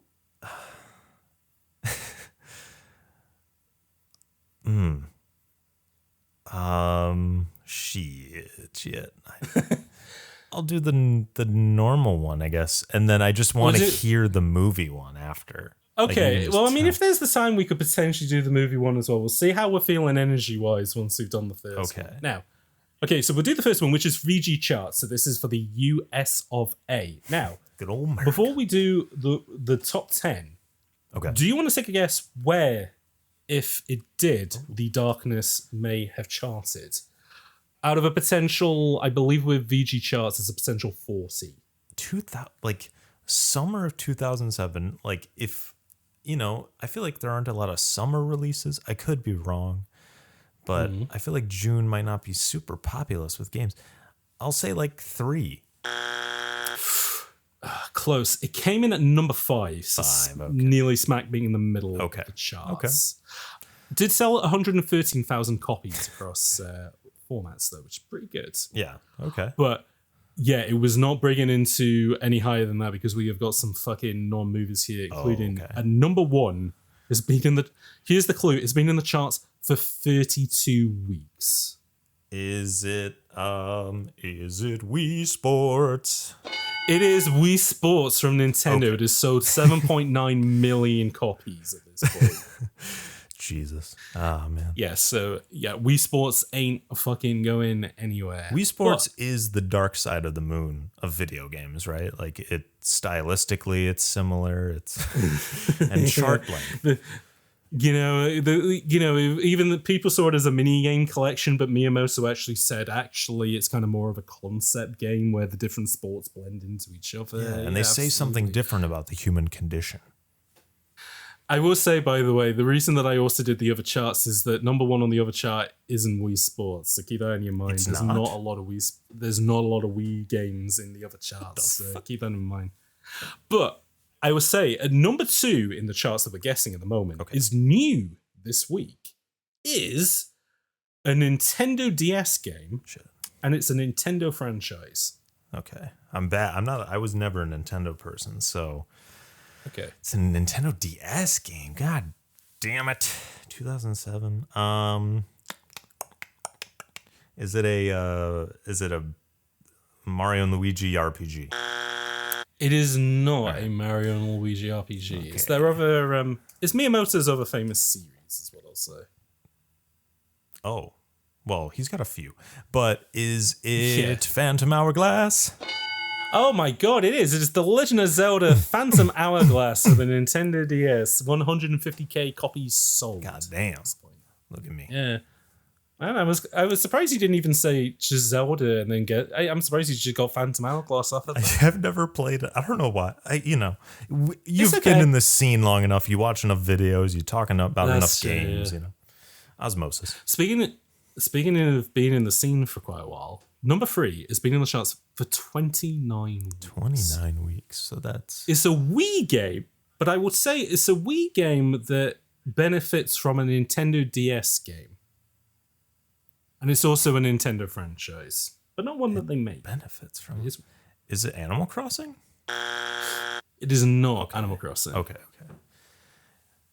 Benefits from a DS game. It's a Wii game. It's a Nintendo first party? I think they're first party, yeah. A Wii fucking game. But it's a bigger franchise than Mario or Zelda, I will say. What? What the fuck? Smash? No, stop. No. Don't put the buzzer on me. Don't do it. No, don't do it. Because it wouldn't be Brawl. There are a series of portable games that are the biggest thing on earth. What is it like?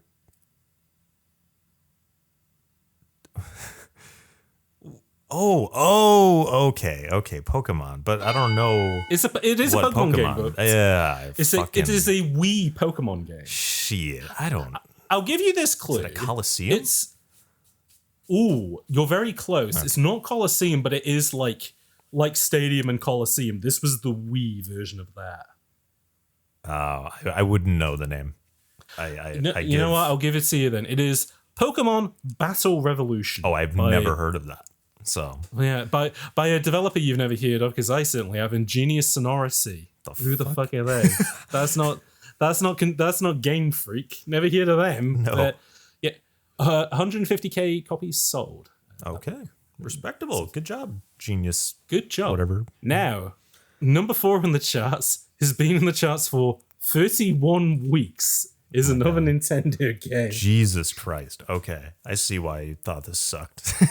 Okay, because we're in fucking peak Wii-ra at the moment. It's a Wii game. That's all you're giving me 31 weeks. It's a Wii game. It's been in the charts nearly as long as Wii Sports. What is another? So on that caliber is what I was saying. It's the year 2007. Man, I wish I knew the Wii's lineup history better. Is it? I don't know. Is it Super Mario Galaxy? It's not Super Mario Galaxy. It is. I would say it's of a similar. It's like in the same like franchise as Wii Sports. Okay, franchise. Is it the? Is it the Wii? Like, is it that Wii Fitness? It's not Wii Fit. No. Is it the Wii Music game? Is it the? It's not Wii Music. No, bigger than both of those combined. I would say. Oh man, I'm gonna hit myself. I was gonna say, do you want to throw it in? Can you give me one little hint? Sure. It's a mini game collection.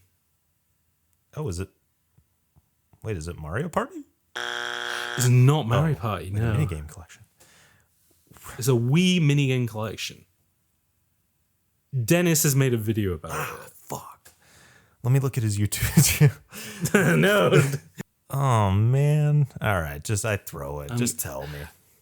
So in the charts of 31 weeks from Nintendo, 3.9 million copies sold is Wii Play. Oh. Okay. Remember Wii Play? What is it, like tennis? And no, or not it's tennis, not even. No, ping pong. Is it ping pong? Yeah, so there's a ping pong mini game in there. There's a tank. Yeah, so people have made videos about the tank mini. Oh yeah. Is there a not like a billiards game? Is that in that?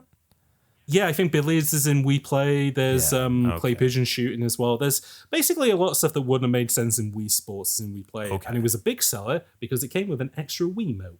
Oh, nice. Wait, what video did Lamhoot make on it? Or what part Didn't of it? Lam make a video about one of the mini games? He made one on about boxing. Was kind of.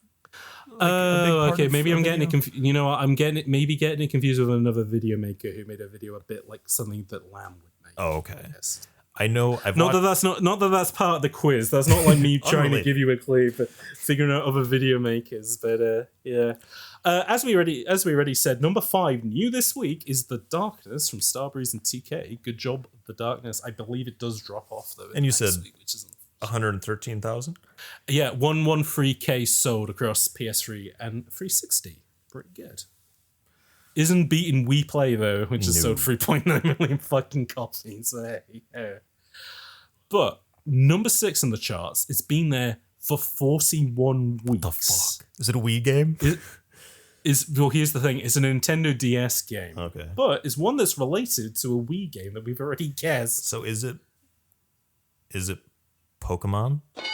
It is Pokemon, but which two? Shit, I wasn't a Pokemon person. I don't know, fucking Black and White. It's the one before Black and White. I'll give you a clue. It's a precious gem and something that you would find in a clam. Would you just in a clam? Oh, a clam. Yeah. Oh, I thought you said a clown. Something you might find in a clown. I'm like, what are you digging at a clown? Is Jimmy the Rat? What are you doing? Pokemon Ruby and Guts. No. Well, Pearl and yes. I guess now a precious gemstone. Pearl and something that can be cut. Diamond and Pearl. Pokemon. Oh, okay. It is Pokemon Diamond and Pearl. Okay. It has sold 8 million copies. Gotcha. Okay. Mental. Now, here's some more exciting ones. Number 7 is new this week from Ubisoft, a first-person shooter. And to make this a little bit easier, as I mostly do on episodes of Bullet Time now, it is a Tom Clancy game. Oh. Okay. It's not a Wii game? Funnily enough, no. This is a 360 and PS3 game. I think PC as well. So is this Oh, I don't even remember the full name. Is this a Ghost Recon game? Is it the Ghost Recon one? It's not a Ghost Recon, no. Oh, shit. First person. One of the bigger, I want to say maybe one of the bigger 360 games at this time. Like, this popped off. Is this Rainbow Six? Las Vegas? Vegas, rather? It is Rainbow Six Vegas. Yeah. Okay. Yes. 90k copies sold. Now, here's an exciting one. Number 8 is being on the charts for 5 weeks. It is a Nintendo Wii game, but it's a Capcom game, and it's a re-release. 5 weeks on... This I definitely know Lamb's made a video on. Oh, shit. A Capcom game. Oh, Resident Evil 4? It is Resident Evil 4 Nice. Wii Edition. 80k copies sold. Good job. Now, number 9 has been in the charts for 9 weeks. It has sold a lifetime 13 million copies. So it's a Nintendo DS game. It's a Nintendo published game. It's a genre and franchise of games that they don't make anymore, but it was one of the biggest things on the Nintendo DS. Is it... They don't make it anymore. No. Is it like that brain teaser game? Ooh, no, it's not Dr. Karishima's Okay. Brain Training. Yeah. But I'll say this was a really big hit with, like, not with gamers, but with, like, the sort of casual audience that they So is it Nintendogs? It is Nintendogs, yes. Okay. Cool. Nintendo is a game that they do not make anymore, Right. which is surprising. Yeah, I mean, the Switch would be... I mean, you got the touch... You know, it's a handheld console. You could have really detailed dogs. Maybe they just don't want to do realistic dogs. They just... Maybe. Don't wanna broach I was that. thinking more of, you remember when they were making mobile games for a while and they did, like, The Fire Mario Emblem and they did, like, Mario Run? Yeah. Putting Nintendogs on your phone would be, like, Yeah. such a smart idea. It'd be like a Tamagotchi, basically. Right. Just throw a ball to the dog, watch it do a little backflip, and then go about your day. And then forget to Yeah, feed maybe it. Watch you it get some die. push notifications like now and again being like, haven't seen your dog in a while. Hop in. Yeah, Kind it's of thing. hungry. It's... It's feeding time. It's time for my daily walk. Woof. Kind of thing. And then it looks Oh, yeah, emaciated. and because they and- love what's it like Pokemon Go and the Pikmin one. They love doing like games where you do a lot of walking. There we go. Oh, walk the dog. Nintendo's Walk the Whisper. dog. Walk That's the dog. genius. There we go. With the dog. What the dog doing? Now, finally, at number 10, is another game that's new this week. It's a game that's published by Activision. It sold 72,000 copies, but what I will say is, based on a summer blockbuster from the year 2007, this year. Is it Casino Royale? It's not Casino Royale. Okay. But that was a good guess, considering Activision did have the Bond license at the time. Right. I've listened to some Bullet Time, so I know. Yeah. A summer. A film directed by Michael Bay. Wait. Okay. Michael Bay directed. It's not Transformers. It is Transformers: the game of the movie. I was like, what? The Rock? That's a little old. Bad Boys 2? Oh god, a rock game would be good. That already exists. Yeah, the Rock game would be I mean, great. there's a bunch of Bad Boy games. But Right, yes. I hope we never do those on the podcast. Is all Well, I'll they're say. third person, so just use that as an excuse not to broach That's that true, subject. Yeah. We'll do more third persons eventually, but I want to get some good first person games on. Yeah. Now, quick question: Do you want to do the other charts, or do you want me just to tell you some of the heavy hits from them? I guess. I feel like I can keep the pace up to where we can do Okay. it, you know? All right. If you're feeling confident, we will go on to GFK chart track even for the week of. I won't belabor it if I can't pick it. You know what I mean? I'm not gonna. No. That's fine. Okay. All right. Well, this is the UK charts. Now, I'll ask you again.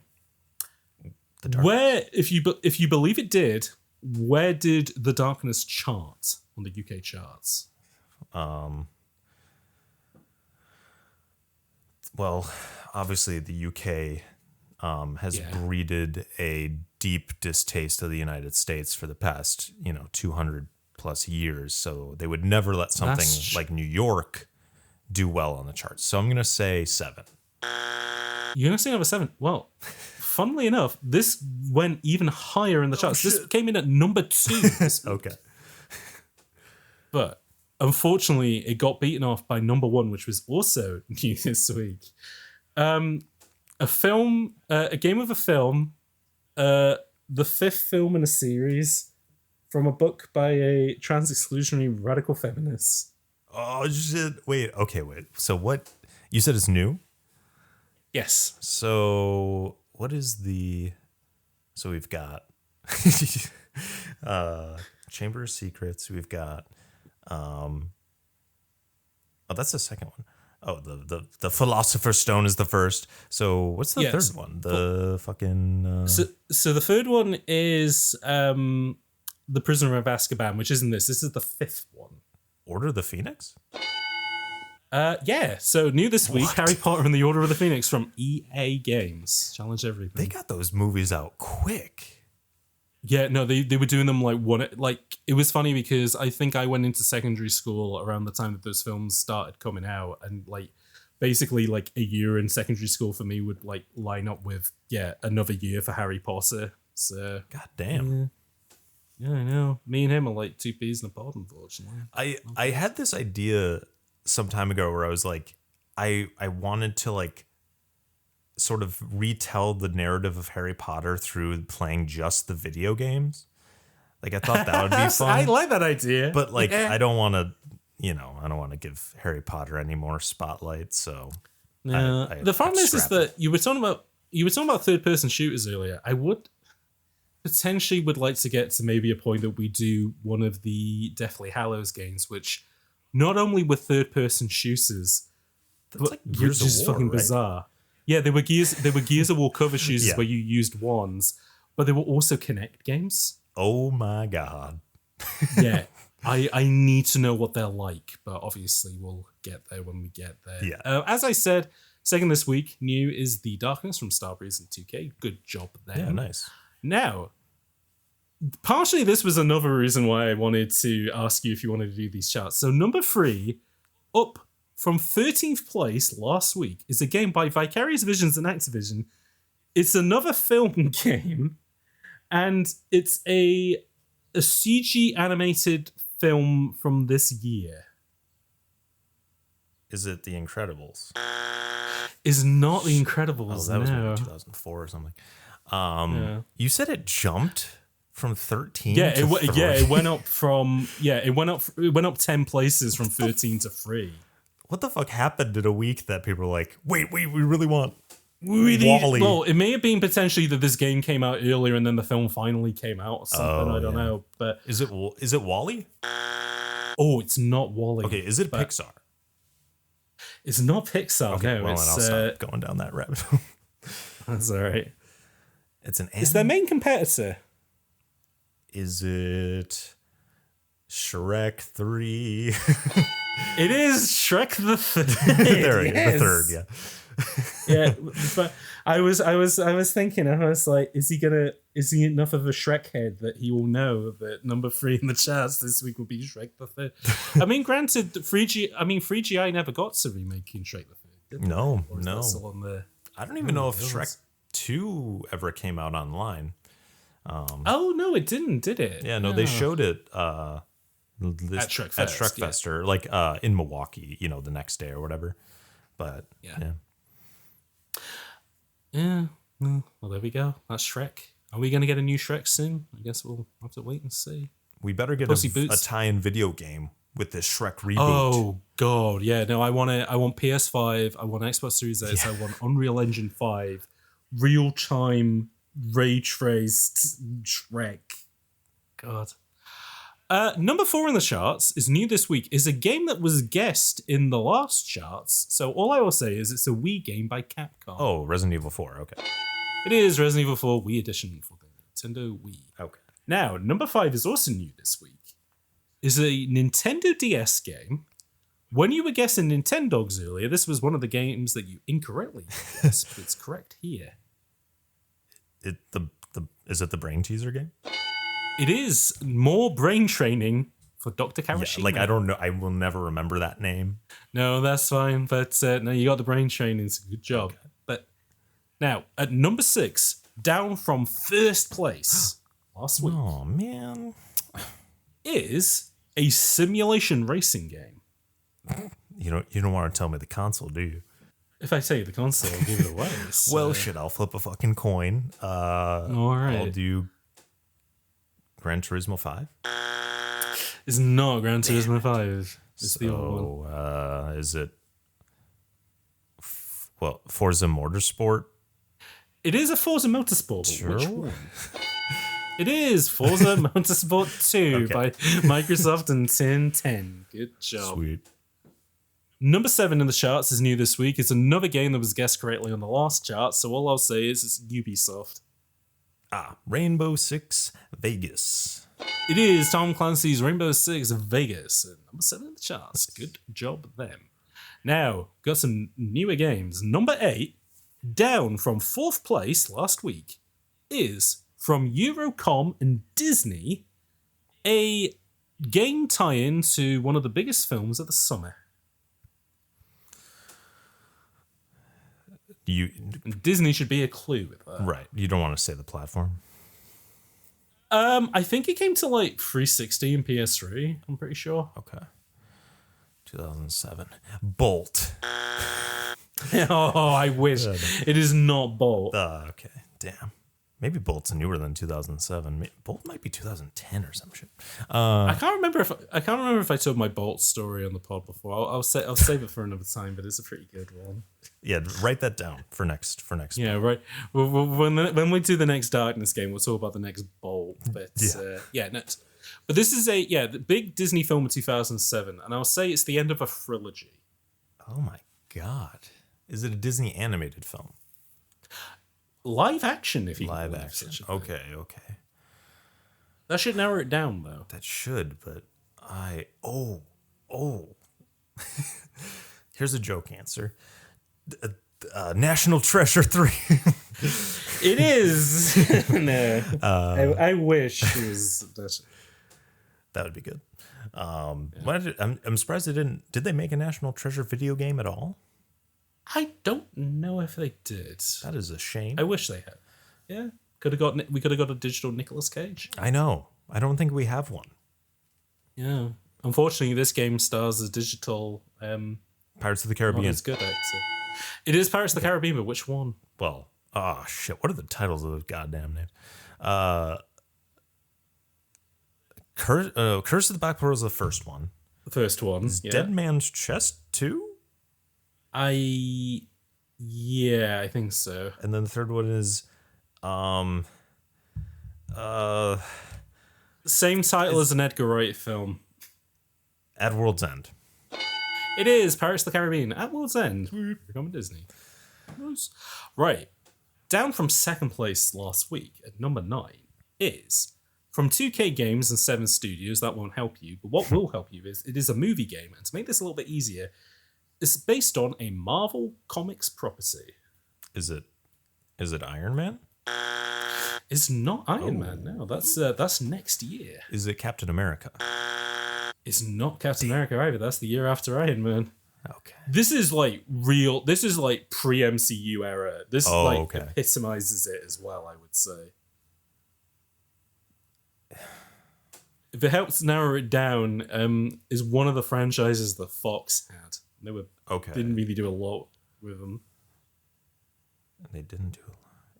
Is it an X-Men game? No, it's not X-Men. It's the other weird comic book franchise they had. I give up. You give up? Well, put you out of your misery.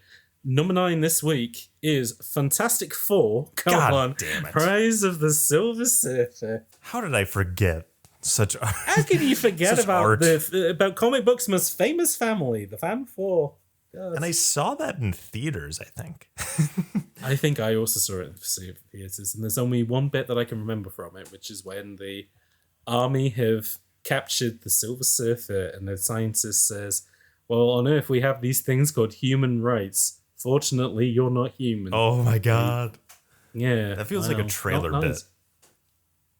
Oh, to be honest, it probably was in the trailers as well. But no, I just remember they had him on a gurney, and then they had but fortunately, then the Silver Surfer was able to break free. I think he was voiced by Morpheus or whatever that Lawrence Fishburne. Huh. Yeah. God. Terrible films. Will they come back? Who can say? Well, But I tell you they what is coming tried. back. They tried, remember? Yeah. Oh, yeah, that's right. They rebooted it with a guy from Whiplash, didn't they? Yeah, And, Miles Teller and freaking yeah, Michael God. Who were the... Michael B. Jordan. Michael B. Jordan was in it Yeah, as well. I need to put the B in there because just saying Michael Jordan, you're like, wait, no, it can't be. I always have the thing with that whenever I say his middle name, I feel like it's like, James B. Podcasting, Zach B. here, Michael B. Jordan kind of thing. Yeah. But you know what? Michael do be Jordan when you think Oh, yeah. Oh, yeah. Finally, at number 10, down from 5th place last week, is a Nintendo Wii game. And it was one of the Wii games that... Actually, it was the Wii game that you weren't able to guess. So there we get it. We play? Okay. Yes, you're correct. We play from Nintendo. Ding, ding, ding, ding, ding. Ding, bing, bing, bing, bing. We brought it home, everybody. Good job. On one of the longest episodes of Bullet Time. But you know what? It was a lot of game, and we had a lot to talk about. So Yeah, so surprisingly, I guess not surprisingly, but yeah, I'm glad we got to hash it out and really dig into it because it just has a lot of uniqueness to it. That, like you said, it has edges to it. It's prickly but comfortable, and it's strange. It's doing a lot, and it takes genuinely time to unlike cover. anything I've played for Bullet Time, but very evocative of like a lot of FPS games that I have since loved. And again, Starbreeze is an interesting dev. I really, really do want to talk about Syndicate at some point on the pod. If you don't mind, I'd hop on that. I'd be on that one too. All right, well, folks. He's calling his shot. He's Babe Ruthing it. We're gonna have him on for Syndicate at some point, but no rush. We'll figure out when. I mean, I suppose next we'll probably want to do The Darkness 2. Though. Oh, yeah. You'll need some time to play that. But I'll be interested to hear your thoughts on that. It was very difficult to not talk about that game too much on this. But yeah, very different game. As good as this, I would say, but like it is doing different things. And I think considering how this game ends, it's kind of bittersweet how The Darkness 2 is, but that is all I will say on that. But Yeah. Zach, lovely to have you. Lovely to have you back as well. And again, to have you locked in for talking about this game for as long as you did. So while you're here, is there anything you would like people to have a look at? Any social links? Anything you'd like to promote? Yeah, I've not been doing a ton. If anyone doesn't know who I am, who listens to this, I'm Zac Frazier, ZAC FRAZIER. Just Google that on YouTube. Google it on YouTube. Google it on YouTube. Google it on YouTube, and then you can Facebook the Twitter on there. Look me up on YouTube. I've got some videos if any of those pique your interest. I semi regularly appear on it's called the Jump Crouch podcast. That's with some friends on there that, I just do some guest appearances, talk about games I'm playing at the moment, or we're doing a Fallout 1 sort of retrospective video not video podcast soon. So yeah, if you're looking for another kind of chill, chatty gaming podcast while you're working or something, I recommend that one. But yeah, I guess just look out for my YouTube. I'm not really using Twitter as much anymore. I deleted the app because I realized it just made me upset. So social media wise, I'm pretty aloof, but podcasts is where I am, or maybe a video soon someday. Nice. I'll be sure to post links to that stuff. Podcast sounds good. You'll have to get me on at some point. So watch that out. Other than that, though, folks, as per usual, I've been James. You can follow me over on X, the website formerly known as Twitter, at HotCyder, HOTCYD. If you enjoyed the podcast, which I hope you did, considering how long we went, please leave us a glowing review. And if you really like the podcast, consider supporting us over on Patreon at HotCyder, where we can continue doing more eps like this. Until next time, though. What's the darkness version of keep blasting, I guess we could do for this? Keep or, you know, as I told you when you first started playing, eat their hearts out. Oh yeah, and then he gave me a winky smiley as well. Okay, keep heart eating's the last too many syllables. Keep chomping. Keep There we go. chomping. Yeah. Keep chomping, everybody. You know, when I was in the game, people used to keep telling me to keep blasting, but now I'm finding I'd rather keep chomping. I'm gonna do that for you, Jenny. I'm gonna go bring you home. Oh God! And cue the music. Stop recording. Go. Cue the.